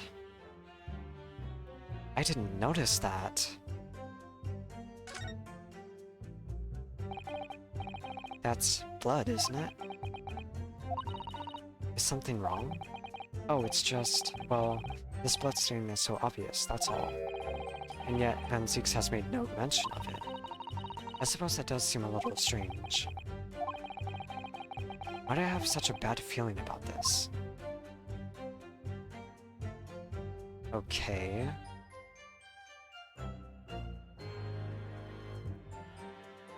Wait. It wasn't there before? Are you sure?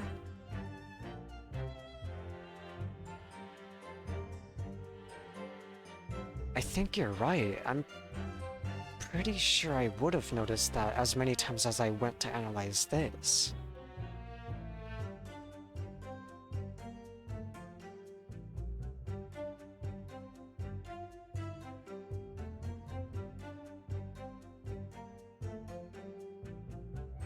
That's peculiar.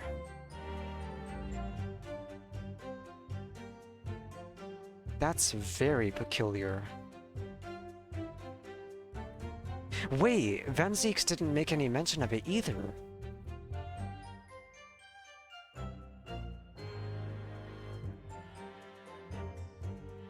Something's going on.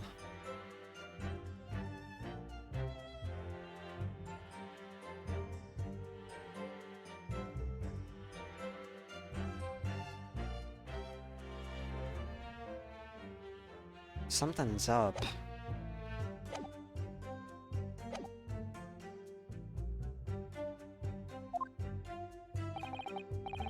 Well, no, you'll remember I was asleep at the time, so I wouldn't like to say. And when the sound woke me and I opened my eyes, there wasn't a soul to be seen in the carriage but the fellow on the floor. You didn't see anyone? But at the same moment, you did hear a scream? From the seats above you on the roof deck, I presume? Not above me, no, my lord. 'Twas from inside the cabin. But I wasn't altogether thinking about the scream. You know, I will also say,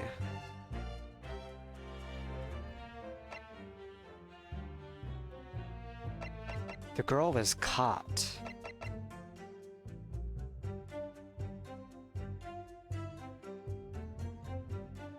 If Mr. McGilded and the girl were caught, maybe it wasn't her intention to try to get him away, because what purpose would that serve, realistically speaking? Maybe it was to tamper with the crime scene.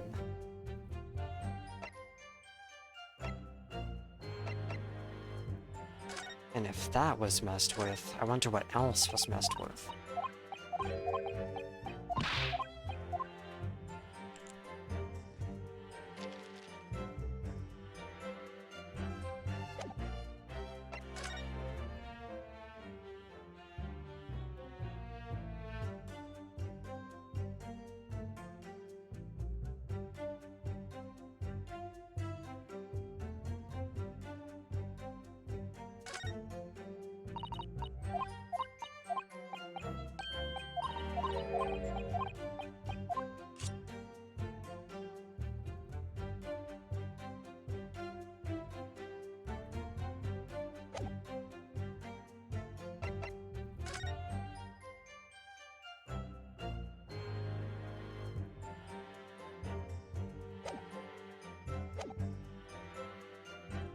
But I wasn't altogether thinking about the scream.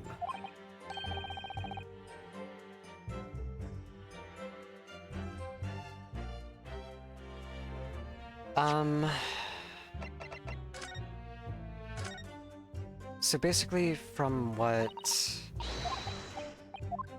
I'm suspecting, there was no pool of blood here. Naruhodo mentions the fact that Van Zieks didn't even make any comment about it, despite it being such an obvious sign. Not to mention it appears to be a different color, too.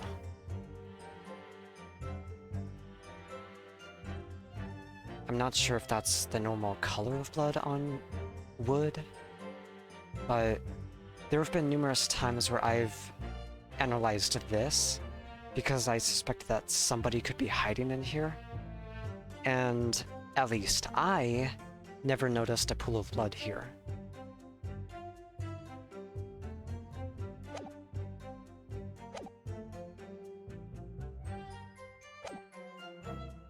No, I was too stunned by the desperate sight before me eyes. There was a fellow collapsing. Hold it! I think this is worth pressing. You sat him up? The victim, you mean? That I did. On the seat across from me, as I said. I could plainly see the poor devil was already gone.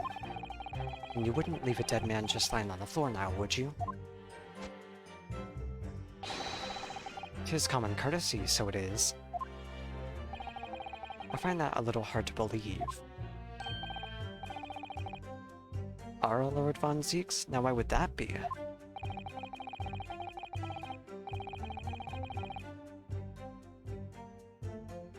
You wake to find a man lying dead at your feet in a carriage. Any normal person would hail the cabman. Any upstanding member of London society, that is. Well now, as you know, I'm in something of a special line of business. The business of lending money at exorbitant rates of interest. Unfortunately, my lord, not everyone is thankful for the help I offer them, and some would even see me dead. So I do try, where at all possible, to avoid getting myself in a tangle of trouble. Are you suggesting you were just going to leave the man there? Heavens alive, no. I was always intending to report it, so I was. Only, I had a mind to find out the whys and wherefores first. The whys and wherefores? Right you are. There were some details I wanted to understand before anyone else got to meddling. That wee scream I heard, for example. Wouldn't your good self do just the same? Yes, the scream he says he heard at the same time as the thud of the victim collapsing.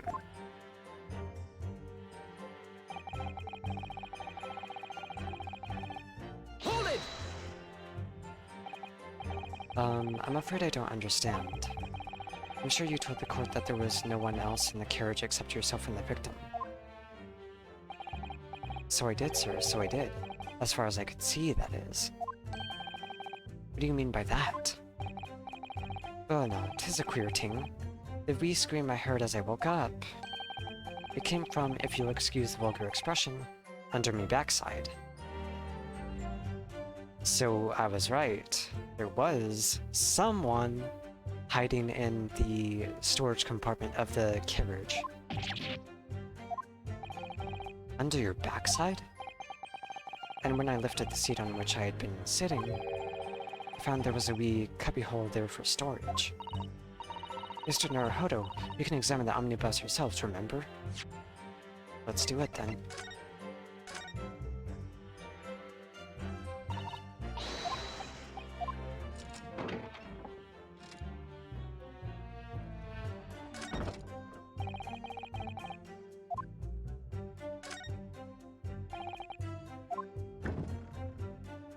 Ah-ha-ha, the scene was tampered with. The scene was very much tampered with. Not just that, Grand. There's a pool of blood here, too. That wasn't there before.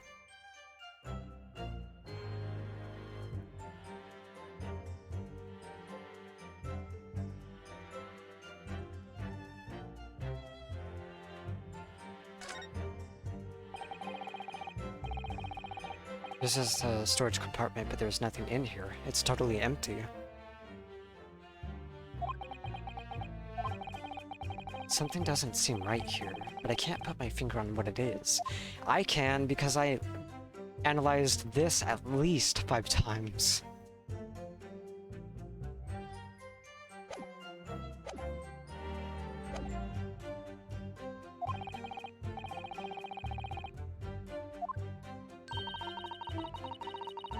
This would be a very good time to have a thorough look around inside.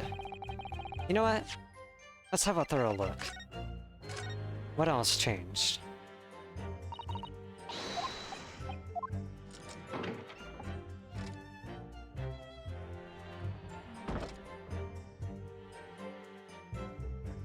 Did this change at all? Nope.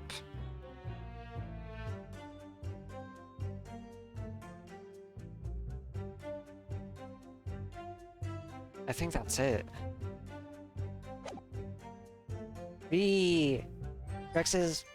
Rex's bullying me. Help, help.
Well, apparently I've been stolen, so I guess I have to end stream.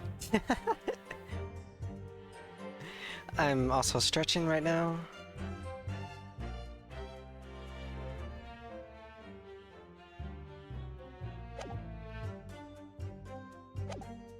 Okay, so I'll admit I wasn't quite sure when I wasn't quite sure about the pool of blood, because I genuinely thought that that was something I missed. But as many times as I analyzed this cubbyhole, there were bags and belongings in there. In fact, it was stated numerous times that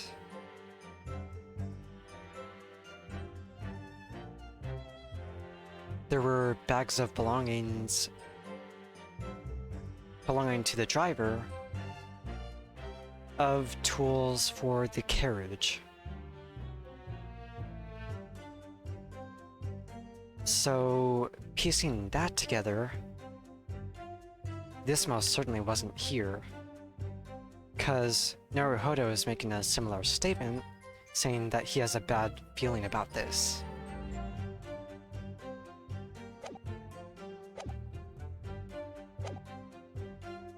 And that's when I found her. Enough analyzing though, we need to get through this cross-examination. Hold it! You say she was hiding herself? Aye, that's right.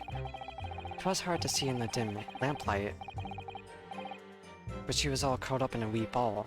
When our eyes met, well, my heart nearly stopped beating in me chest. Ugh, you're really overacting this. Still in all, I pulled her out from under there and sat her on the seat opposite so I could have a wee chinwag with her. The seat opposite? That's right, just next to the dead gentleman there. You set this young girl next to a corpse, sir? Well, as I'm sure I mentioned, a gentleman in my position can all too often find himself in mortal danger. So, I needed to find out just who this urchin was, you see. And while I was in the middle of talking with her, I heard another scream, a fella's voice this time. Presumably that scream was Mr. First, who was sitting on the roof deck seats. Right you are again, I would say, sir. Looking down through the skylight, he must have seen this young girl and the gentleman with a knife in his belly. In other words, the previous witness did not in fact see you at all, Mr. McGilded. We don't talk about Kazuma. His death was unfair. What they believed to be yourself and the victim was in fact this girl and the late Mr. Mason. Aye, my lord. I was, as I think everyone understands now, sat at the back of the carriage just out of sight.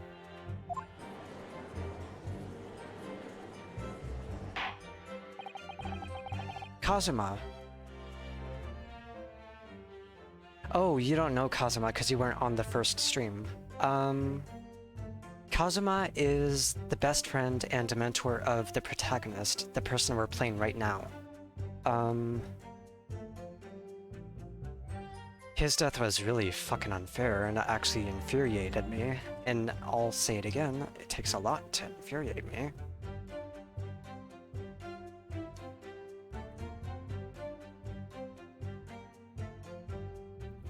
Yes, I said best friend of the protagonist who we're playing as.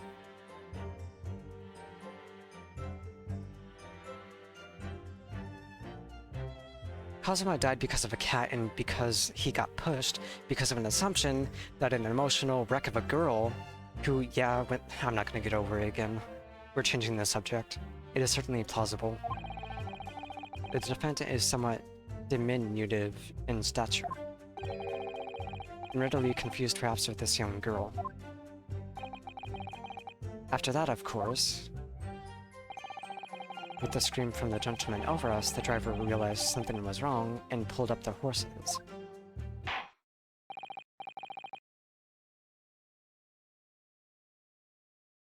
Wait, what? Phoenix is in the omnibus? What? Oh, I know what you're talking about. You're talking about the poster.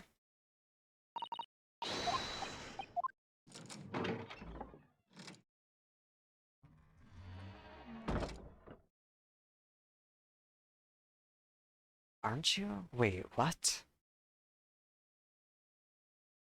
What are you talking about?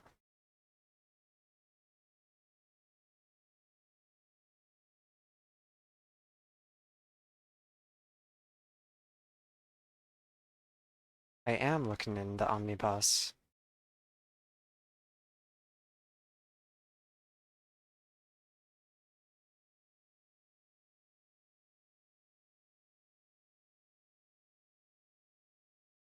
Check the license plate.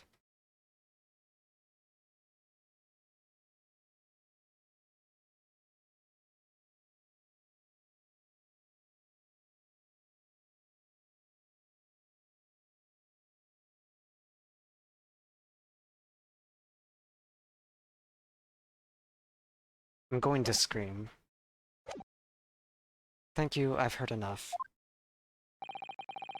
The events as explained are clear in my head. However, at least one conundrum remains. Who is the girl? Her name is Gina Lestrade, my lord. She's a chancer, runs across among large crowds, relieving people of their purses. What's commonly called a pickpocket. This girl here? A petty thief?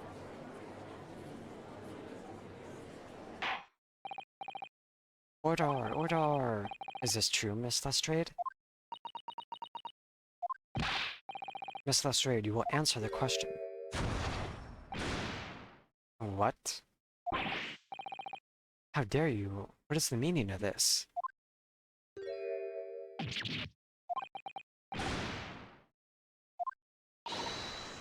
Open your eyes. Oh. I'm over here. Good gracious, how... What's the point in that little sidestep? I know what you lot are thinking. Grown-ups are all the same.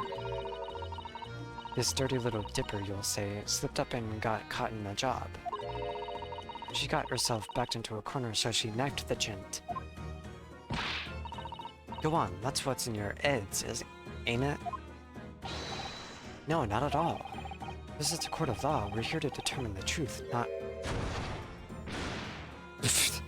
Excuse me?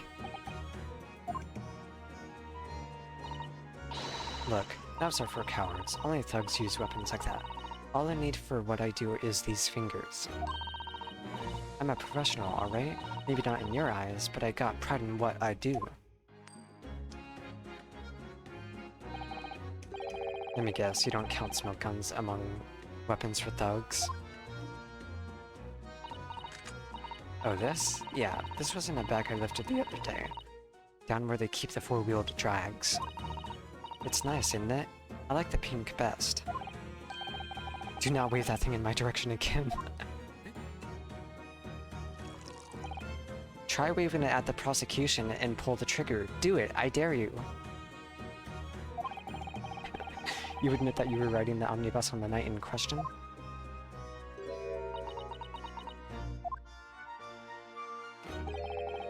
Tis alright, lass. You can tell him the truth now. Alright, yeah, it's just like the Irishman said. The court accepts this girl, Miss Gina Lestrade, as a valid and significant witness in this case. Accordingly, young lady, we will not hear your testimony if you please.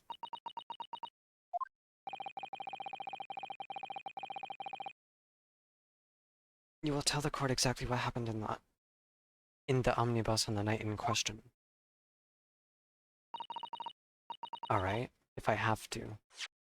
Real quick, though.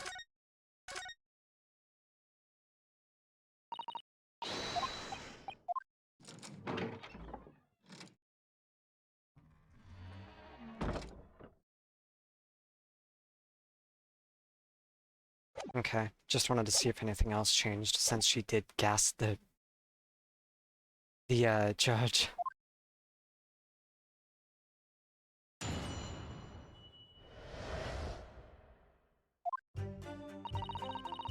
So I snuck inside the carriage before they hooked up the horses, just like always. But it was a right old waste of time. I got nothing to show for me troubles that night.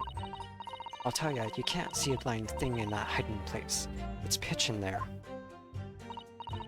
Then after a while, I hear this loud bang. Nearly jumped out me skin, I did. And the scream just came out. It's because of that this swell found me. He did help me get away, mind.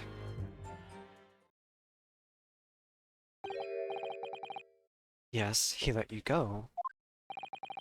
I fail to understand why you would let the street urchin go, Mr. McGilded. Oh, 'tis simplicity itself, my lord. You see, she couldn't possibly have killed the other passenger. I knew that for a fact. How?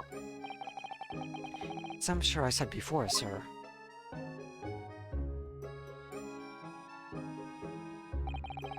I was sitting right on top of the place where she was hiding herself. I think a demonstration is called for. Not really. It's very conceivable. It's very understandable. This is where I was sat that night. And the cubbyhole of which you have spoken is underneath his seat, I presume.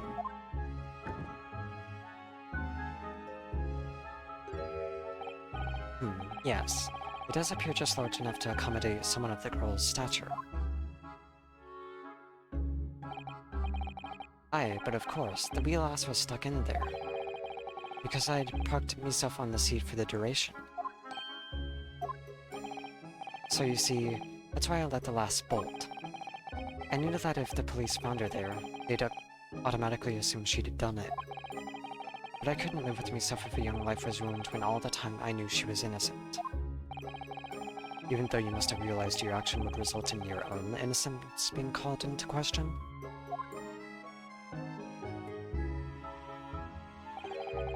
Not at all, my lord, not at all. I knew in my own heart that I was innocent. So I thought it was worth taking a punt on my own good name for the sake of this less fortunate lass. What a perfect gentleman. My lord. This fine example of a man cannot possibly be guilty of a heinous crime like this.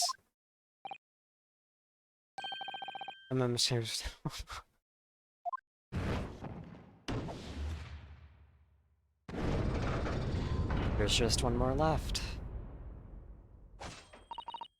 With calm, calculated reasoning, one arrives clearly at the truth every time. And there we have it.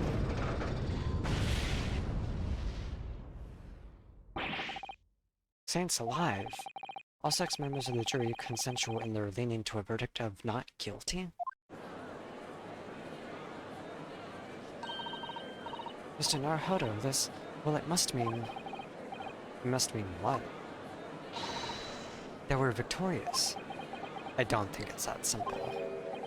We've won? Are you sure? Objection!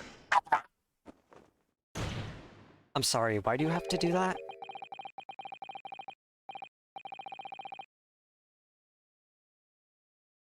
You do not need to do that, sir. If the sight of my iron-heeled Wellington offends, pray do forgive the discourtesy.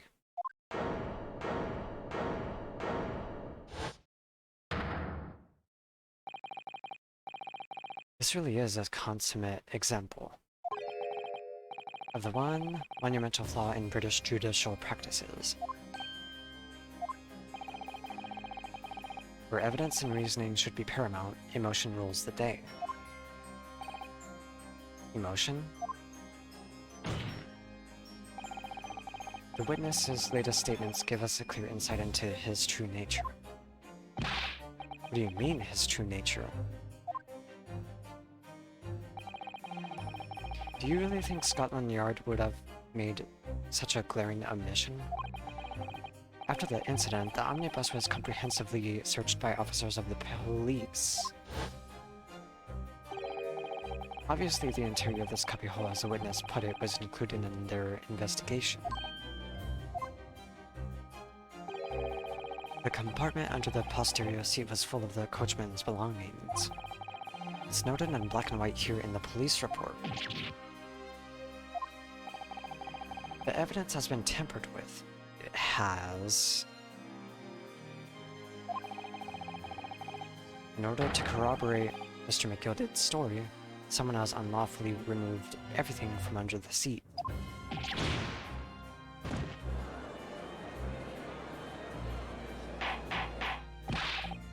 Order! Order! How could such a devious contrivance possibly have been effected, counsel? Naturally, we must acknowledge the deficiencies of the constabulary in allowing this to have happened. However, I assure you, when the omnibus was wheeled into the courtroom this morning, the compartment under the seat was not empty. Well, Minnepenny's friend? Me? When the carriage was submitted as evidence, doubtless you examined it in fine detail, as would any self-respecting practitioner of the law. Pray, what did you find the condition of the underseat compartment to be? Oh, to be sure. The young gentleman will be able to clear this up in a jiffy. Sorry? Go ahead. You tell the court now, fella. How this is all an elaborate excuse by the desperate Lord Von Zeeks. Well, counsel, do you have something to say on this matter?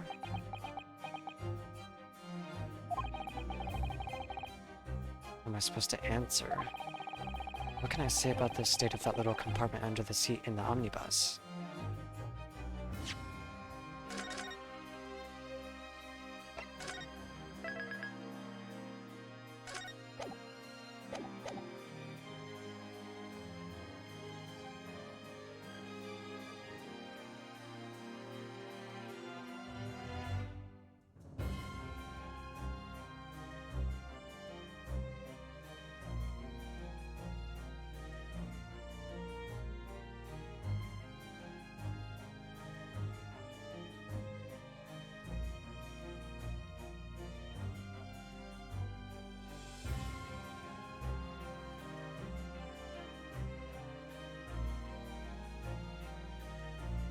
I'm well aware it wasn't empty, but I feel like this is a trick question.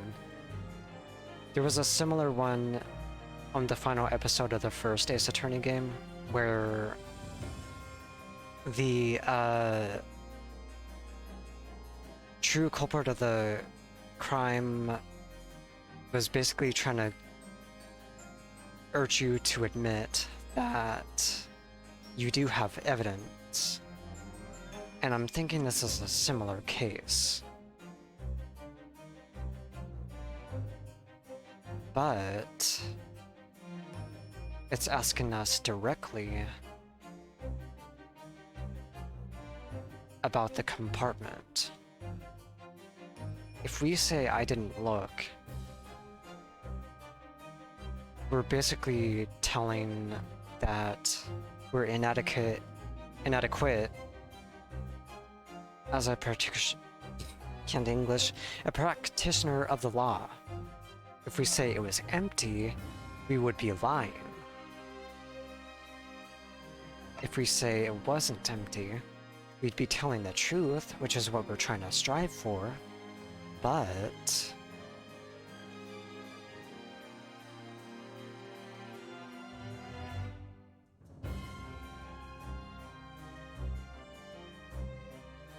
we would be admitting that the girl is guilty. We don't know for sure, though, if she tampered with the scene.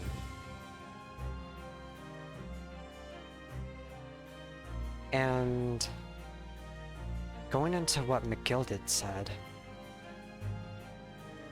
Von Zeeks has proven to pull underhanded tactics before, such as always getting a guilty verdict because the people in which he would be prosecuting would essentially be forbidden for having a lawyer or a defense lawyer. Either that or intimidate lawyers from defending someone that Von Zeeks is prosecuting.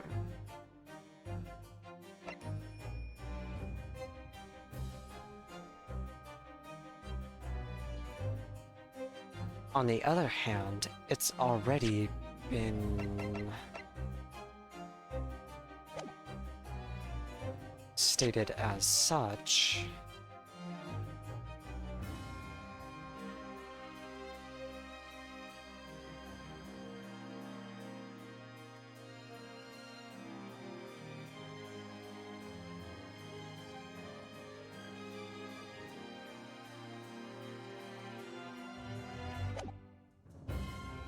It's been stated that the compartment of the omnibus did have items inside it.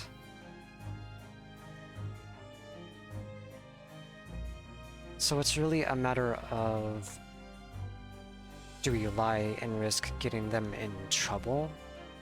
Or ourselves in trouble? Or tell the truth and risk them getting in trouble anyway? That's what it boils down to.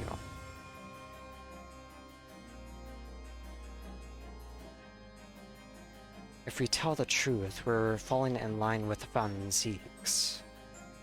So I'm gonna try it's empty.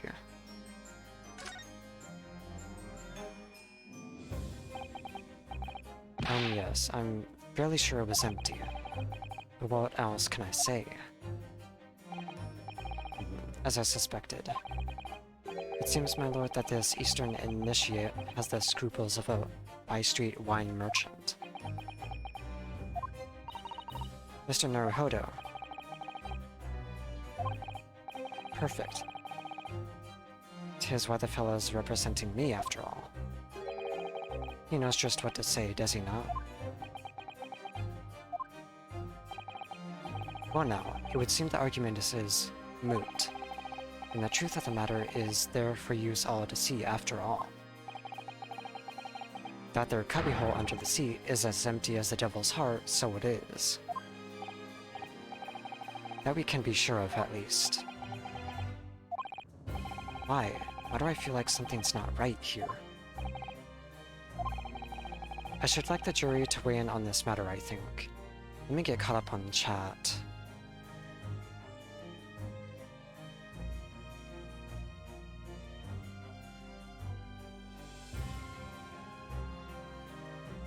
Oh, hi, Bolton Hero. How are you doing?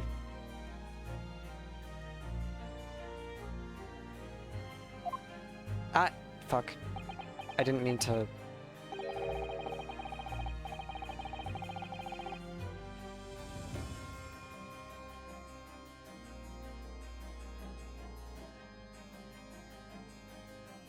This is about the current state. Didn't look.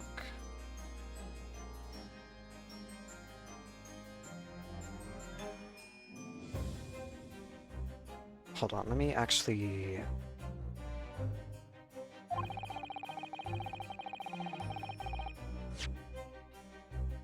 So that I can actually read chat. Because despite me clicking on a different monitor...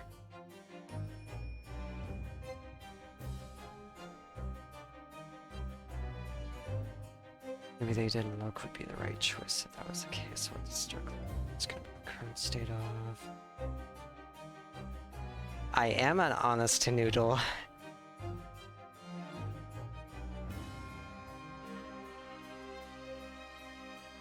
Thing is, though...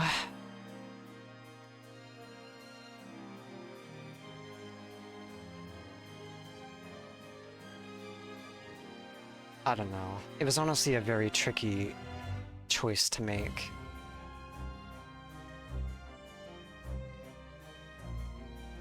The question was...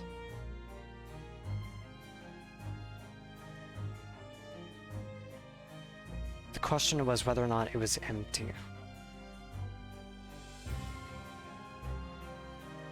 It was a very tricky question, but apparently I got it right.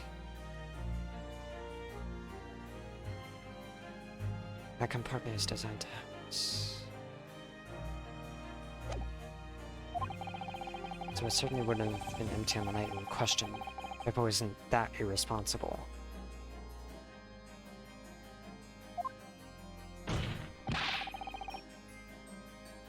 No, Vex, no! Technically, I have a monitor. My PC recognizes my tablet as another monitor, so no, I do not need another monitor. Stop. You need to save your money.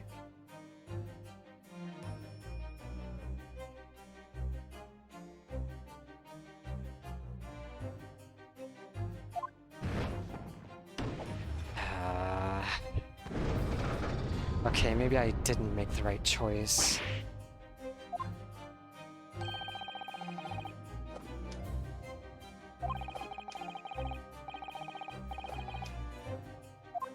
Fuck.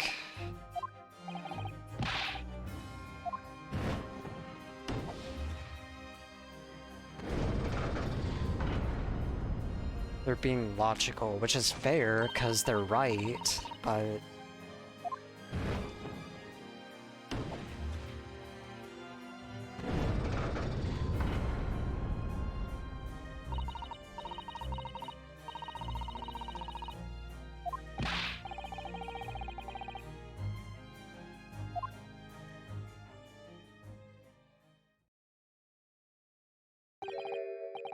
My lord, I humbly exhibit the scales of justice. Clearly, a verdict of not guilty at this time would be wholly inappropriate. Thank you, counsel. But before we proceed any further, there is the matter of the outstanding cross-examination.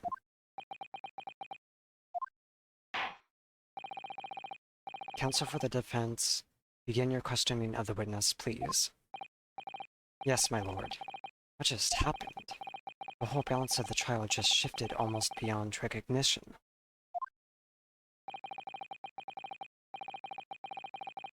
But if I would have been honest, they would have been suspicious anyway.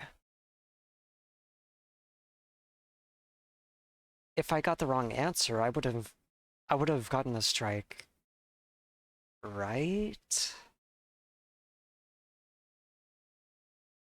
Reaper of the Baileys at work, it would seem. Let me, hold on, I'm genuinely curious. I saved right before that, right? Let me see what happens if I choose otherwise.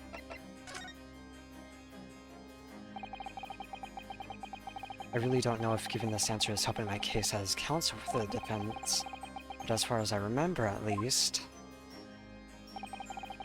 when I first examined the compartment, I'm fairly certain there were a number of articles inside it, yes? Are you sure, counsel? What are you saying now, you daft daw? I thought you were on my side here.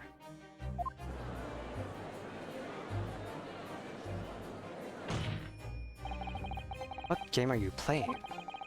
Your task is to defend the man in the stand. Why would you say something to compromise his position?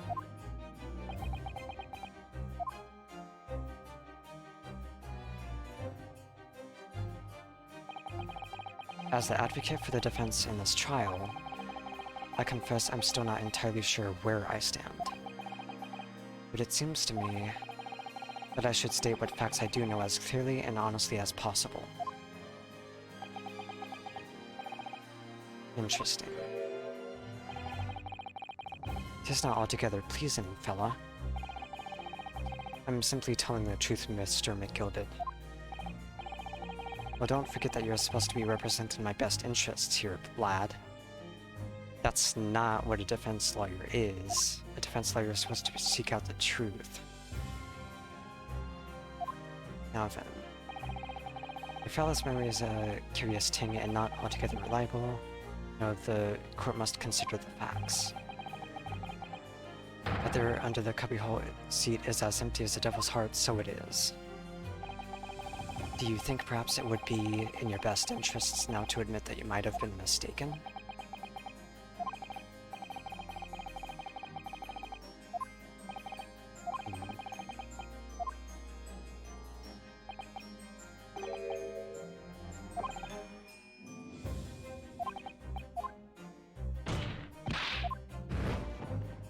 Okay, so it seems that it's more questioning your morals. Because you're gonna get punished either way.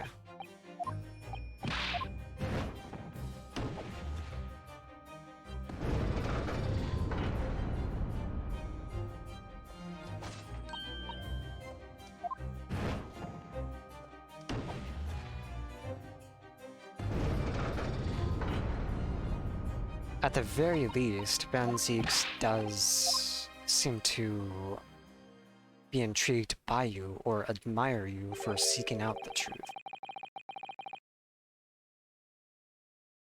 So...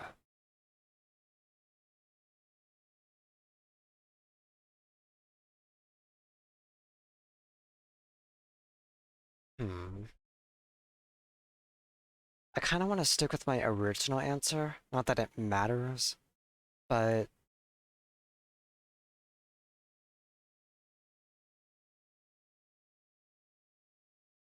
I don't know.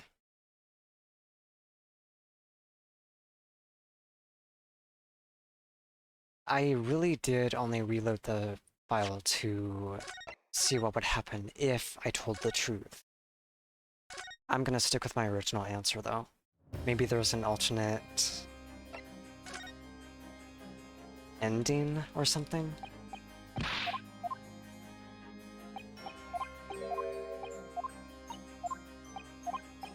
I will say I don't like how McGilded is kind of easing you into line for him. I wasn't even taking that into consideration when making my choice. It was more...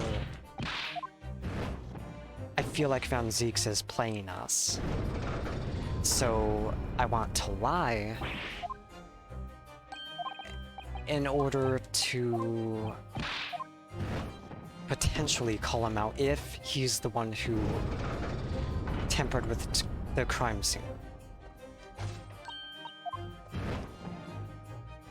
that was basically the factor in making my choice, because either way it seemed like you were gonna either get yourself in trouble or the defendant in trouble. And I didn't look as such a cop-out answer.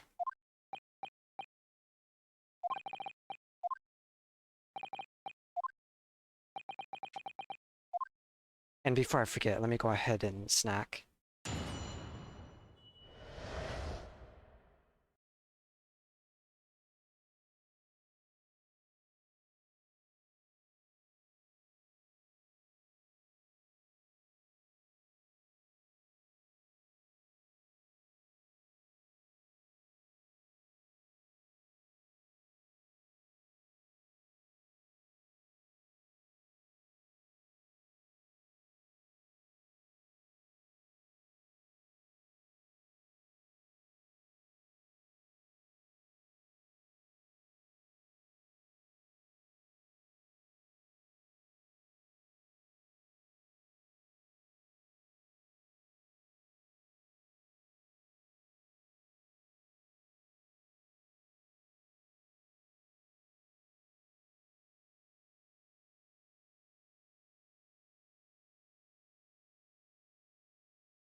Furiously proceeds to eat Skittles fast so I don't keep chat waiting too long.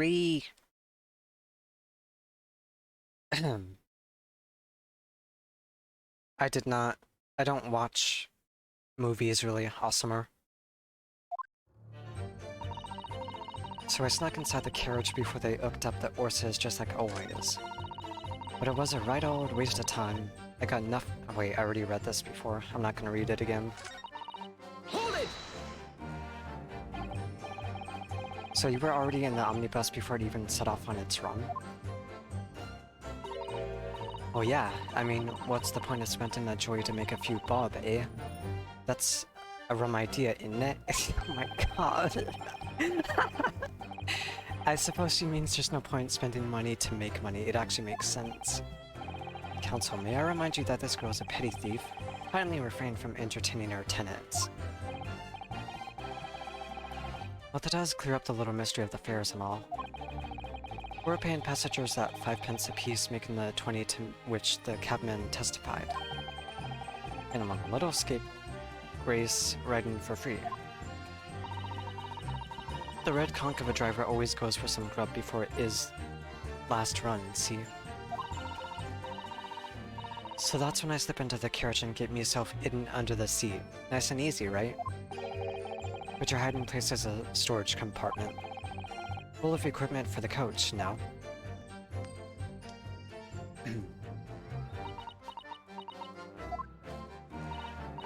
Yeah, there's brushes and buckets and whatnot in there, sure. I always chuck all that out and cram it in a corner somewhere. No one ever seems to bother much. And yet, according to the report filed by the police officer who first arrived at the scene, the compartment was full of such paraphernalia. Well, I don't know nothing about that. Like I said, I moved all that stuff out so I could hide under the seat, that's all I can tell ya. It seems we've reached the end of that line of inquiry. Continue.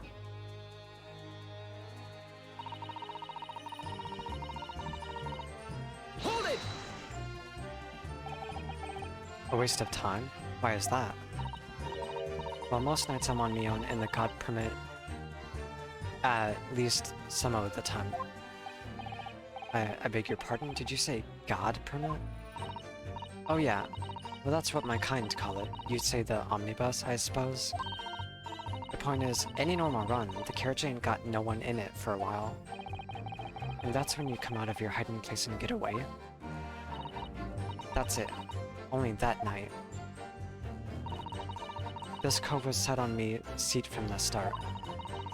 And he didn't budge the oh wait, did he? Not 1 inch. I was totally stuck. Do you mean to tell us that you were present in the carriage for the duration? You were under the seat the entire time while events unfolded in the enclosed cabin? Yeah. Right, mister? To be sure, to be sure. I was as shocked as anyone. You don't expect to lift the cushion you've been sat on and find a child now, do you?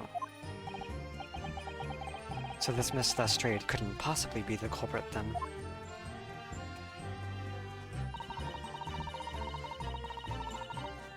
Hold it! So you couldn't see out into the cabin at all? Not a jot. Most days I push the cushion up with me Ed and look out the crack. Then I can't have a butcher's at who I'm gonna fiddle. I thought you were a pickpocket, not a butcher. I mean, I can have a look. The seat I got under ain't as plush as the other one, see? So most of the time, the passengers plant themselves opposite. But for some reason that night, this here Irishman spent the whole journey right over me Ed. And for that reason, you weren't able to push the cushion up to peek out. You see, truth is, I ain't too happy in small dark places. Feels too much like being thrown in the clink. But it's the only place to hide in them carriages, so it's Obson's choice. Why doesn't she just stick to picking people's pockets in the open then? I'd say there's some reason that she's not letting on, judging from her demeanor. So anyways, I was a bit scared, but I had to just stick it out under there. Nothing else for it.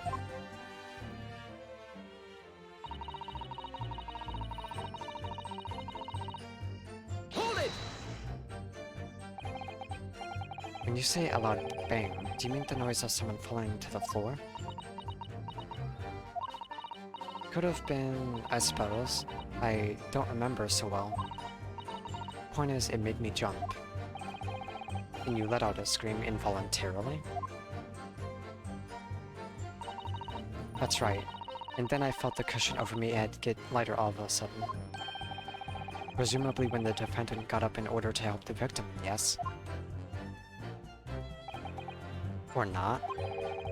It could equally have been in the moment the accused stood in order to stab his victim, could it not? Oh girl, did you see what happened to that crucial moment? Yeah, I saw it. I pushed up the cushion and added quick butchers while I had the chance, didn't I? The Irishman was sitting up, the bloke had fallen on the floor on the seat opposite. That matches Mr. McGilded's account, of course. But then, the fellow suddenly turns around and looks right at me. I sunk back down again, but it was too late by then. I should never have risked looking.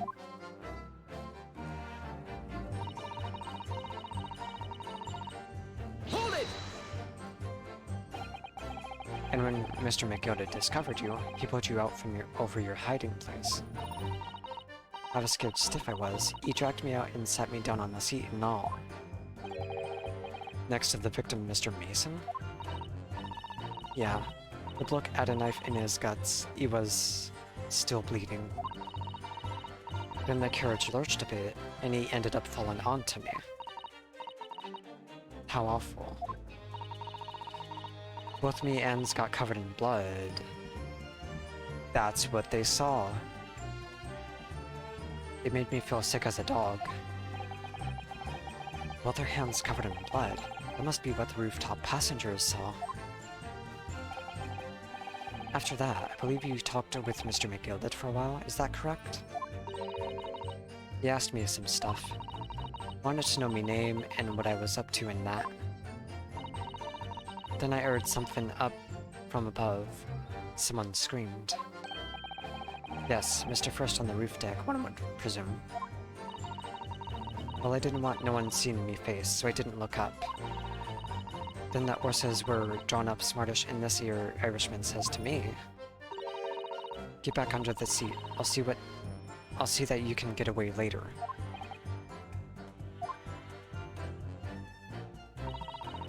All 6 members of the jury had decided the defendant was innocent. For one brief shining moment, yes.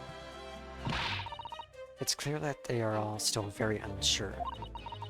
If we could just find some conclusive piece of evidence among this new testimony, I'm sure we would clinch the verdict we want. Yes, I think you're right. And I have this niggling feeling something's bothering me, but I just can't quite put my finger on it.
Hmm.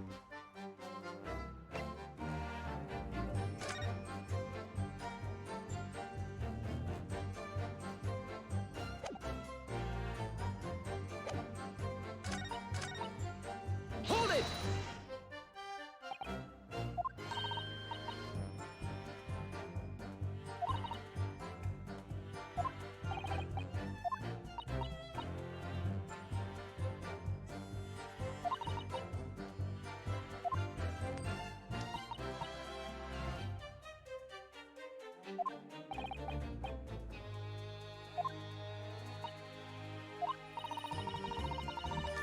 Well, no. Oh, that's new. Excuse me. That's new.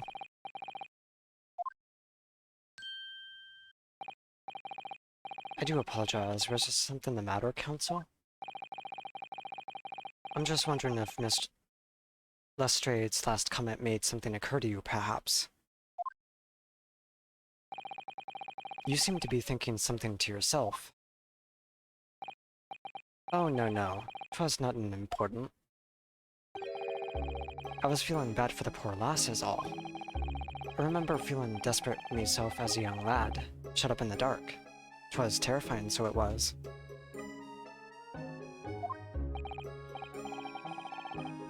I see. Yes, I'm sure we can all sympathize. I'm still scared of the dark now. I love the dark. I am not scared of the dark. You're all babies. Little baby man. And I don't know about ye-self, but I find that the darkness seems to make everything you hear seem that much louder as well. Yeah. I suppose it does. Maybe. Miss Lestrade? Did you hear something that night? Anything? An unusual noise, perhaps?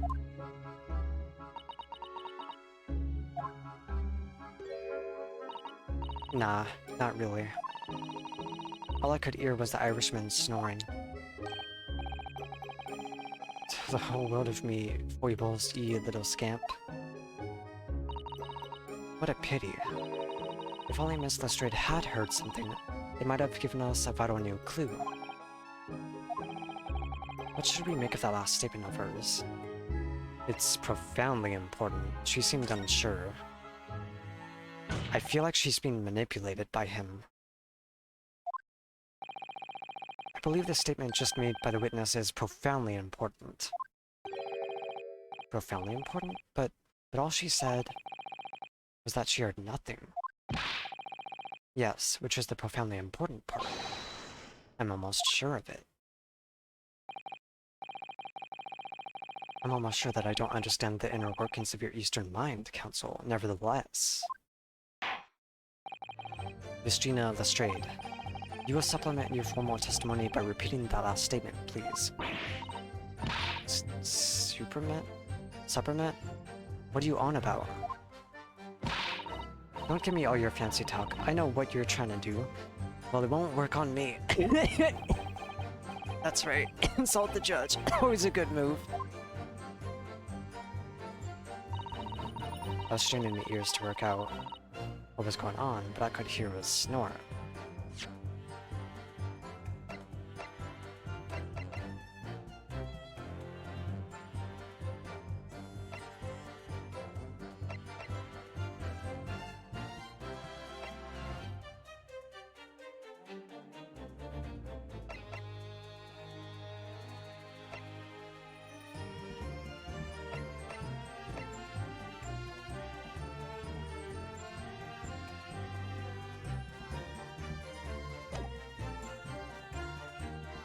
I was straining my ears to work out what was going on, but I could hear his snoring.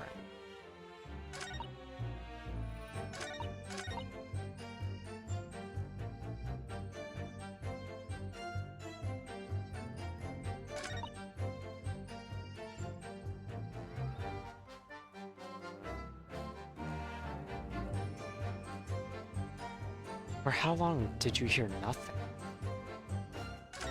Let's try repressing this. Can you say it loud? I'm just gonna skip over everything.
So we have to be able to do something with that one statement we pulled out of her.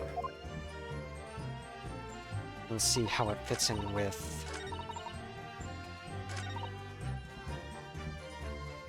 the evidence.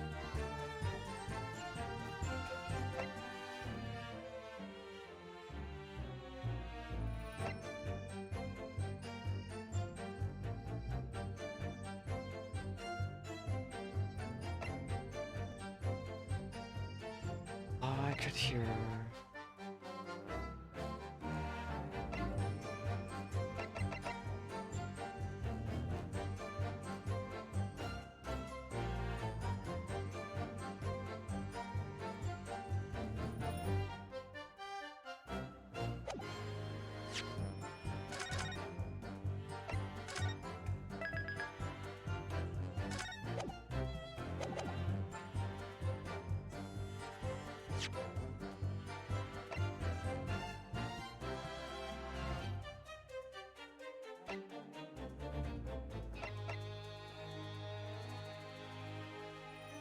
I'm gonna try this.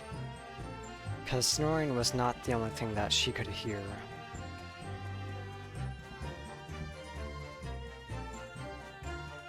Objection! Ah.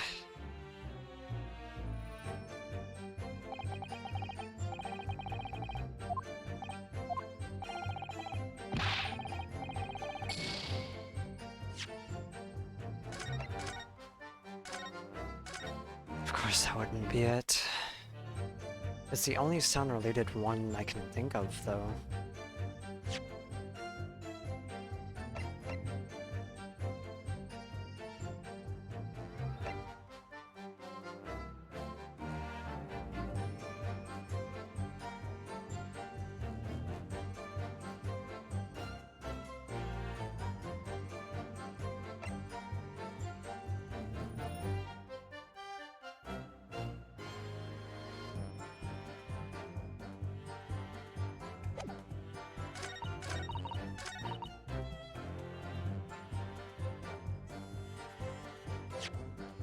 This is tricky.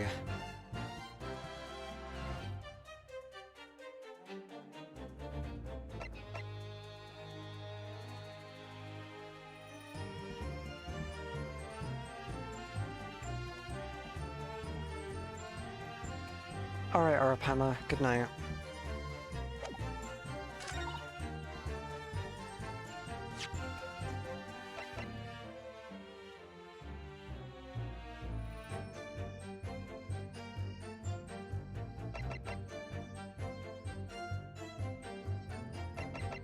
Objection!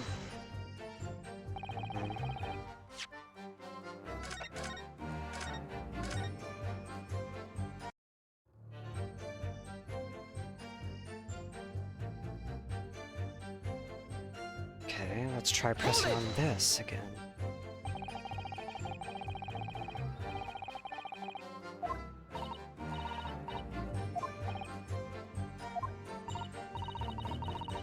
There's no one in the cabin to start with.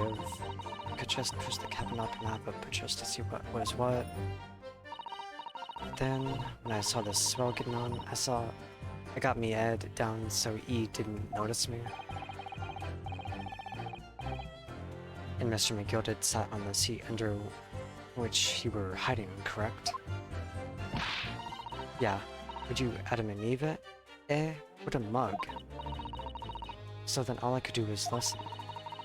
I was waiting to jump out over there as soon as I heard him leave, see? Oh, would he? Not likely. Even though we stopped here and there, I never heard the door open. So I just had to stay put and listen to him driving his pigs to market. Snoring like an old dog he was. Are there any conclusions we can draw from that? He is pretty silent.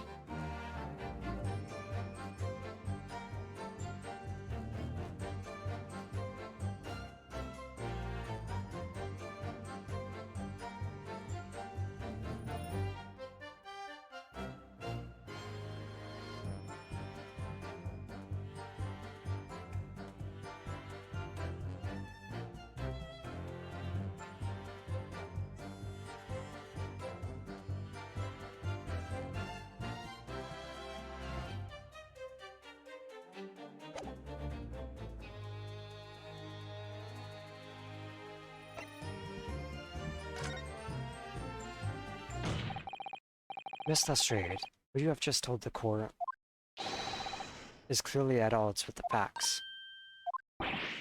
At odds? Are you sure, ma'am? Absolutely. It seems my learned Nipponese friend is not as dull-witted as I feared. So Van Zeeks realized it too.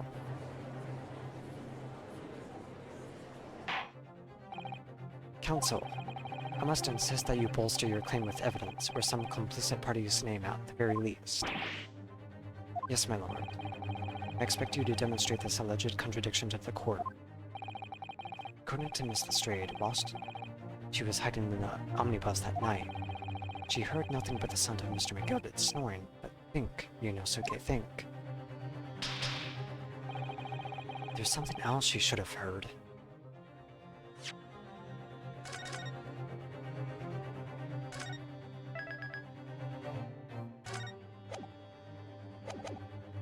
Based off of what we know,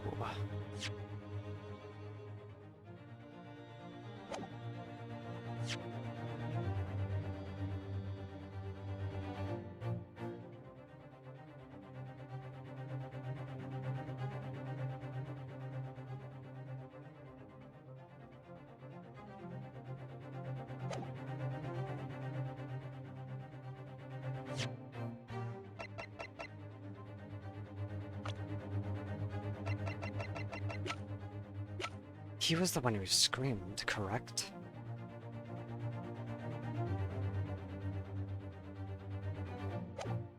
Let's look at the question. There's something else she should have heard.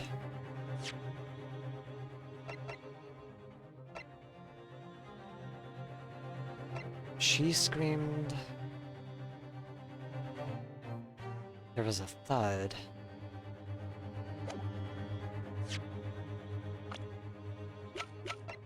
He inhaled. He screamed.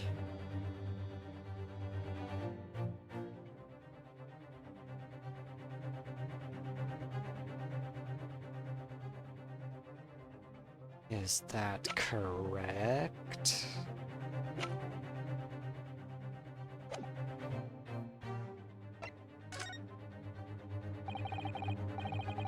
Very well, my lord. Allow me to elaborate.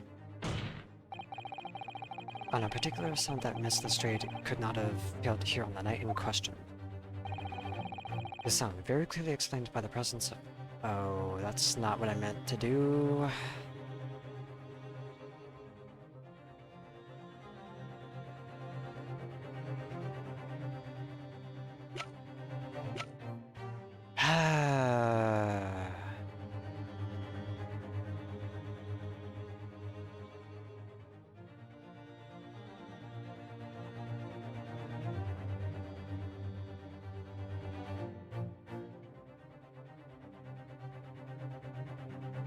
Sound very clearly explained by the presence of the person. I mean, we're stuck here, so let's try it. Take that! Nope.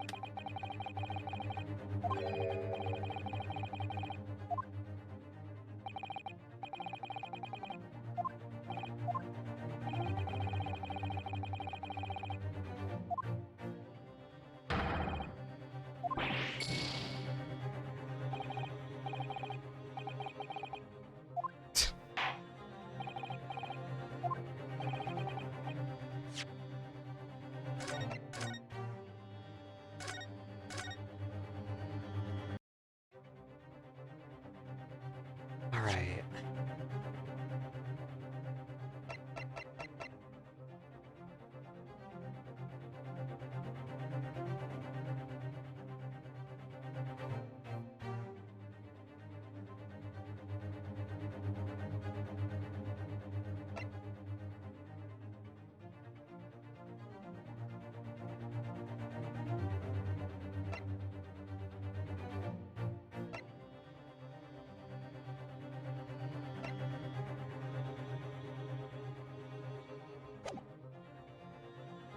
Short piece of evidence.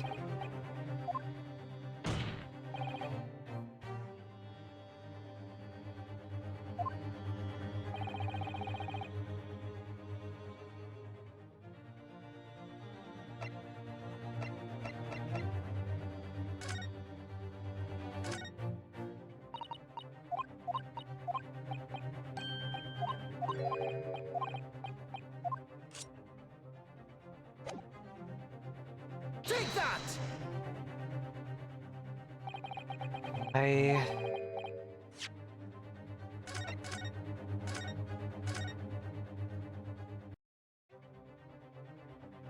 Okay, let's think about this.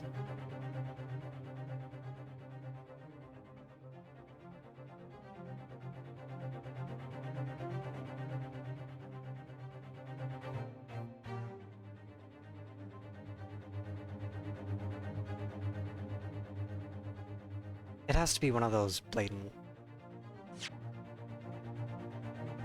answers.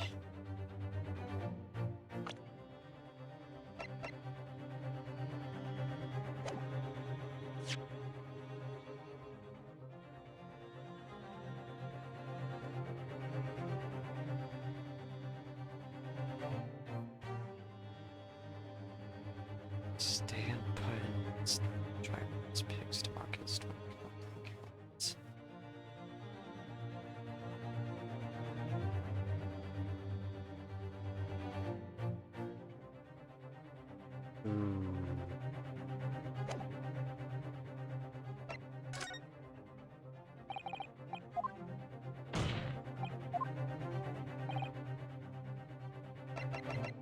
Take that! It's blatantly obvious. Thrice fired Mason? Yes, my lord. The sound that Miss Lestrade cannot have failed to hear is that of the victim, Mr. Mason, boarding the omnibus.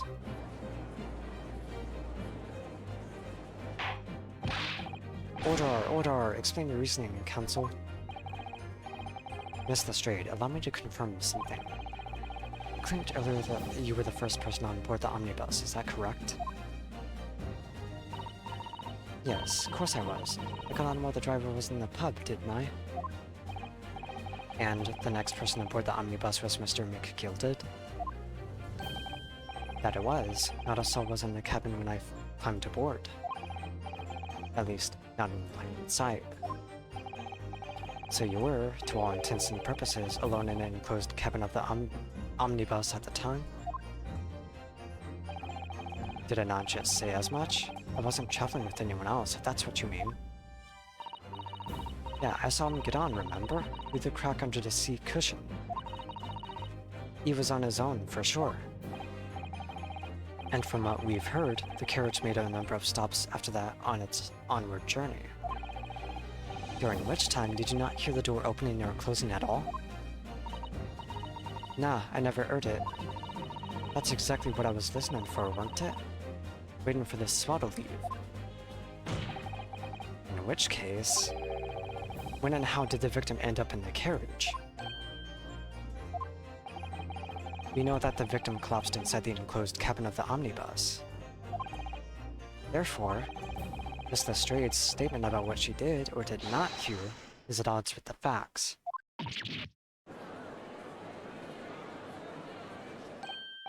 Yes, Miss Petty Thief's statement was clearly flawed. What von Zeke's? He knew. He knew all too well that there was an inconsistency in Miss Lestrade's statement. It would seem words of thanks are in order for my learned friend. What are you talking about? You have demonstrated matters impeccably. This witness and her colorful statements are entirely unreliable. Her words are convenient untruths, nothing more.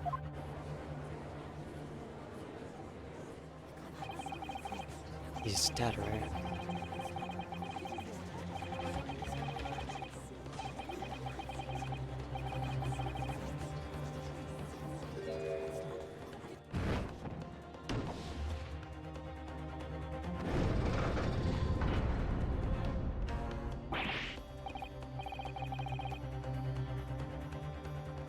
She didn't even say anything. I didn't want to judge the dear little mite just because she has some rather naughty ways.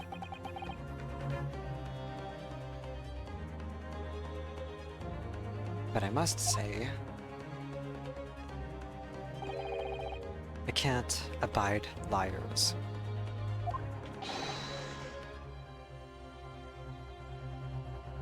And neither can I. Mr. Foreman.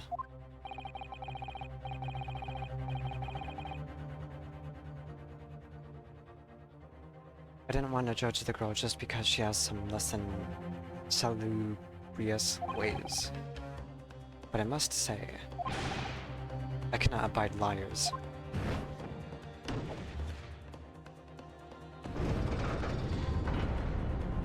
So we're basically right back where we started. Mr. Naruhodo, that's 5 jury members leaning towards guilty.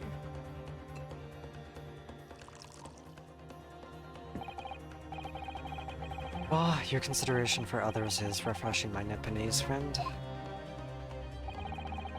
To the considerable troubles you have spared me.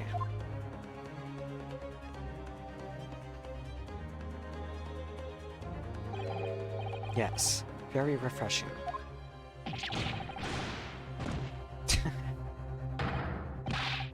What are ye playing at? Have you forgotten who you're working for, ye useless Eastern madman? Am I done? Oh, stop that. Fucking stop that. Juror number 2 is the only one left. Mr. Naruhodo, the way this is going, I know, if we can't find some new way to convince everyone of Mr. McGilded's innocence, the judge will rule and will have lost. I very much wanted to believe the words of one of London's most respected gentlemen, but those of us in service know we must accept hard truths. Hold it!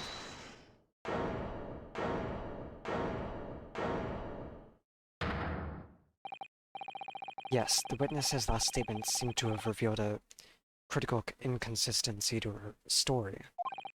However, if we consider the possibility that her statement is in fact the truth, it may shed an entirely new light on this whole case. What are you saying? Counsel? I'm sorry, sir. Whatever do you mean? Counsel, I will not tolerate you attempting to prorogue my adjudication. Explain yourself at once. When the accused boarded the omnibus on the night in question, the victim was nowhere to be seen. Subsequently, the carriage door was not heard opening a single time, as testified by the witness in the stand. And yet the victim's body was found inside the carriage.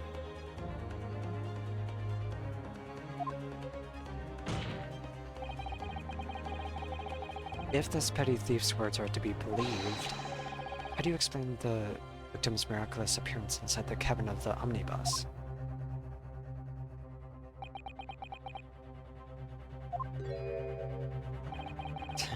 There's only one way to explain how the victim came to be inside the carriage.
He couldn't have been there already, because that would have made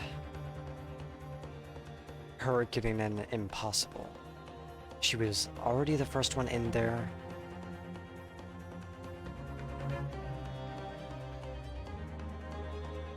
As she stated, there is no evidence of there being another entrance.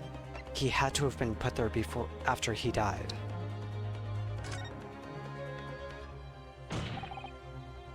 Obviously, the victim must have been placed in the carriage after he was killed. Objection! Tell me, my learned friend, what was the function of that obviously in your last statement? Well said, Lord Von Zeeks. The obviously is troubling me also. That's really not the point. The point is that the victim must have been moved into the carriage afterwards. And answer me this. How could a cadaver have been placed inside a moving carriage? Well, obviously, wait, what?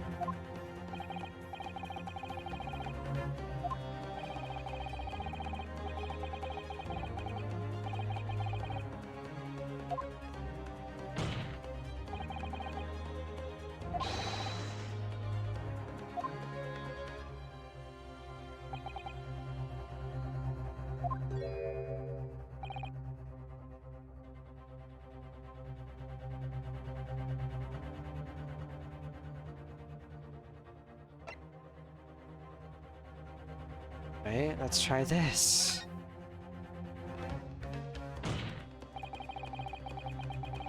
The door wasn't opened even once. The only explanation is that the entered the proposed capacity. Objection!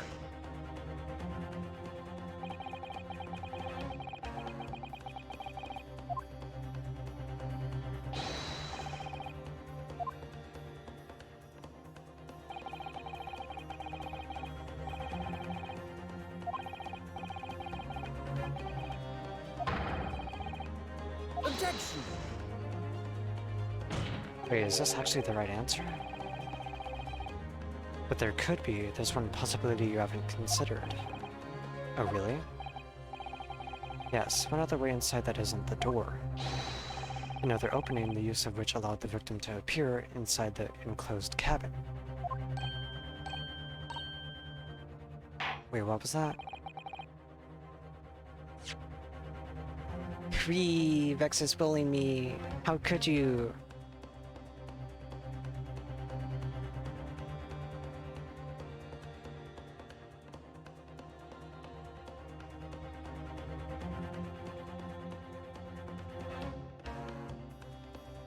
I have hydrated. Alright, Counsel.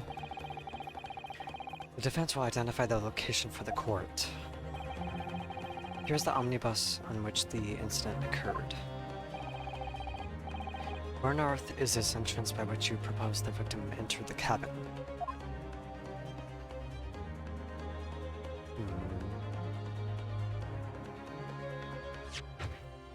Jeez, people and their fireworks. So there's two locations that I'm thinking of that could be a secret entrance. Is the window and this.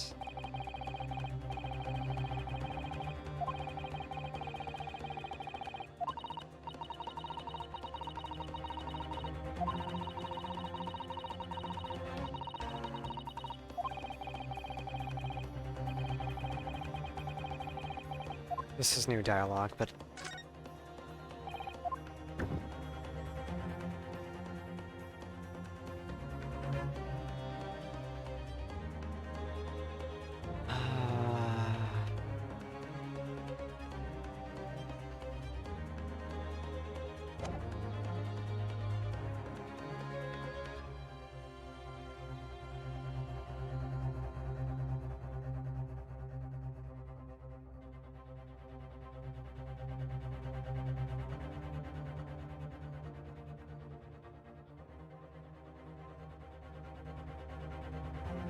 where would this secret location be?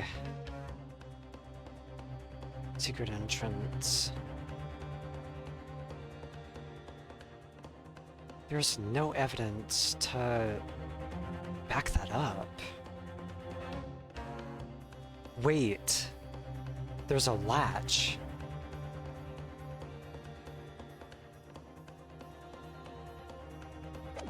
There's a latch. Take that! The answer is obvious. It can only have been the skylight. I say, the skylight? Objection! Your ludicrous proposal almost has me lost for words. However, Objection! the skylight may well be large enough for someone to pass through. Objection! So you claim. But you have a shred of evidence to support your addled-brained theory?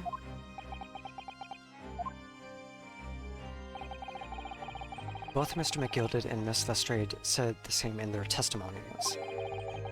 They each claimed to have heard a loud thud, such as the noise made by someone falling to the floor. Yes, which has already been explained as the sound of the victim falling from a seat having been assaulted with a dagger.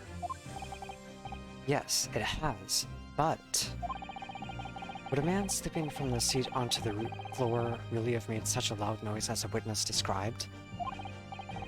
A noise loud enough to cause Miss Lestrade to let out an involuntary cry, in fact. Perhaps, in fact, that was the moment that the victim made his entrance into the cabin. No, let me rephrase that. The victim didn't enter the cabin as such. He fell into it. Objection! You're now suggesting that the victim fell from the skylight into the cabin? That's simply impossible. How can you be so sure? Because if the victim had fallen inside through the skylight as you say, the passengers on the roof deck would have seen it happen. And yet, not one person made mention of such events in their testimony. Well, yes, that's true, but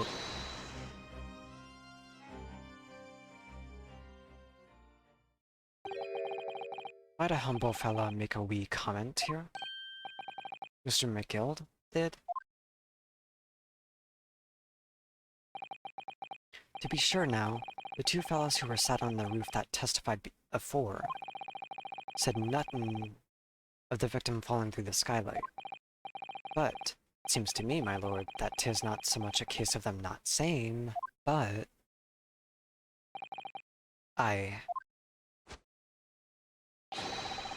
'tis a case of them being unable to say. I think perhaps the two fellas do be having something of a compelling reason not to mention what happened. Would you not agree, my ladies and gentlemen of the jury? Oh my goodness, surely not. Those two chaps on the roof? You mean, the ones who stuck that knife in the men were...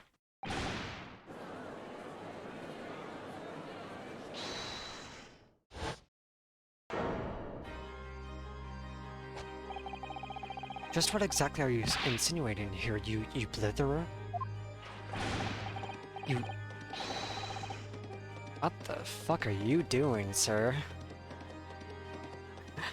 You rotter, he said. You rotter. What are you insinuating? This is a flaming outrage. I have a good mind to give you a blinker in a minute. He'll give you a shiner in a minute, he said, and so will I. Mr. Fairplay. You're effectively accusing me, a city gentleman and well-respected banker, who has a motive for getting McGilded guilty. Your name is on the ledger of debts. And me, a very angry hatter, suggesting that someone like me could have stabbed that man in the guts. It's a disgrace. It's scandalous. I protest. I protest in the strongest possible terms. That's right, I protest too, about you, you rotten scoundrel.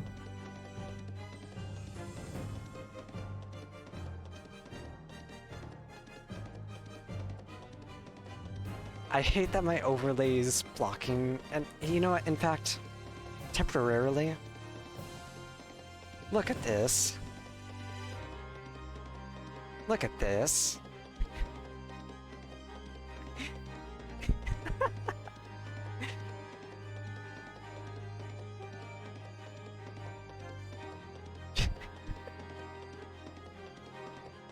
This music is too menacing for this image on screen.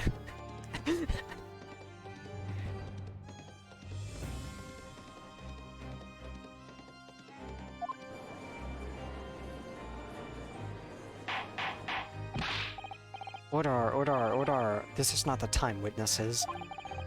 I will not permit this wanted invasion of the stand. Return to the anteroom at once.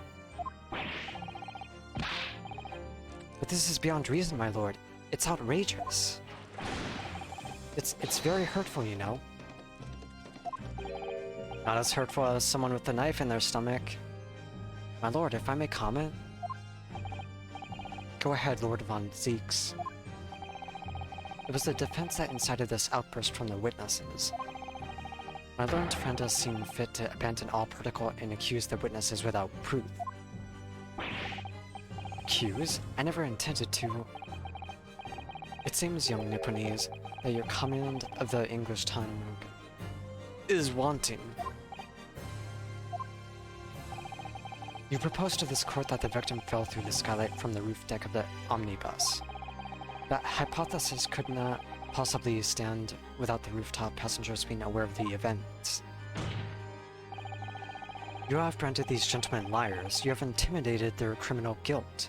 Intimated criminal guilt. In our British courts of law, that is what's termed a baseless accusation. I know I was rushed to put this idea forward without any actual evidence, but you can't just dismiss it without a second thought. What are we wasting time for? Get them to testify. I thought there was something fishy about that hat from the moment I laid eyes on the fellow. We have to see this matter through now, one way or another. If there is filth and rubbish in our midst, we must dispose of it at once.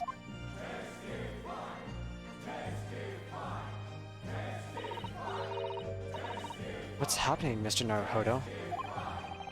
The spectators in the public gallery are... they're in a complete frenzy.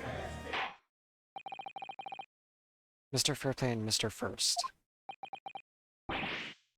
My lord? You would take the stand again and make another formal testimony. In reference to the indictment brought by the defense. Yes, my lord. I didn't come here for this. There's no time to think this through. All I can do is keep pushing forward.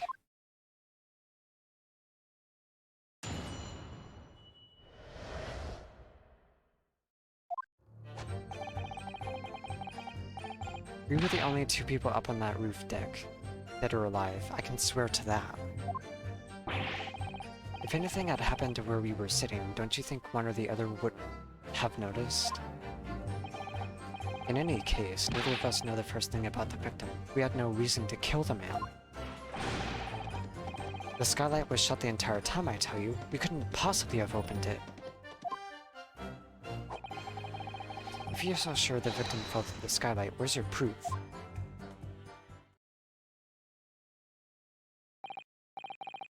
I must say that on listening to this testimony, it is somewhat hard to believe. To imagine how either witness could have performed any malevolent act on this open rooftop deck, without the other noticing forthwith. That's right, you see. We're innocent, I tell you. Although logically, of course, the argument falls down if the two of you were in collusion with one another.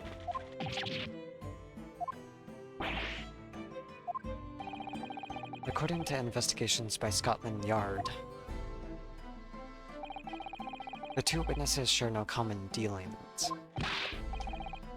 Well, I don't trust coppers any more than I trust the stinking rich. Something doesn't feel right here. The trial is going in our favor, really. So why do I feel so uneasy?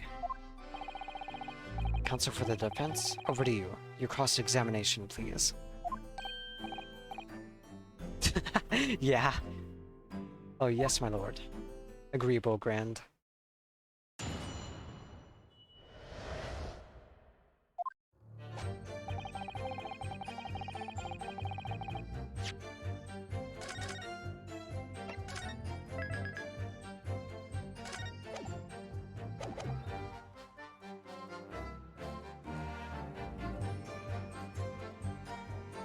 Hold it! So at no time did the victim, Mr. Mason, climb up to join you on the roof deck? Absolutely not, Dickon. No question about it, he said. Nothing at all. Oh, but yes, of course, I remember seeing them both. I saw the victim inside the enclosed cabin talking with this man here. Is this true, Mr. McGilded? Dear me, my lord, at the risk of repeating myself, I boarded the omnibus alone and nodded off inside almost immediately. That's an outright lie. Without doubt you were engaged in... Let me stop you there, fella, and ask, do you have any evidence at all? At all?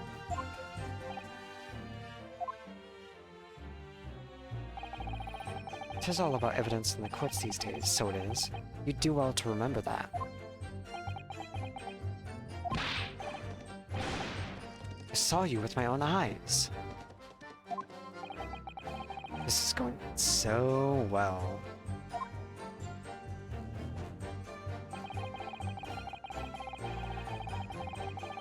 Hold it! Well, it was on the final run of the omnibus at past 10 o'clock in the evening. It would certainly have been quite dark, perhaps too dark to see clearly. Is this some kind of a lark? Is this some kind of a joke, he said? Is that what this is? I can't get over this. Or perhaps one or the other of you fell asleep briefly? Are you Fair Dinkum, sir? Are you serious, sir? That's what he said. It's impossible, I tell you. I'd give you the keys to the vault if you could fall asleep in that bitter cold. And if you did manage it, your eyelids would freeze shut and you'd never open them again. That's extreme. It was extreme, I tell you, and we had to put up with it because this man had locked the door. Any true gent would have unlocked it and let me in when I knocked. I'm dreadfully sorry about that, young fella. But you see, I was away with the fairies and I didn't hear ye at all. That's a lie. I saw you through the glass. You were talking to someone.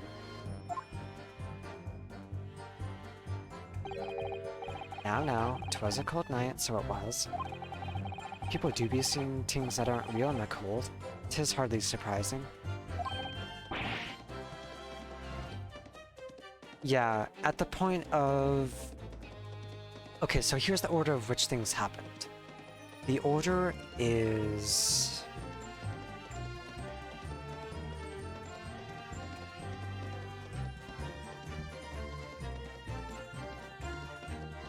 Based off of our knowledge right now, the order of occurrences is...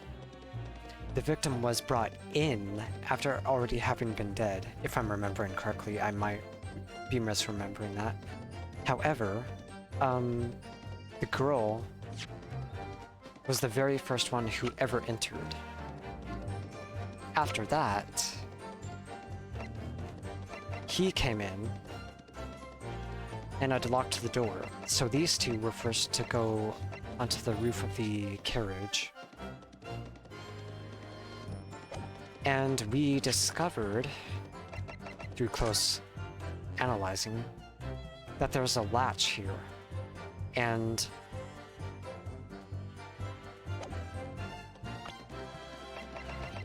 these two people saw who went through here. Because if you look very closely right here, there's a latch.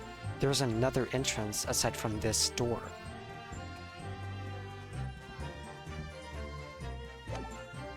We just don't know if they're in cahoots with the actual murderer and who the murderer is.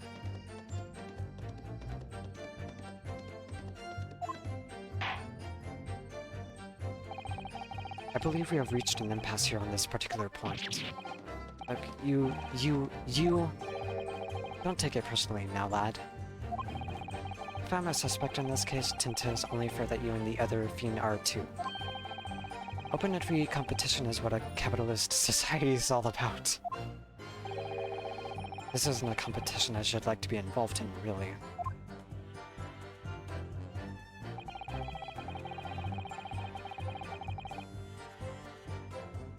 Hold it! So you had never met Mr. Thrice-Fired Mason before? Oh. No, not once, never. You'd never met the men before, you said. Never. And you, Mr. First, had no prior dealings with the victim either? That's right, sir. Hatters don't have much to do with brickmakers, to be perfectly honest, sir. No, I imagine not. You see? How many different ways can I put this? Neither of us have the remote— Well, no.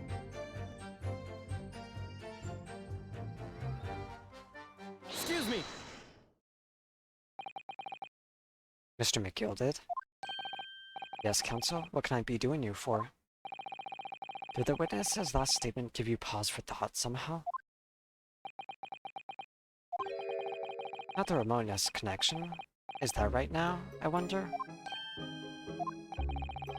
What are you insinuating now?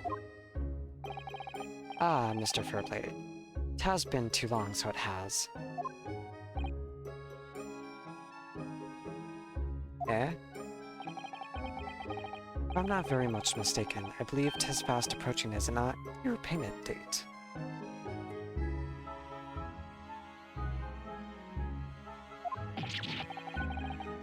I beg your pardon?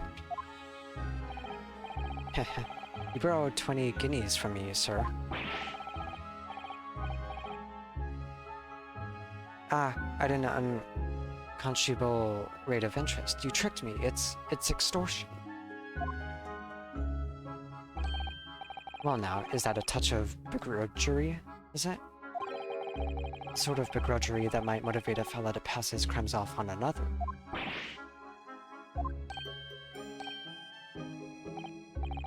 And young Mr. First. Yeah, what connection does he have? Me, sir? What do you want with me, sir? You do mean making hats for a living, do you not? That there top hat sliding down on your head, is that one of your own creations, is it?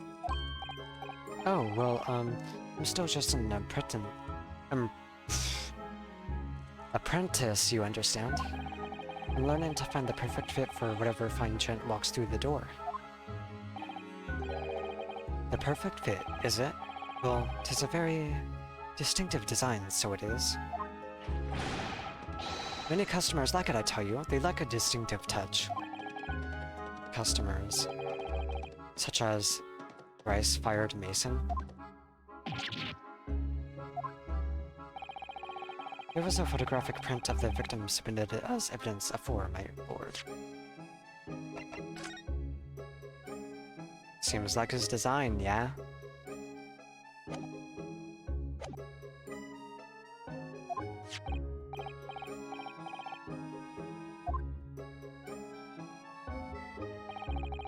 I can't help thinking that the poor fellow's hat looks distinctly familiar, wouldn't ye say?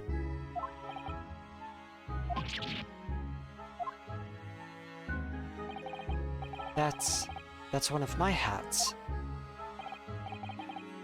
Aye, that it is. So it would seem the brickmaker was a customer of yours. The sort of customer, I'd wager, you could have had a wee quarrel with over the distinctiveness of the goods. Oh no, sir. Absolutely not, sir. Well, There's really nothing more to add. It wouldn't be right to say that the two fellas here haven't the remotest connection to the victim, you see.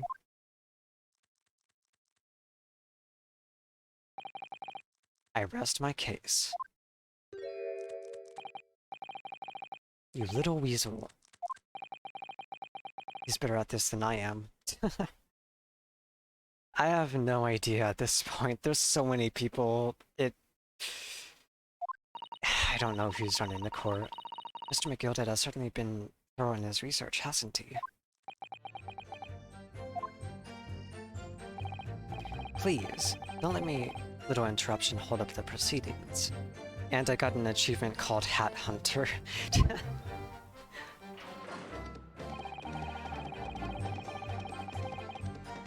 Hold it! Are you quite certain about that? That the skylight was shut the entire time? I'm going to lose my block with you in a minute. He's going to lose his rag with you in a minute, that's what he said. Take a look at for yourself, go on. You see? It's shut fast now, just like it was on the night. So it is, of course. A fellow the size of Mr. Mason could likely break right through it, steel and all. What? Just looking at the size of the ting, you understand. Now hold on there a minute, sir. The size of the ting means nothing. Not on its own. Let's consider the bigger picture here, shall we? Let's stop biting our cane, shall we? I was riding the omnibus on another occasion when, well, I broke wind, loudly. I shocked myself with it as it happens. This is an unexpected confession, Mr. First. I just mean to say, well, the point is, I tried to open the skylight, you see. But, just my luck, I couldn't make it budge. The stench was terrible. Everyone was looking daggers at me, sir. I went as red as rogue, I did. Rogue. Are you expecting me to sentence you? Oh no, sir. The point is, the skylight can't be opened. Wait, that ain't... I tried and tried when I was inside that cabin of shame. Excuse me! Do you have something to say about that, Miss Lestrade?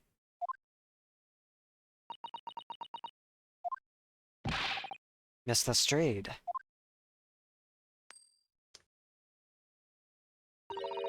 It opens. The skylight. That is what we're talking about, right?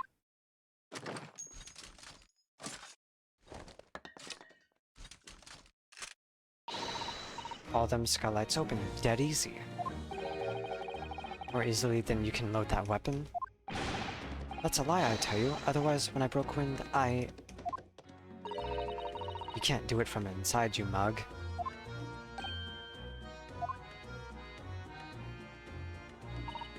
Look, a few weeks ago, I was up on the roof deck of one of them drags.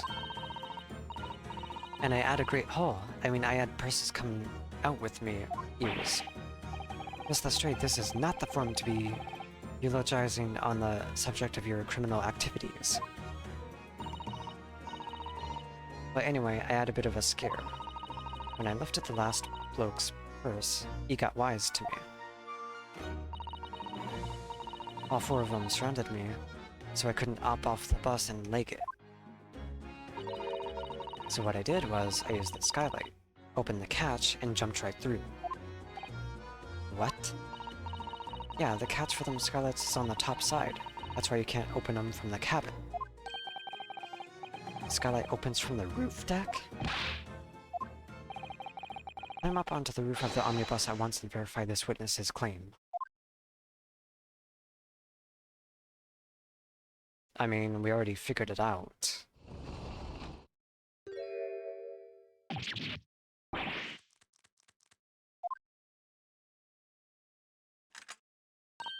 See?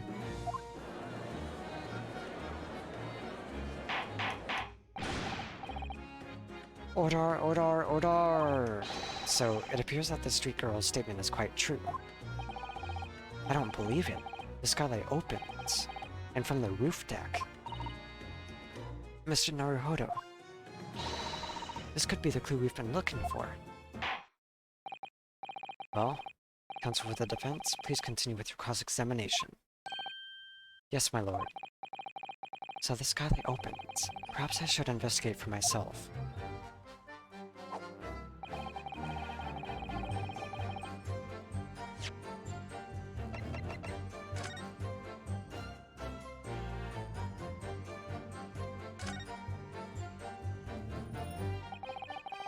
The skylight was fastened shut before, but now the catch has been undone. We should be able to open it.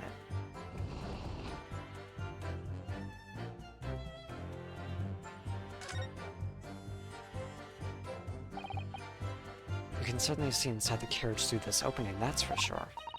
Yes, and there's a lamp in the enclosed cabin, so I'm sure the witnesses would have been able to see quite clearly. It's not good for us.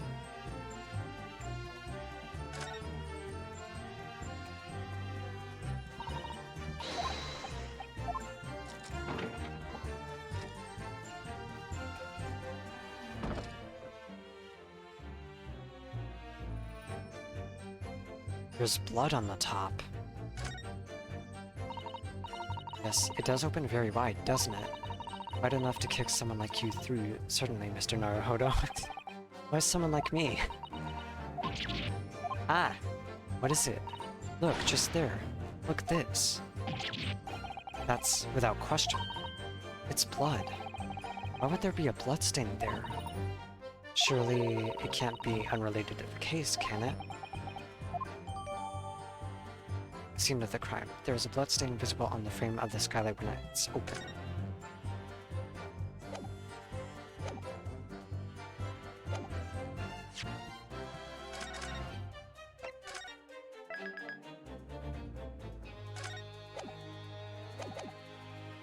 It might be...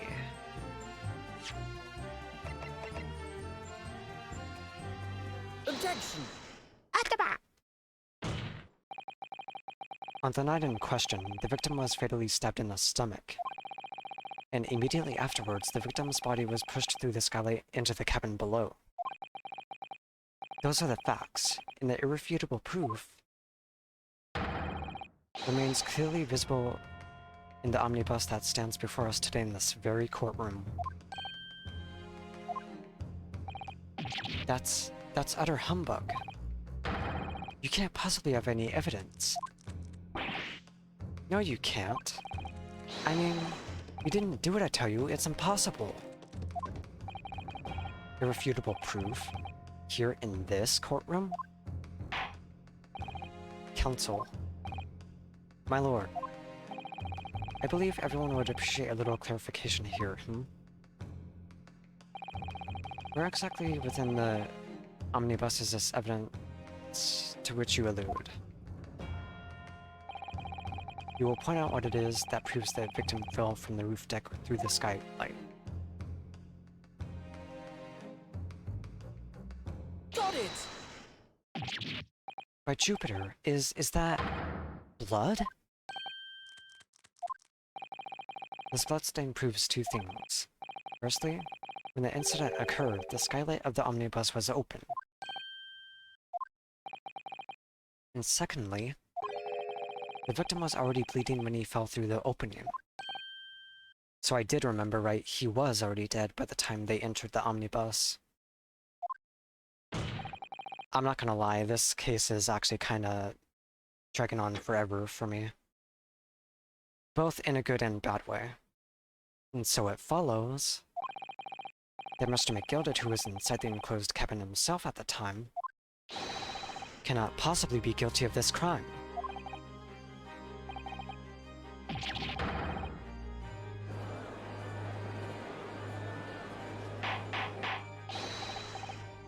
Hold it!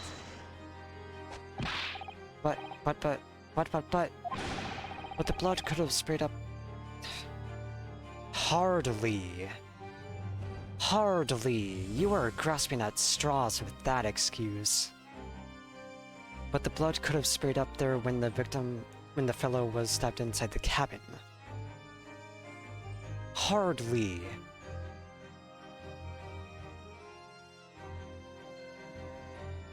Not to mention the fact that it would splatter everywhere else, too. You are grasping at straws, dude.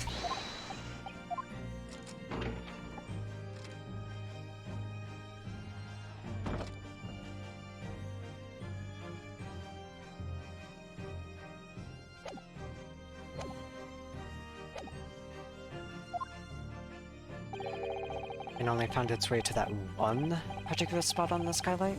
Sure, and that would be very convenient.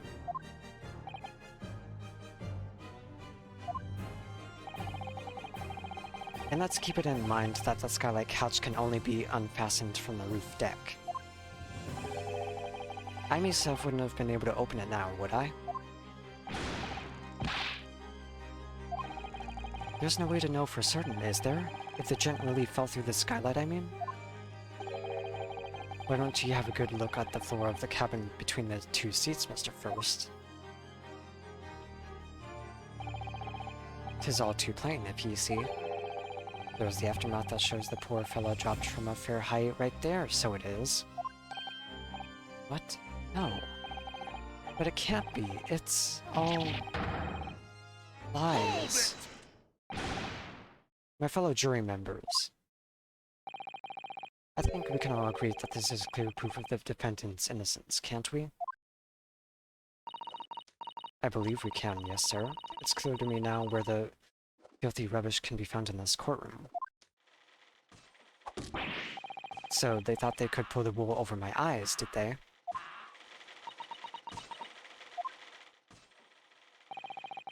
I won't tolerate any of the guild's carriages being sullied with blood. I won't tolerate it. I always knew that nice gentleman who gave us that delightful park couldn't have done such a thing. No, you didn't. You flip-flopped just like everyone else at least twice. Don't lie to yourself. On three then, everyone. 1, 2... And I'm calling an objection? Objection! Called it.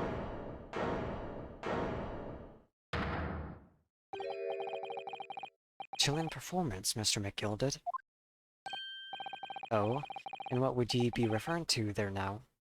Lord Von Seeks? A bloodstain on the frame of the skylight? Such evidence is null and void. What? Why? For one extremely simple reason. He knows that the scene was tampered with. That smear of blood never existed. He knows the scene was tampered with. Objection! What are you talking about?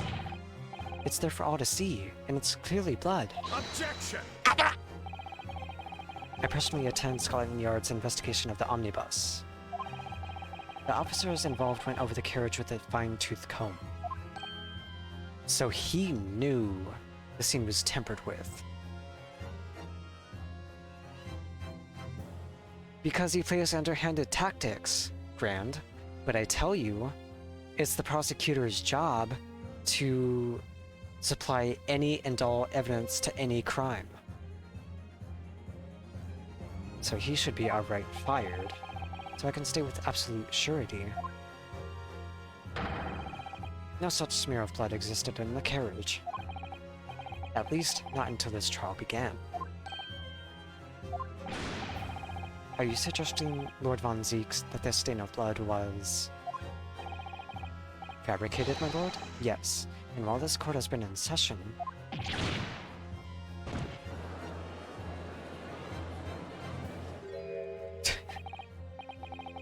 What a palaver.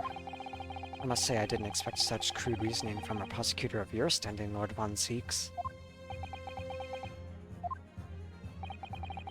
But I'm Magnus McGilded, a fellow known all over the capital for his fine contributions to public life. I don't take kindly to slander, and I'll fight it to the bitter end. Even if it's rolling off the tongue of the Reaper of the Bailey. Mr. McGilded, I realize that this is your first appearance in court as the accused.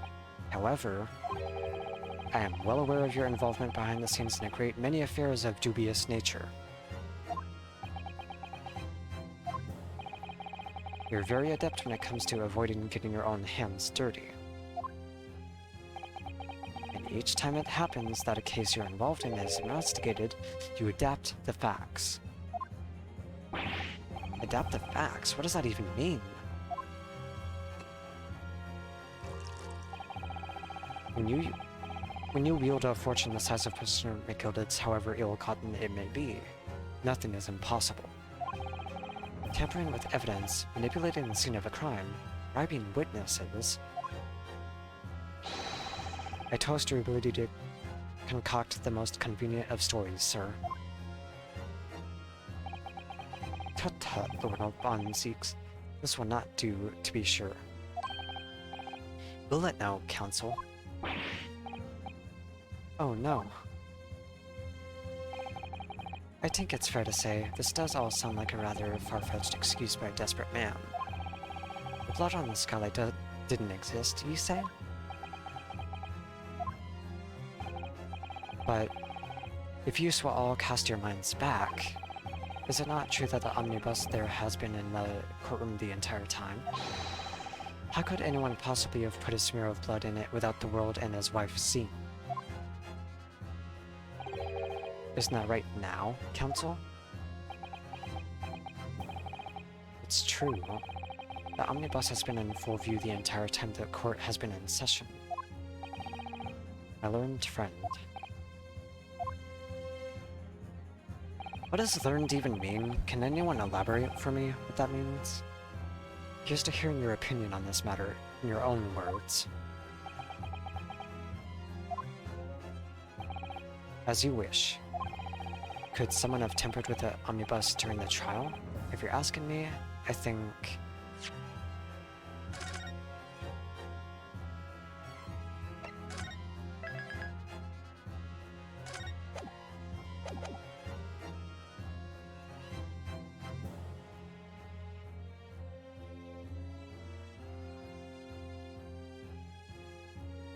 I mean, we know the answer. There was that one recess. But is it a trick question?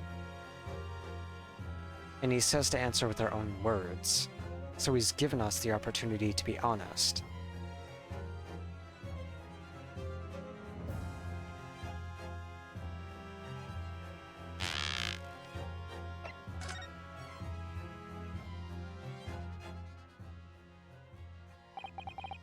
As a defense lawyer, it's my job to advocate for the defendant as best I can. But still, I feel as though there's something even more important at stake here. There is no evidence to suggest that the defendant did as my learned friend suggests. However, in terms of having the opportunity to carry out the alleged tampering, there is one possibility. Explain yourself, Counsel.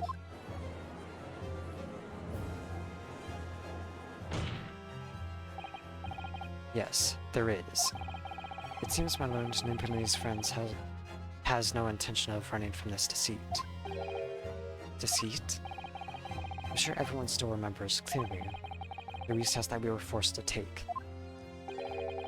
As a result of the smoke grenade fired by the witness currently in the stand, Miss Gina Lestrade.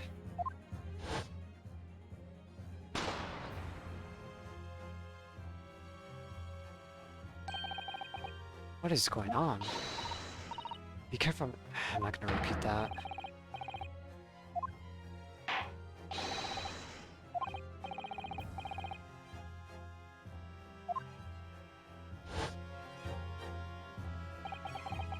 The courtroom was filled with smoke, and everyone was thrown into confusion. All of us were made to leave this chamber. In that brief interval, under the veil of smoke and in all the chaos,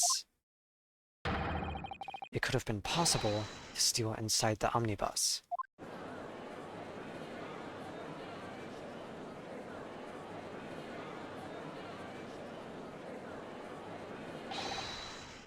Are you wise?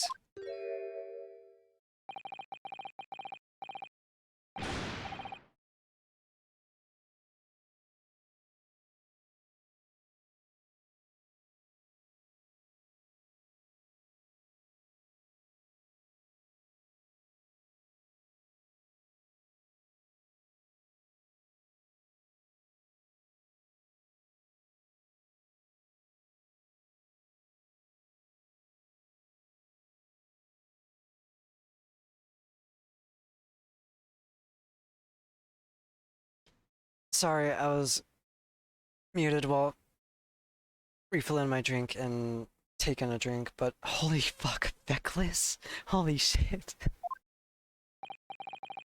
Feckless? Gouger? You're supposed to be defending me.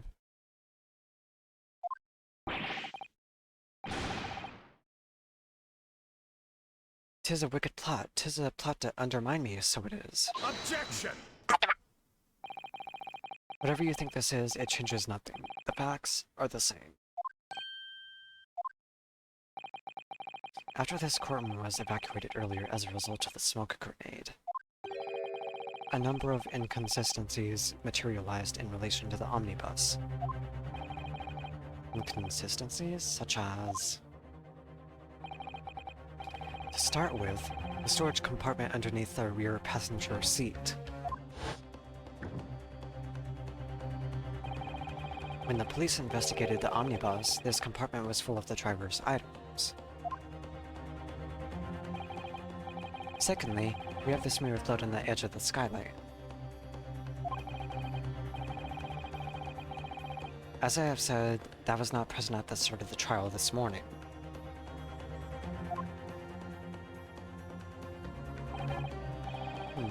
Unfortunately, Lord Von Zeke's...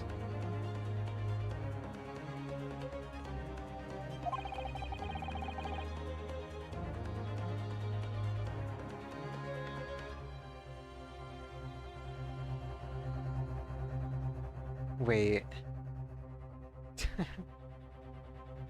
No one is able to corroborate your claims. That's true. When the omnibus was first wheeled out, both the storage compartment and skylight were shut. Accordingly, I'm afraid to say, we cannot establish with any certainty if this evidence is the result of tampering or not. Indeed, my lord, no doubt there was not a single person who saw fit to verify such things. What do you think? So, basically what I'm picking up on is McGilded is actually the one trying to lead us astray. And while Lord Von Zeke should have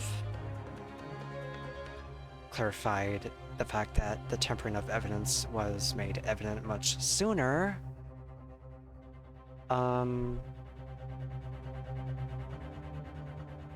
I think we honestly have to stick to being honest.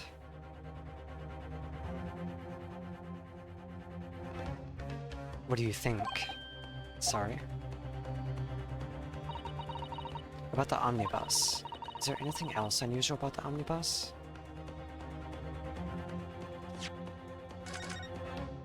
I'm pretty sure what they're asking of me.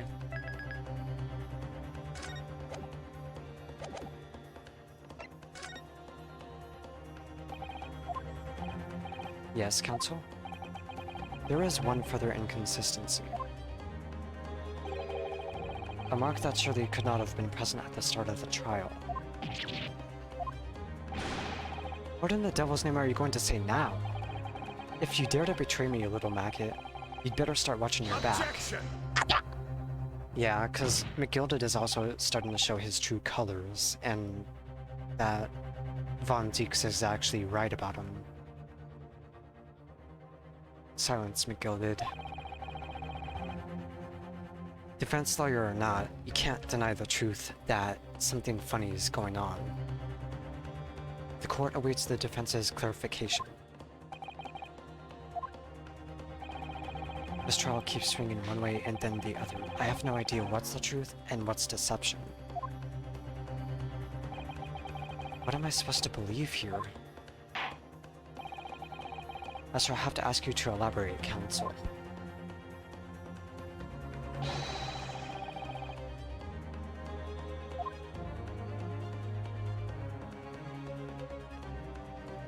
Got it! If you consider that the victim fell through the skylight onto the floor of the cabin, you would certainly expect to find signs of blood where he landed. But as far as I recall, This bloodstain on the cabin floor was not there when the omnibus was first brought into the courtroom.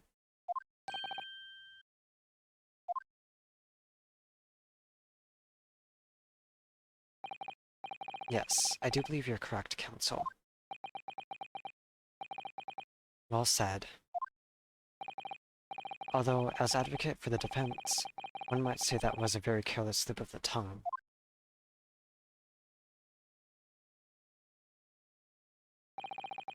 I believe that bloodstain on the floor is a decisive piece of evidence. But if the question is whether that evidence is genuine, or whether it was unlawfully fabricated by someone,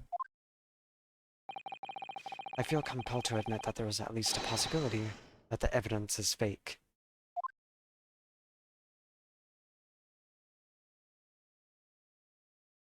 Even if we wanted to, we can't lie anymore. We know there's something up.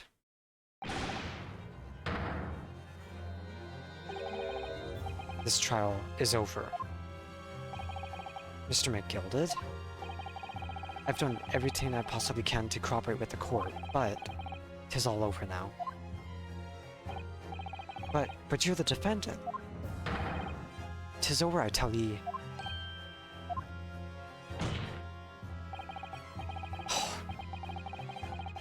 Memory, recollection, what people think they saw, 'tis all a nonsense. Facts are what counts, and the fact is that bloodstain is there. Now! Well... And over the course of this desperate trial, long and extremely drawn out as it has been, that good-for-nothing Reaper of the Bailey has failed to present any decisive evidence at all. I'm scandalized, so I am. I'd thought better of Lord Von Zeeks.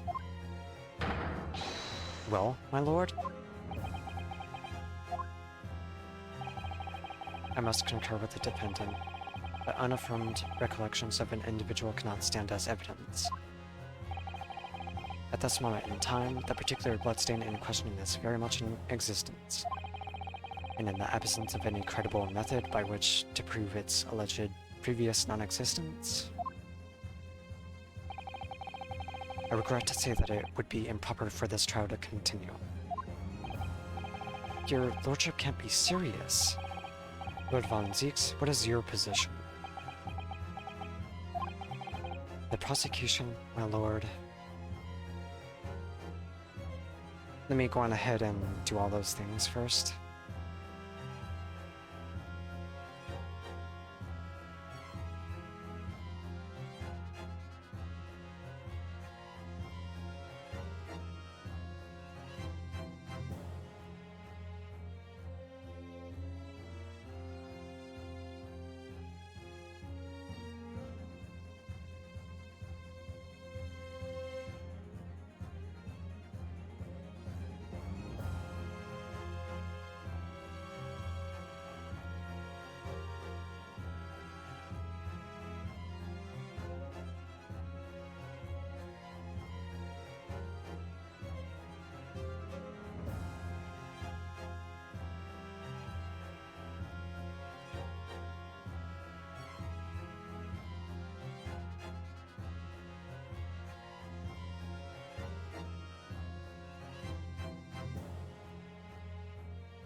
And I will also stretch.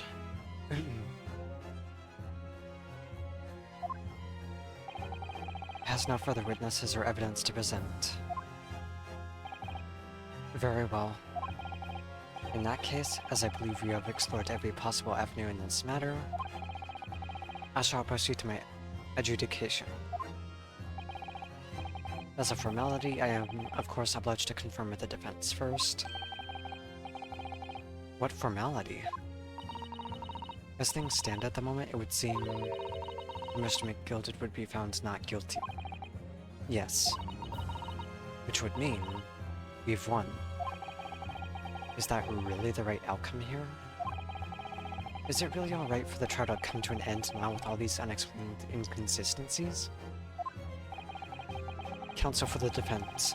Closing statement, please.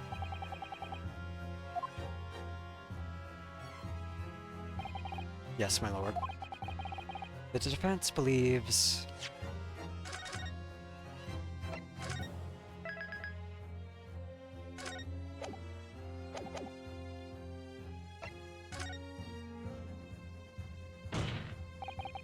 I'm here in this courtroom today to advocate for the defense of my client, Mr. McGilded.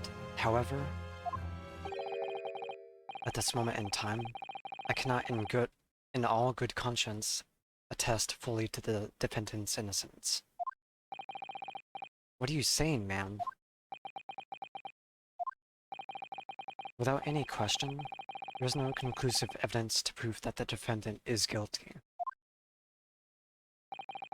However, there is also no conclusive evidence to prove that he is innocent.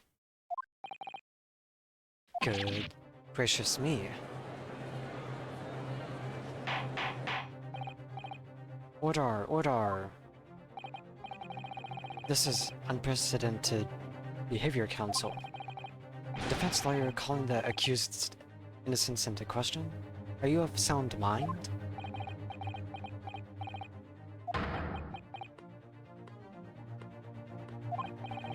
Oh, it was a grand decision to appoint you as my lawyer, so it was. A grand decision. What? I must say, I didn't expect quite such an exciting spectacle at the end there, but still. Here, have this for your troubles. Your job here is done, fella, and some fine work you've done, so ye have.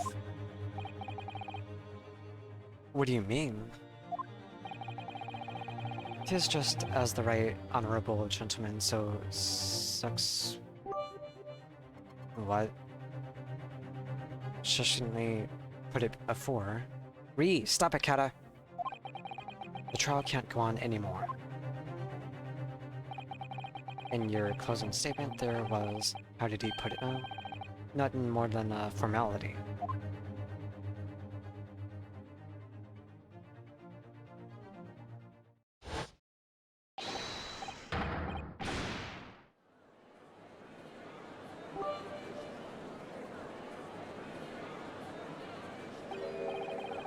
I really don't know what to make of all this. Was the evidence we've seen genuine, or was it fake? His lordship would be fuming. Any unsightly rubbish should be disposed of promptly, as I say. As I said. The snake and witch are always guilty of something. You mark my words. I feel terribly ashamed that I ever doubted that lovely man who gave us the lovely park.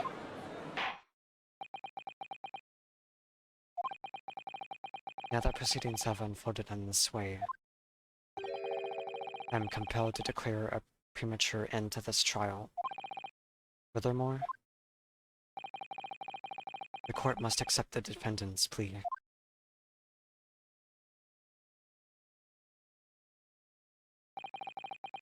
I thank you kindly, my lord.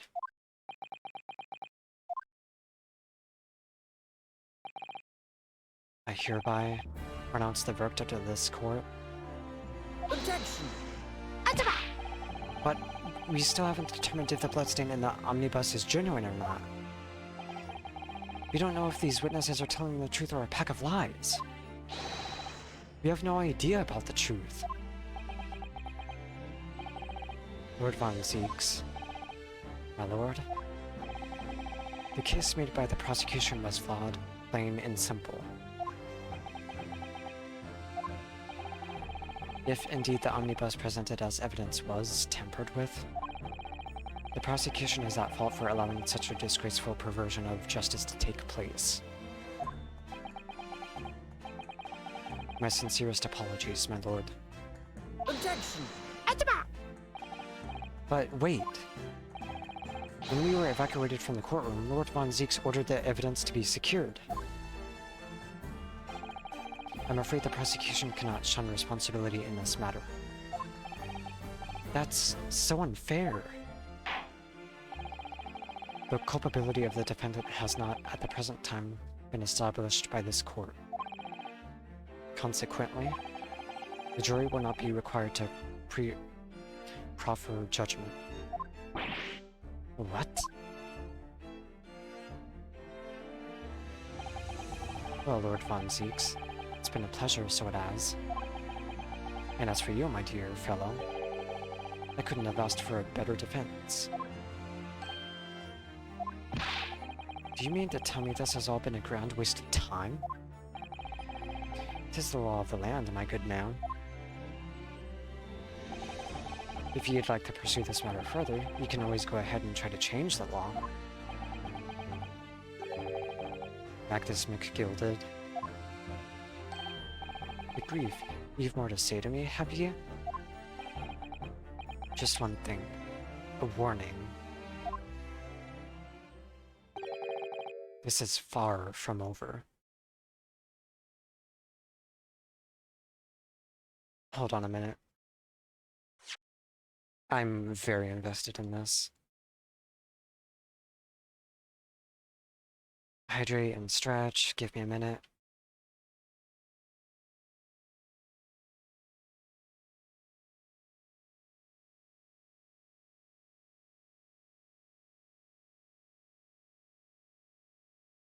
Hydrate.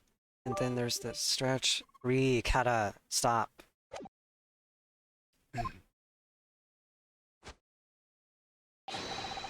Well, something to be looking forward to then.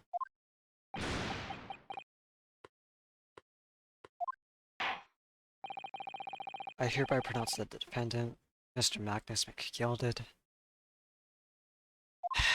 not guilty.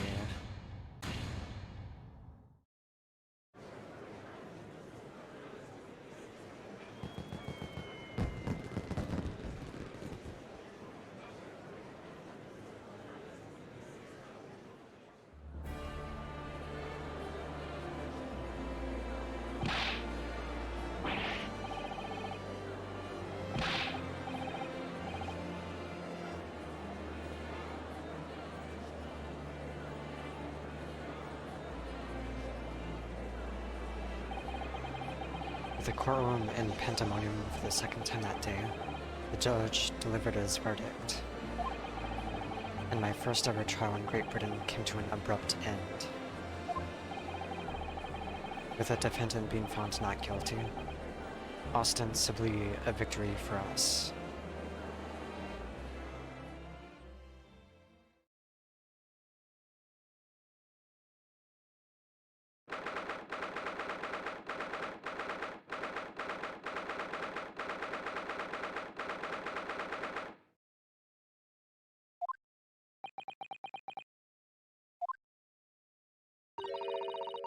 That certainly was a long trial.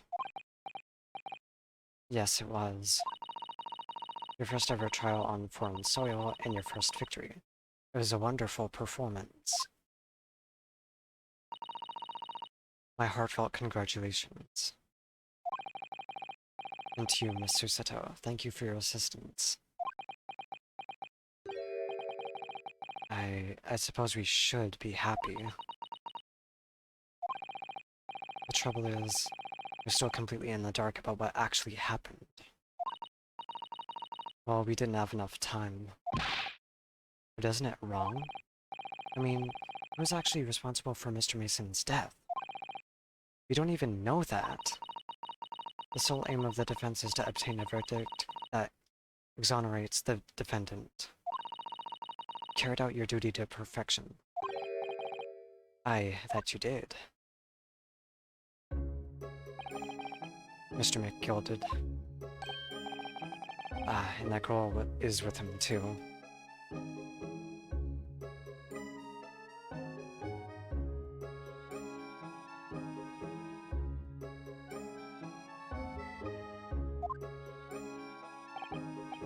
Well, it seems the stories are true.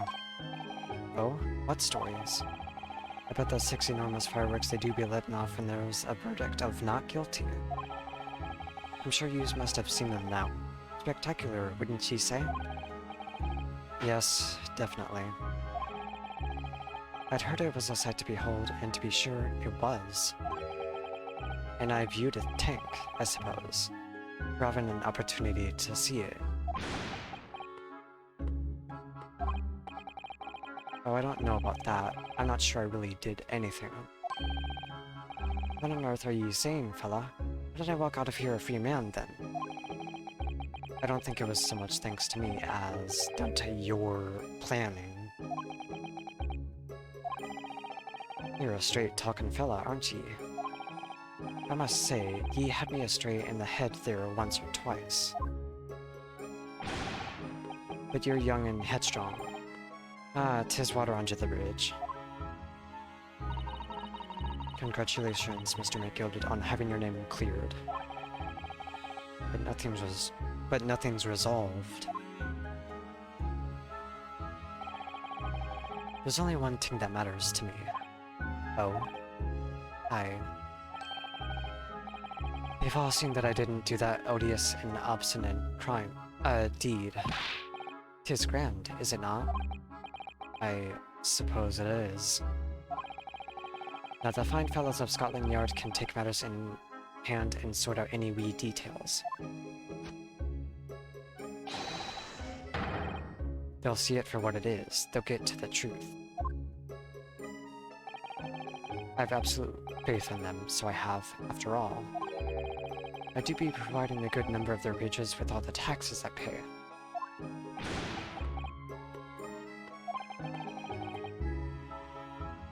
It's not that funny. So then, as we agreed aforehand, 1,000 guineas for your troubles, fella. Oh no, I couldn't possibly accept that much. You're a humble people, are ye? You from the what? EIO East? Well, if you insist.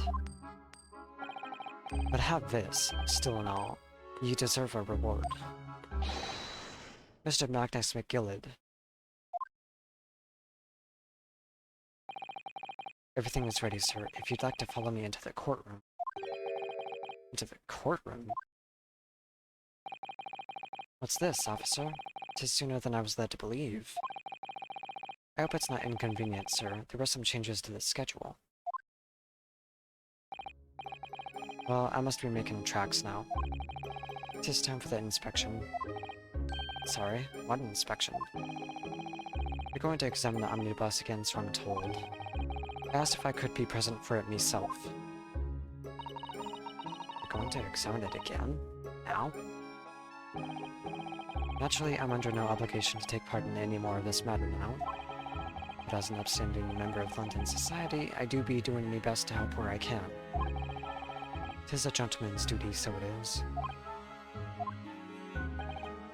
So then, fare thee well. 'Twas an absolute pleasure meeting yous. I hope you have a whale of a time while you're studying here in Great Britain. And there he goes. A free man. Kata! You're ruining the moment! I forgot she was here too.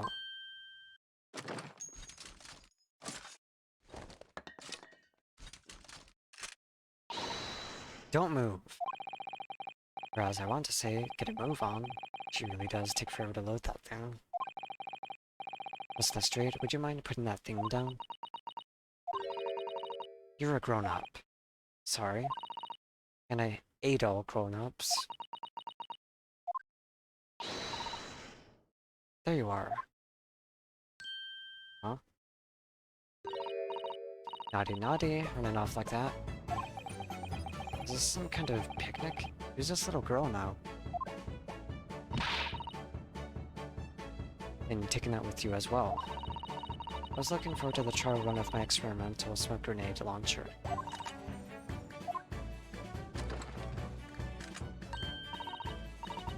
Oh, do you want to play? You won't beat me. Look at that symbol. She's a apprentice of Sherlock Sholmes. Who are you? Oh, good day too. I'm, well, the inventor, I suppose, of that machine. The inventor? Well, normal smoke grenades are so dull, don't you agree? White, white, and more white. If you have to be shooting smoke, it could at least be a pretty color, I thought to myself. Do we have to be shrouded in smoke, though? At all? I just took my eyes off it for a moment whilst I was changing onto a different omnibus, and she pinched it. Luckily, I fitted it with a telegraphic beacon. What's it? What? I have no idea what this girl is talking about. Anyway, you're coming with me now. Back to my laboratory. What? What for? You apologize, of course, silly, to my technician. What? You mean say sorry? You must say sorry when you've done something wrong. Surely an adult has taught you that before.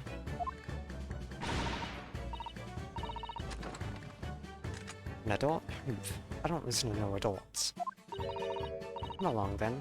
Follow me. Fine. Have it your way. Oh good. You see, I knew you'd want to do the right thing in the end. I'm fairly sure that's... She wants to not get shot by that massive gun of yours.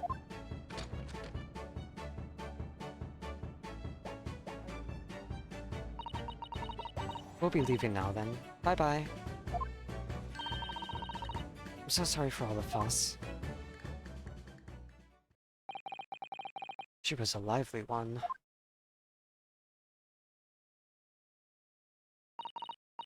Well, do you think perhaps we ought to be on our way now, too? Yes, you're right, but... Where to? We haven't had time to find a place to stay. No sooner had we arrived in London than we had to rush here. All our traveling cases are still with the bailiff.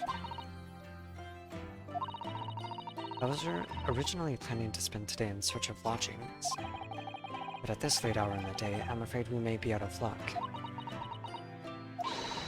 Don't worry though, I have a plan. If the worst comes to the worst, I've heard of a lovely park where we could spend the night. Please tell me you're not thinking of McGilded Park. I know it may be a little chilly at this time of year, but our youthfulness will see us through. I'm not so sure about that. I think a midwinter London night will freeze a young person solid just as easily as an elderly one. Oh dear, that doesn't sound agreeable. Now I'm starting to regret turning Mr. McGilded down. That 1,000 guineas would have paid for a lovely warm room, or mansion.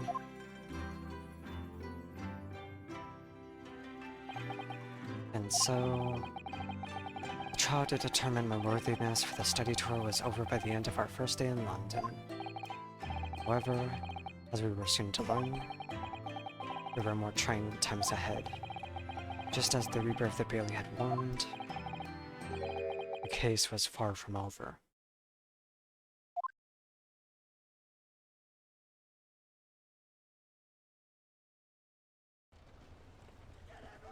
Oh... What's going on? Get the fire brigade! Water! Bring water, quick! What? How did this happen? I don't know, sir. By the time I got here, it was already engulfed. No one was supposed to be allowed in here before we started investigating.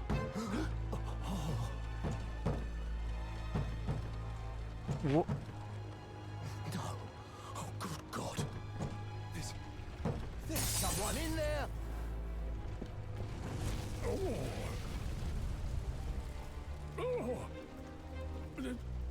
Oh, fuck, no.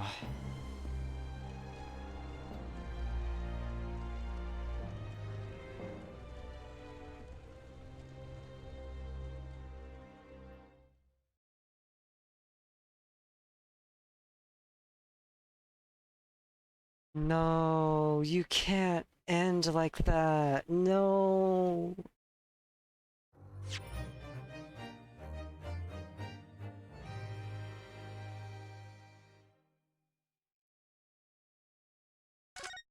You can't end like that.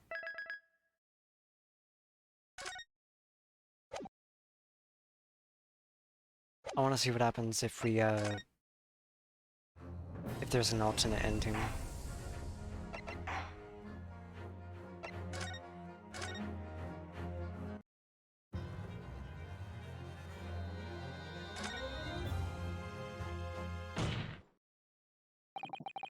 As Mr. McGilded's legal I'm representative. popping in here to make sure that you eat.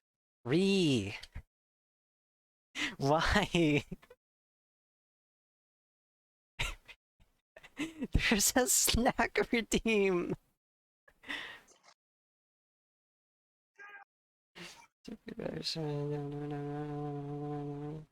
I will drink. Fine, read.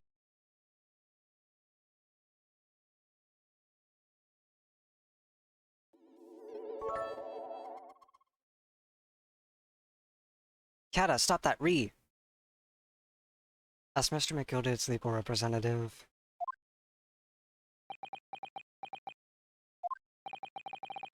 I can't breathe. The air in here is stifling. But I'm this man's defense lawyer. There's only one thing I can say in this situation. I believe the defendant, Magnus McGilded, to be innocent of the allegations brought against him. Thank you, counsel.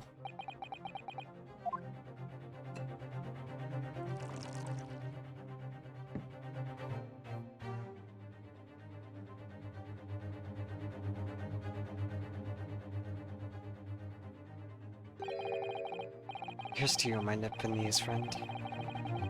And the most abject closing I have yet to hear in a court of law.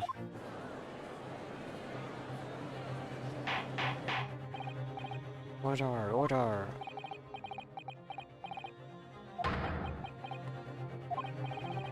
It was a grand decision to appoint you as my lawyer, so it was a grand decision.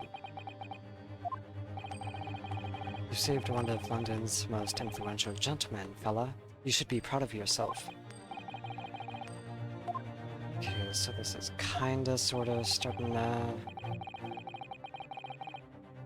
Your job here is done, fella, and some fine work you've done, so ye have. What do you mean? Yeah, this is basically yeah, it's basically the same dialogue.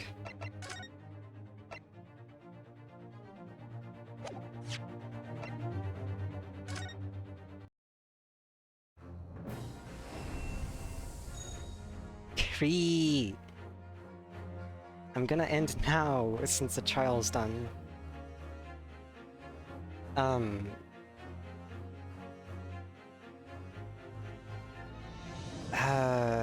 So law is turning corrupt, and shit is getting real. Very real.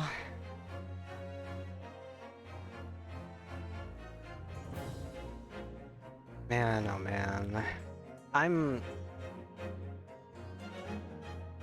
wanna know what happens though. I really do,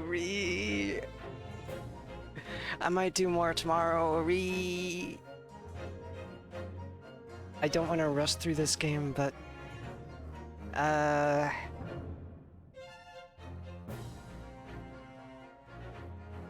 I'm very much enjoying it. Didn't care for the second trial, but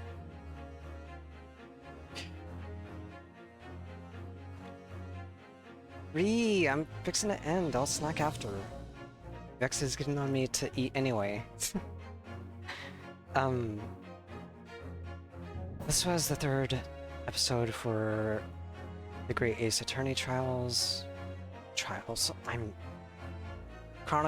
I know English, I promise. So it's been almost 7 hours. I'm gonna go on ahead and stream now. And I feel like bullying the stinky fish. If you want to see various art that I make, memes that I make, or video game clips that I post, I have a Twitter. I also have a Discord server that everyone above the age of 18 is free to join.